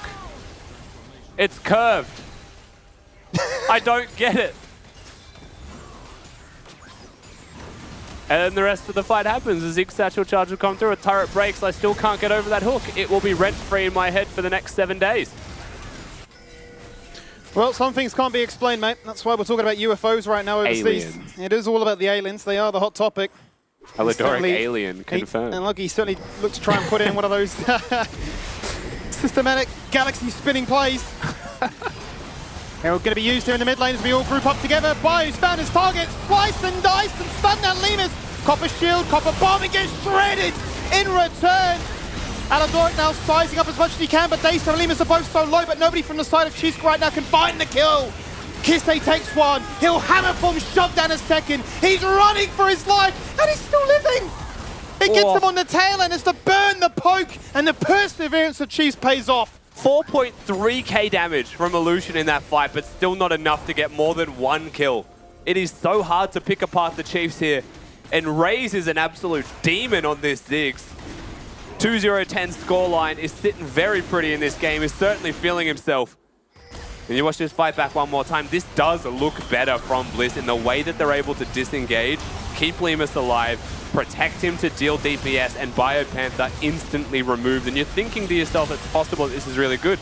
The Gage Shock Blast just misses Limus, he survives. Daystar finds an angle for a Culling, gets to put down consistent DPS. But I think the issue here, and in hindsight, Daystar's going to be really upset about that, Skimmy, is he auto-attacked the wrong person 4 times. That is a dead Kisse if he finds the correct target, but just misclicks 4 times, 2 double tap auto procs. And Chiefs get to live another day. He just barely limps away, you're absolutely right. And for all the excitement that really surrounded this mid lane. He's starting to double that KDA. 9 kills on this Jace if he wants to say, I am the best Jace in this league. But he's making a good case for it into his direct competition of Daystar. Bio has been caught. He went in for that flash engage. Look at what look at Lemus and the rest of Bliss had to try and throw towards it to make sure she didn't die. I mean, a flash transaction, you take that any day of the week if you're Biopanther right now. That means that Varus could die to anybody, not just you. You've always got the possibility of a teleport flank. As you are seeing the other top laner here, of course, Lived, looking towards that bot lane turret, is choosing to walk up the river right now. Seems like he wants to be more positioned with his team. Perhaps Lemus with the shot call saying, I do not want to repeat at game number 1. I will be protected and I will survive, but an opportunity to potentially take a turret in bottom lane is gone. As unfortunately, 22 minutes into this one, we do find ourselves in a pause. Wouldn't be an OST finals without it, guys. No, it has to be done. It's a rite of passage. Well, if you're new to OST, then this is what we're all about. We love to flex just how good our internet is down under. But on a more serious note, I suppose, I would love to pick your brains and say, how do Bliss look at the situation and go, we're down again? The gold is against us. We've got Raze now with 18 stacks on the Magi's. He's vibing. He's really filling himself in these big game situations. Bliss coming into this with the perfect 3-0, staring down the barrel of a potential 3-0 reverse sweep within only a week. How do they look at this one and say, okay, what is the go-to? How do we actually try and make sure we can get the perfect fight? I think this comes back to ultimately what was said by Swiper just before we got into the game, right? Is that Chaos seems to be the friend of Team Bliss's draft right now. I think ultimately because you have a Lucian Ivan comp, but it's not a pure team fight composition, really. You've got a Varus who sits back and pokes, doesn't have to be involved. I think the more chaotic it is, but still in a front-to-back way, I think, the better it would look like for Bliss. Ultimately, they have so much DPS if they're able to attack, and the longer time passes, the more likely the Renekton is just going to be one hit by that damage. And then a lot of the front line of the Chiefs starts to disappear. It isn't a Kai'Sa that you're used to seeing in this type of composition, right? That dives the backline and takes out those carries. So I think there is definitely worlds here for the side of Team Bliss that those carries can simply survive, right? Just dodge the Ziggs poke, dodge the Jace poke. But instead of dodging it, you could also be chaotic, right? Force a Baron play so they're not set up to poke you. They have to react with teleports and then look towards fights instead. I think that's something that they can definitely look at. I think that's something they have been looking at when they forced that last Herald as well. Opportunities certainly are there for Team Bliss, and any mistake from Chiefs will be capitalized on instantly. That is the danger the Chiefs have. Absolutely has been, right? I suppose the second layer to that conversation, for me at least, is identifying these flanking avenues that Chiefs have been constantly utilizing, right, to try and backline attack, be it Daystar or Lemus, right? You know, Renekton, Biopanther's really been on one, making sure he's found that way to try and burn summoners. You know, you're trading a flash, you're absolutely sitting pretty as the Renekton, right? But, I mean, you love to say it's as simple as dodging those scale shots, but it just come down to vision control being the overarching theme of that one, right? Is it really as simple as saying that if Bliss can set up themselves perfectly and understand exactly where Chiefs want to attack them from, it really just takes a lot of that sting out of the punch that Chiefs have? I mean, the less angles Chiefs have, yeah, the easier it will be for Bliss to be able to play that front-to-back style. Right now, a 5-1 and 580 carry with 2.5, almost 3 items done here as well, and Lemus certainly can be the star of the show. But I think, to me, it is all about can Daystar attack? Because Lemus might just be the conversion on the damage that's put out by the rest of the carries on this team. Yeah, definitely with the lethality build coming into full effect, he can certainly snipe and he put out a fair chunk of damage if given a chance to stand back and do things like this. Do need that second carry, especially when you got that as a support Ivan, really waiting to give you the buffs, give you the protection, and give you the avenues to try and step up aggressively. And Bliss very clearly aware of the situation right now, right? They can see what's going on, but they are still looking. They certainly are. Two-man ultimate knocks them all up, and just look at the health bars of Bliss disappear, but the redemption really is just that. It's the clutch factor. And somehow they both survive. Wow, the Leandri's burn doesn't even take him down, and it feels like by some miracle Bliss will face check a bush after seeing Alodoric and walk away to tell the tale that that is a terrifying bush and not to walk into it again. But the Baron buff already looked at, already half HP. Can Bliss do anything? Is why not here? Too little, too late is the question. Out goes the Call of the Forge God, looking to try and interrupt R2. They're going to do it not so successfully. The Baron's been taken, Alodoric's dead. And will Chiefs be able to really run away and keep their lives intact? What a satchel charge as Raze runs away. Liv, he's been baited. Dodging across the wall again by running as much as he can. And even Daystar, as strong as he is, flashing forward has to burn everything to at least get one. Absolute confidence in his team. Daystar continues to push the tempo into the absolute limits of what Bliss can provide. A teleport comes in, is not found by Why Not's Q. Raze will be perfectly fine. And that blast cone was absolutely bonkers from Raze. Could not ask for more with his mutated plants on the Chemtech Rift. Alidoric first and foremost, and that's what shows him here in the first place. The normal blast cone not going to do that. Straight to the engage, Arkia gets the shield, the redemption comes down, the Leandries is burning, the hook misses, the Ziggs bomb misses, and is able to just walk away. The J-Shock blast missing as well. Yeah. And this Baron starts. The tragedy here for Chiefs is that Liv somehow still gets this R2 off, and it almost defies belief with how far behind him the Ram is. But he's still able to get that one off, and they find their first pick onto Alidoric, and that's where things start to go a little bit bad here. I mean, that's in another galaxy. I'd written it off. I'd already called it out, saying it's being buffered away. Oh, Lemus, that wasn't even the middle of the Ziggs bomb. No, it's hurting. Look at the true damage 22 he does. stacks. He's got the Void Staff. It is packing a punch here, Rusty. It is a terrifying prospect. Certainly is easier said than done to just dodge those skill shots, lol. I think at the present moment, though, one kill and a raise before he has that death cap can hurt his DPS output by quite a lot. Right now, they are pushing down mid lane Team Bliss. They are not going to win this base race. It is a Ziggs. You do not win that. 3 members still inspired by the Baron. They've still got a whole minute left to play with, so Bliss will say we'll try and trade something, but you're just losing this trade, plain and simple. You've lost 2 Bliss types. have to look for a fight Your here. inhibitor's been taken Varus as well. hit. Chain of Corruption, as they go for the one-shot to Kiste, but he's going to flash away at the last second. Dora looking to try and zone back the likes of Arkia and Wynot as well as they jump on in. One man Magnet Storm for the meantime, looking to try and keep them in zone as they can. Liv flashing in, headbutt up against the wall, looking to try and stun them up and try and find the DPS they need. But Bio joins the party, TP's in, doesn't find the target that he's really after.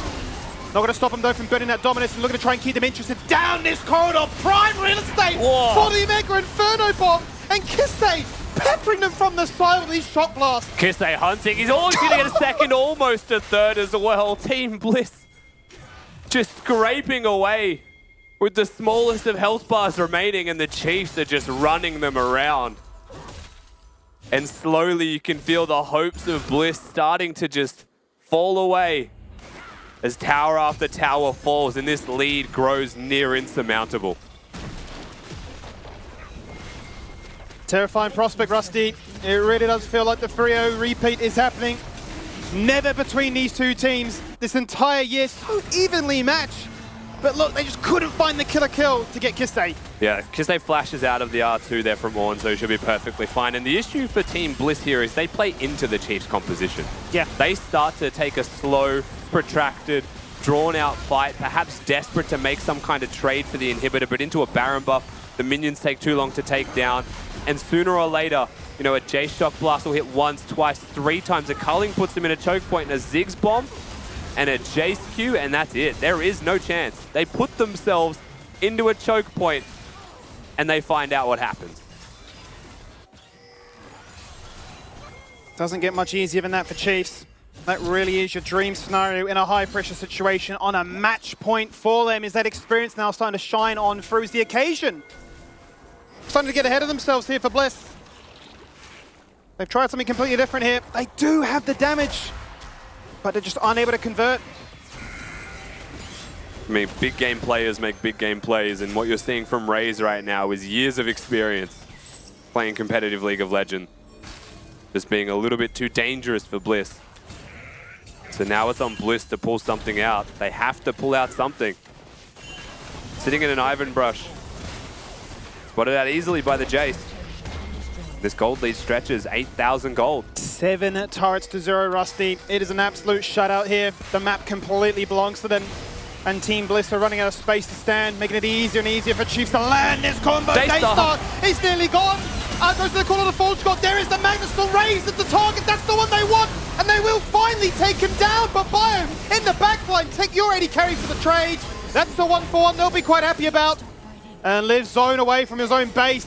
Unable to go towards it, but look at the minimap. All 3 lanes crashing at once. Yeah, Liv potentially able to cut the wave, but they push in mid lane, they have push in bottom lane as well. And yes, they take out the Ziggs, but Lemus doesn't get to play the game, and Daystar was never in that fight. The Ziggs had pushed him out already, 1 HP. It may as well be 0 with what he was able to provide to that one, and another inhibitor falls. The gold lead remains unchanged, but is so favorable for the Chiefs. And you watch this back. If this W hits from Raze, that Satchel connects, he's dead. Just throws it wide because he's also running for his absolute life, and I feel like the smallest of details there keeps the Lucian alive, and this game could even be close to over. But they take out the Ziggs, they get their target, and they help to save the game. They buy themselves some more time, some desperately needed time here for Team Bliss. It's been an impressive pace. All 3 games have gone at 33, 36, and now hitting the 30-minute mark as well. This is when the game gets dicey. This is when those moments really do matter. You cannot afford to make a mistake right now. Flash available here for Daystar, the only one on his team that has it available for him for this upcoming Baron that has now spawned. Kissy and Kevin, they got the ability to make magic happen. Same for Aladoric as he goes in to do just that. There is the charge, there is the knockback, there is the bomb on your head. As Kevy's completely isolated, but they're taking down Arkia. There's no chance to peel, no chance to protect. Kevy limping away as Liv goes gold and he finds himself a grave. And 3 members of Bliss now are forced to defend their base with their life. At the very minimum, you are now looking at 3 inhibitors to fall, but the Chiefs are going straight down mid lane instead. Trying to clear the minion wave is Lemus, but can he stop the Nexus from falling? They have to fight. They have to fight. They want to get it done right here and right now. The Chiefs want to be history makers. They did the 3-peat 7 years ago, and they're going to try and do it again here today. This will be their 7th title. How fitting would it be for them to end it in this fashion? As Bliss respawn, they try as they might, but Chiefs say, you 3-0'd us, we'll 3-0 you. And a fantastic victory from Chiefs, a 3-0 on the day. The 3-peat, their 4th final in a row as well. And suffice to say that Chiefs are just oceanic royalty at this point. They cannot be beaten when it comes to a grand final. They're the best team in Oceania. 3 back-to-back championship titles. It doesn't get much better than that. A new era of Chiefs dominance for me. You've seen teams come and try, give them a run for their money. The squad of order that many years ago, the team of Bliss coming in this year to try and say that we'll upset the apple cart and give you a new challenge.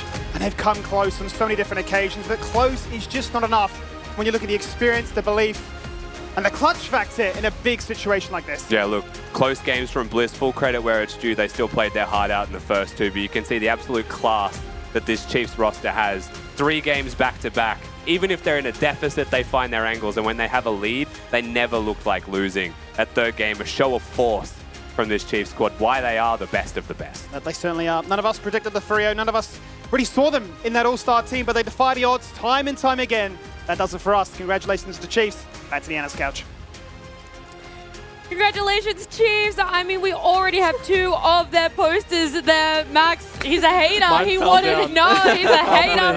He here. wanted Bliss, but it's all Chiefs. We have both of their posters behind us. They won at the end of Split 2 last year. They won Split 1 this year, and then they've done it 3rd time in a row for Split 2 here in 2023. It's just ridiculous. They rock up at the grand final and this team is just completely different, right? Yeah. We asked how big of a change could they make in 1 week, and they seem like completely a different team. This is your answer, but it kind of goes to both, right? Let's break down this game at 3 because that Ziggs pick, you saw it coming. Swiper, a lot of us here, though, those that have been watching OS very intently, we didn't think it was on the cards. We didn't know that it was in that back pocket, but there it is. It's pulled out, and the damage that they were able to do in late game was disgusting.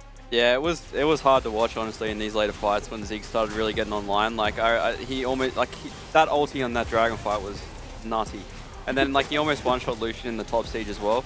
It's just so hard for Bliss to play this game unless they get, monstrously ahead early, which it was hard to do, right? And I think Raze and Chiefs having this prep going into this week is definitely a big factor in why they close out the series. Yeah, I mean, poor Bliss, they tried to change it up. They picked up a red side for themselves, but it wasn't enough. You believed in this comp over there, Zoranus. You had full faith that Chiefs were going to do it. You had no doubt about it for this game 3. Yeah, honestly, the early game went much better for Bliss than I expected. They found these early invades with an Ornn into Renekton somehow, and they looked like they were coming online, but in reality, the Chief comp was just too strong. We saw this Ziggs damage, this combination with the Nautilus ult. There was pretty much no counterplay for Team Bliss.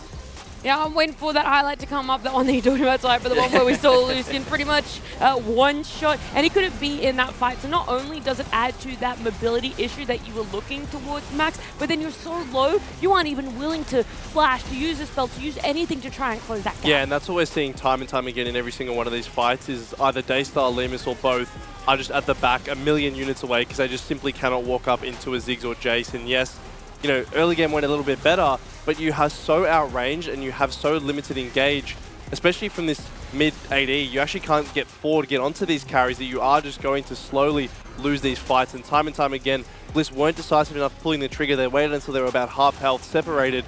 And like, look at this. They can't even get into the fight. It's not even a fight. They're just copying all this damage from the side of the Chiefs. They're trying to walk up, and while you do, you just get absolutely slapped with that ultimate there from Ziggs. Yeah, that's it. That's it. Gone. And look at everything that he's trying to use here, and not a single ounce of it is actually dealing damage. Everyone else trying to engage them, but your numbers are already low. Everyone else just continues on dying, and before you know it, that top inhib absolutely destroyed. Yeah, and that's the thing. Like, as soon as Ziggs throws like the load, he doesn't have to do much else in the fight, right? And in that fight, they did dive him and end up killing him.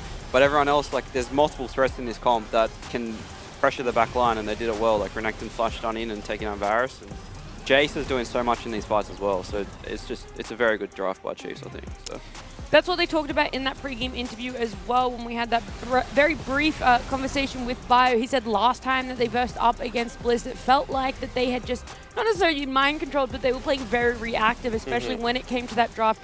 They were falling into all of these plot holes. The tables have turned, and that's exactly what we saw Bliss unfortunately doing. They were almost being too reactive in the draft. So Chiefs, they came in, they came prepared, and drafts for 3 games straight were outstanding. They were able to hit everything that those drafts needed to be able to have a nice, clean execution. Absolutely. Sorry. I was just studying the draft. We're talking about all these great drafts. I just want to look back over the trying to refresh your memory. And it really does feel like, you know, coming into the series, I was expecting draft to be a big point of power for Bliss. Actually, right, they brought out so much. Oh my God, look at that. That is 40.8. Yeah, that's disgusting. That's why you can't, like, what do you even do against that as a Varus, right? Time and time again, you're just going to be getting a single Ziggs Q, single Ziggs ulti, and you're not able to play a fight. But back to my previous point about draft, it really feels like this is a bit out of pocket for Bliss, right? You've gone the double 80 carry into poke with not much engage over the top of it. It seemed like Bliss in their previous series had the complete upper hand in regards to draft, but today Chiefs came in with a plan that week off, clearly being used to good use, and they just look like the better team. Draft, execution, everything. A nice steady growth for the gold difference too, so you can see that it was just this snowball effect for Chiefs. There was no stopping them. Once they started getting that ball rolling, it was all over. Could you have seen Bliss playing certain things out differently? I don't necessarily want to talk about, you know, this overarching draft stuff, but when it comes to that mental side, right, that's what I now start to think of for Bliss. You've kind of lost this. Chiefs, they're going to be taking number 1 again, going into PCS, the higher seed. Like, how do you bounce back from doing it so well in upper bracket and then losing in grand finals the second time in a row? Yeah, it's surprising because like it seemed like everything was going well for them like last week, and that's why they did a clean sweep 3-0, right? And it's just like today they fell behind in the series and they struggled to adapt. So I think they need to have a conversation of like how they want to change these drafts up, or how they want to, if they want to run back the same thing.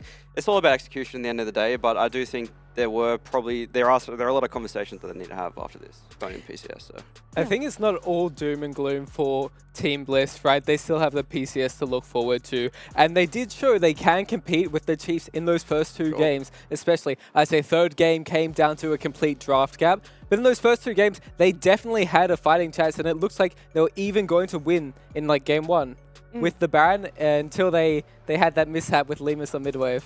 Just a couple of mishaps. It does, though, lead to Chiefs getting that 3-0, and now it's time we get to talk to our players, our victors, our champions over here. We have Kevy joining us first and foremost. Yo, Kevy, congratulations. You guys do it again, and I mean, for you, you come in, there's been this back and forth between you and Babbitt of who's going to be jungler, so how much does this instill you with confidence in your gameplay and the team on Chiefs to get the championship and to come out number 1? Yeah, it feels pretty good. I mean, we were scrimming pretty much every day, like after we lost the 3-0 in the upper bracket. So, yeah, I mean, I didn't know who was going to start. I was not too confident in my own gameplay, like even from scrims and stuff, but I'm just glad like everyone trusted me, and yeah, we threw at them. Shane, first off, big congratulations. Look, you guys Thank look you, like a thanks. completely different team to the Chiefs that we saw last week. Can you take us through, what you did in the weeks, and did you feel very different coming into today's series? Yeah, I mean, we had like really good scrims, I would say, coming into this game. I would like to thank, all the players who participated in that. Zoranis, Halo, Shock, Violet, Voice, and Decoy, and Yuasan. So we kind of had like a full roster, and me and Leo were playing on each team, like one on the makeshift team, one on the main team, and stuff like that. So, overall, I was very confident in our team. Like, I could feel we leveled up, like, for sure. But my solo play wasn't that good. At what point did you know that you were going to be on the starting roster, and how does that shape how you guys do your draft prep? Because that's something we just absolutely loved seeing. The way you guys drafted in this series was phenomenal. Shane, can you stop checking Twitter in the interview? You see how many people are giving his tweet a like? I just heard, like, I disconnected from something. I thought I DC'd from this, but... It's looking all good from our end. But yeah, it was a question again. I knew it. Sorry. No. All right, I'll keep Max it brief. distracted me. Yeah, of course. It's all Max's fault here. It was just very simply, when did you know that you were going to be doing the starting, and how does that shape how you prep your drafts? Because you guys had phenomenal drafts here. Yeah, I mean, I think Leo and I both realized, we have to play champs. Like, maybe he's, slightly better on the facilitators, and I want to play more of the carry stuff. But that doesn't factor in too much because, if it's a good Sejuani game, like, I'm still going to pick Sejuani or something like that. So we kind of had the discussion on the last day of scrims, and we said I'm starting. So I just went into the mindset, I have to play my best. Whatever happens, happens. Like, if something goes wrong, like, worst case, Leo can come in and play with a fresh mindset, because I was starting to get very fatigued in game 3. I even started lagging. Like, my PC was, like, overheating. I had to restart. Like, I was just sliding around, but I had full trust in everyone, and everyone had full trust in me, so I'm very happy. Yeah, persevered through it. That's good to hear. Now, looking ahead to PCS, obviously we did not have the performance that we wanted to internationally last time. What are you guys at the Chiefs looking to do differently in the weeks leading up to that tournament? I think we actually still want to scrim. Like, a lot of people want to take a break after finals, but we'll be looking to try and find scrims still and come in with a competitive mindset, because, what happened last bit, I think we kind of just got destroyed. But coming to this one, I think we've taken some learnings. I think the PCS teams are very beatable, so we're just going to be doing our best in scrims. I think everyone is a lot more trusting of each other, like, from this week of scrims and, like, from the result today. So I'm very happy about that, and I think we'll do well in PCS.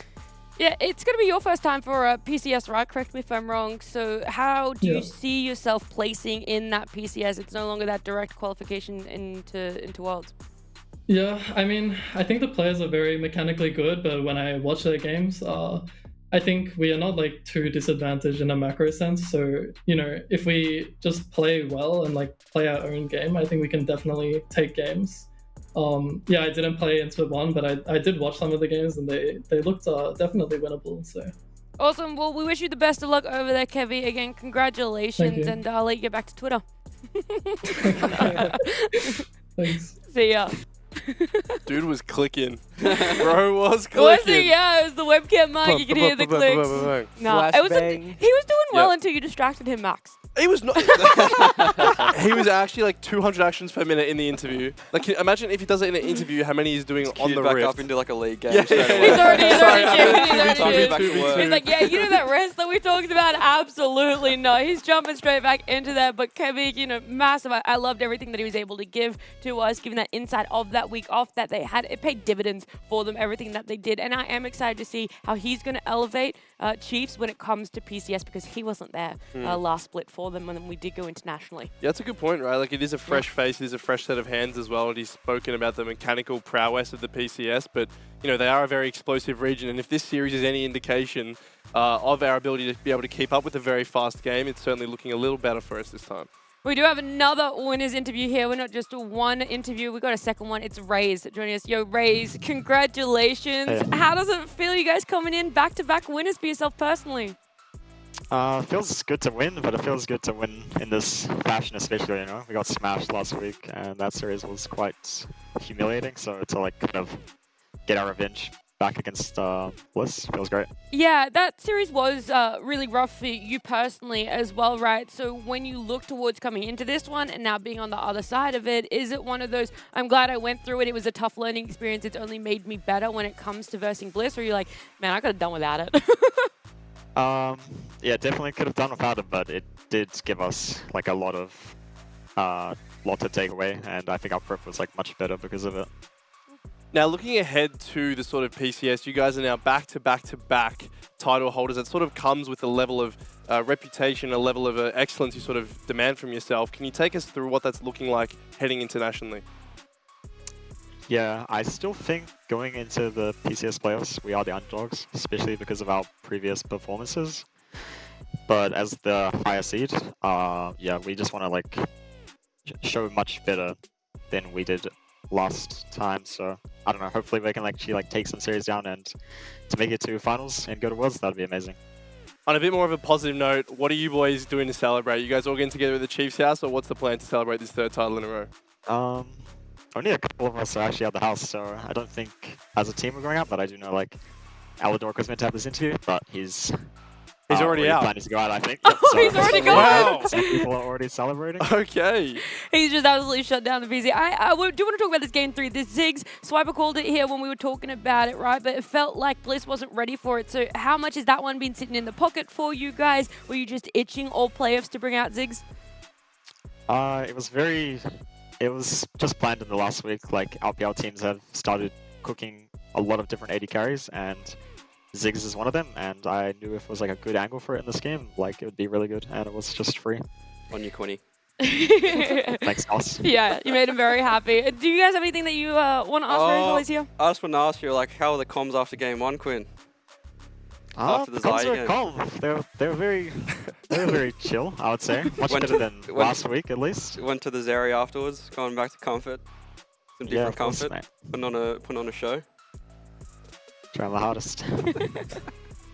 And I do have one last question, if that's okay. You got That nothing is else, completely Max? fine. All right, perfect. Well, sort of almost a request, right? We have the watch party happening over in Sydney. There's a lot of Chiefs fans down there. So, Razor, I've given you the duties here. Anything that you want to say for the Chiefs fans? Anything to go out there as well?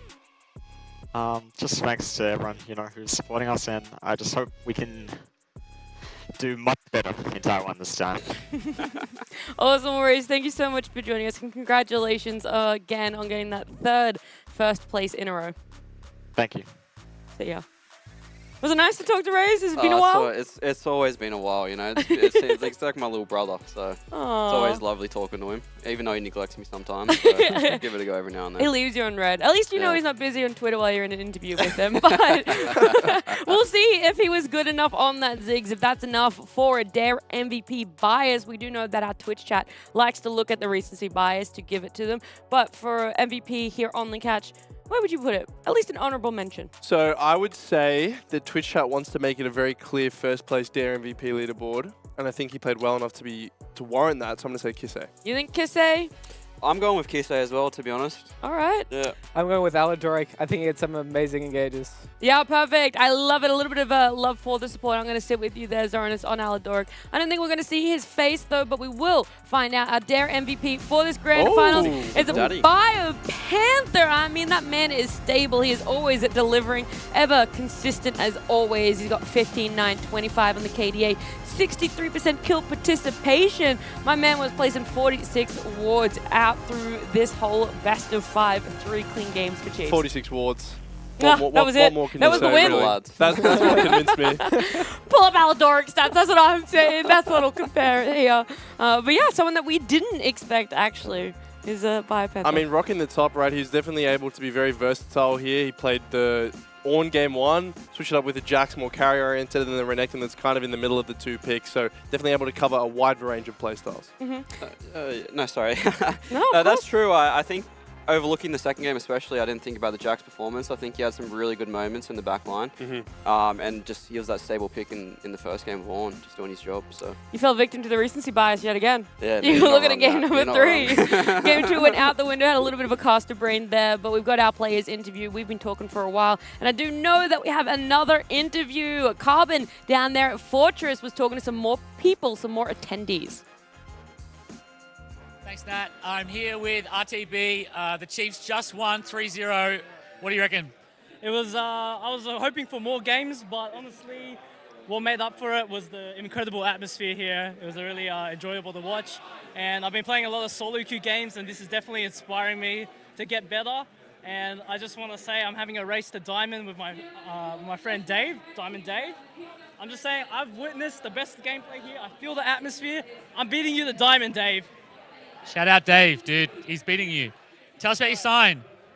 I'm just really passionate. I'm really passionate about deleting Yumi. Delete Yumi in the chat if you agree. All right, thanks. Back to you guys. Thanks, Tim. Thanks, Tim. Yeah, absolutely. Sorry, we have to do it every single time there. But look, he wasn't wrong. Everyone wanted a few more games there. I can agree with that one. Do you agree with the deleting Yumi? Would you be spamming that one in chat? Yeah. Honestly, Delete especially when she's OP, like just get that champ out of the game, please. Get it out of there. Give us some more games. Unfortunately, we don't have any more games to show you guys, but we do have our play of the day. We want to have a look back at this grand finals and see what stood out as an amazing individual play. Do you have any inklings? I mean, we picked it. It's kind of hard to... Oh, do you actually know? Did you read it? No, I didn't actually. Because I give 3 options. So I think, I would guess it's the engage onto Lemus on mid lane in game 1 when he was playing Varus. Okay. Would you guys agree? Yeah, that was a turning point in the game 1 where they were like significantly behind. So I would say Aladorix Rakan. You are just an Aladoric fan. Just all of it. It's just actually just going to be an Aladoric montage. Champion select, bang, that's the play.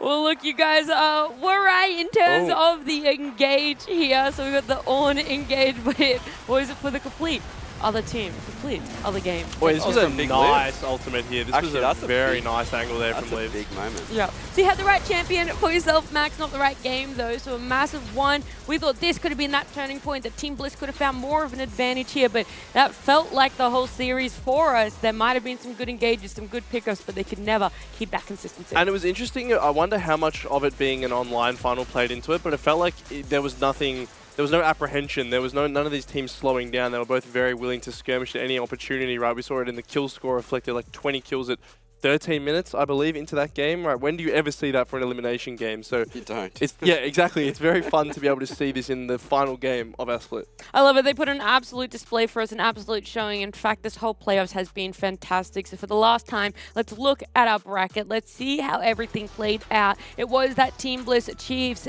getting off to the right start in the upper bracket. It then saw Mammoth taking out PGG, Vertex taking out Direwolves. Mammoth then took out Vertex, only to be taken out themselves by Chiefs in a best of 5. They did get that clean 3-0.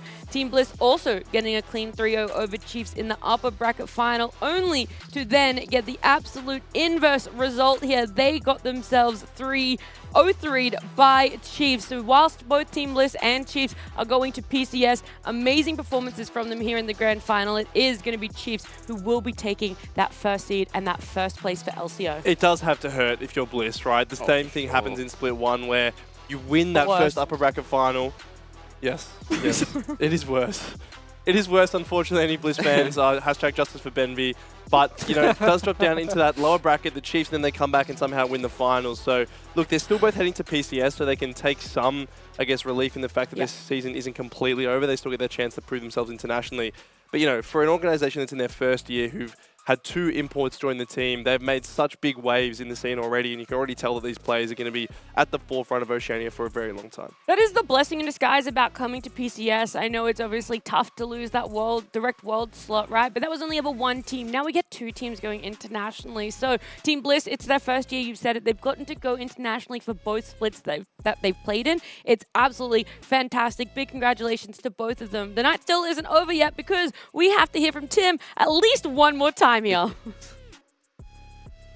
I'm here with MEC Dragku, former Chief. He's trying to bust his way out of my Challenger jacket. Extremely rare, vintage piece of clothing. That's insane, dude. I can't do that. Unless? Nah, I can't do that. What'd you think of the game? Huh? It was trash. Well, I mean, that's it. Thanks, guys. Back to you. No, I thought it was going to be close to be You want to answer the questions? I thought it was going to be really close. Yeah. Is this actually being recorded right now? Yes. Wait, are you serious? Yes, the entire time we've been recording. Are you serious? Yes, I'm serious. Oh, okay. No, I thought the game was going to be really close. I didn't expect the 3-0, like, honestly, because, like, Bliss literally 3-0 Chiefs last week.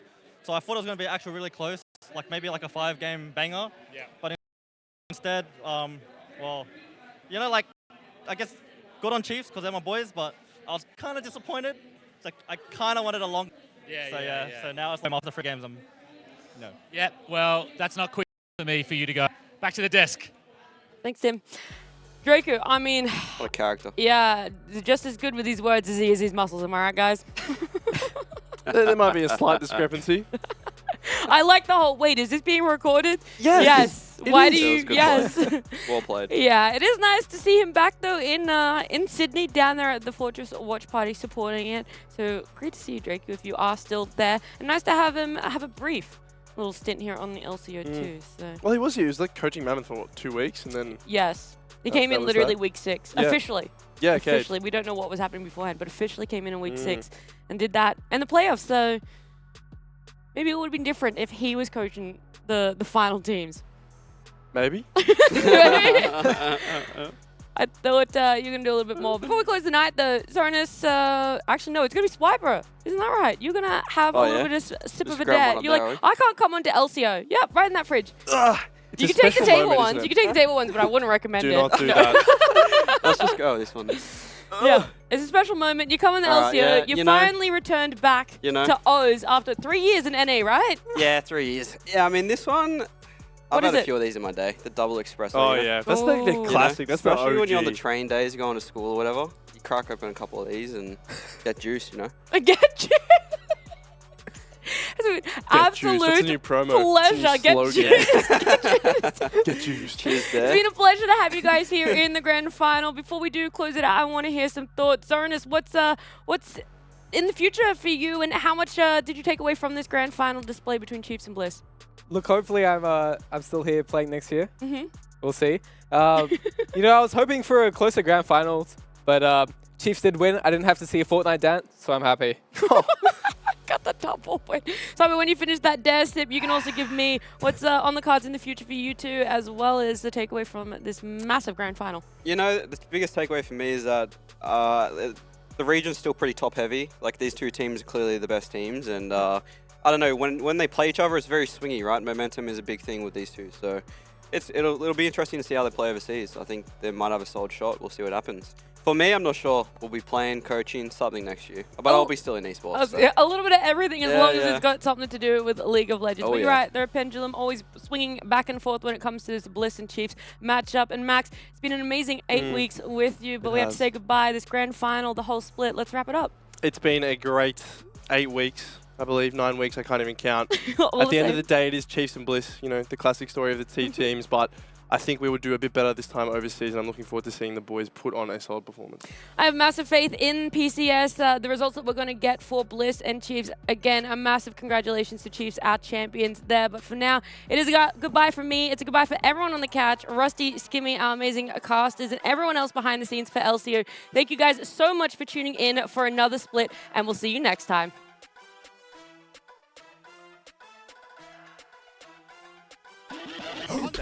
Kissate goes in. Tonight for the Steadfast Presence, that opens an invitation for them to fight in mid lane. You pick up the GA, you will become an angel, but you'll come crashing down to a grace, which is what they're looking for. Limes They've got Limes. eventually dies. There's the reset of Kevy's after becomes the Varus. Falls down on the stopwatch. It's carnage in the mid lane as Chiefs find free. Arky pulls the trigger, goes for the ultimate, finds only one target, locks down Elazora, who gets stunned up against the wall, and down comes the red carpet, burning him up. Kissate. Scoots them back, goes Kissate, and in the flamethrower in the face of adversity, she flashed to safety and Liv survives. That Sejuani passive, and then the flash is being burned as Team Bliss just are not winning this fight. They're going to take the Heron away. They're actually going to push Bliss back to safety. And Chiefs look like they're going to be able to pick themselves up the fight, but they're protecting the Eye of the Herald here as well. Bliss going to force their way in to grab this one. They're going to get it, but at what cost? They're going to lose 2 in the process. One takes 1 to the grave with him. Kissate in your face. He's shredding you down with those sand soldiers. And give you the avenues to try and step up aggressively. And Bliss very clearly aware of the situation right now, right? They can see what's going on, but they are still looking. They certainly are. 2-man ultimate knocks them all up. And just look at the health bars of Bliss disappear, but the redemption really is just that. It's the clutch factor. And somehow they both survive.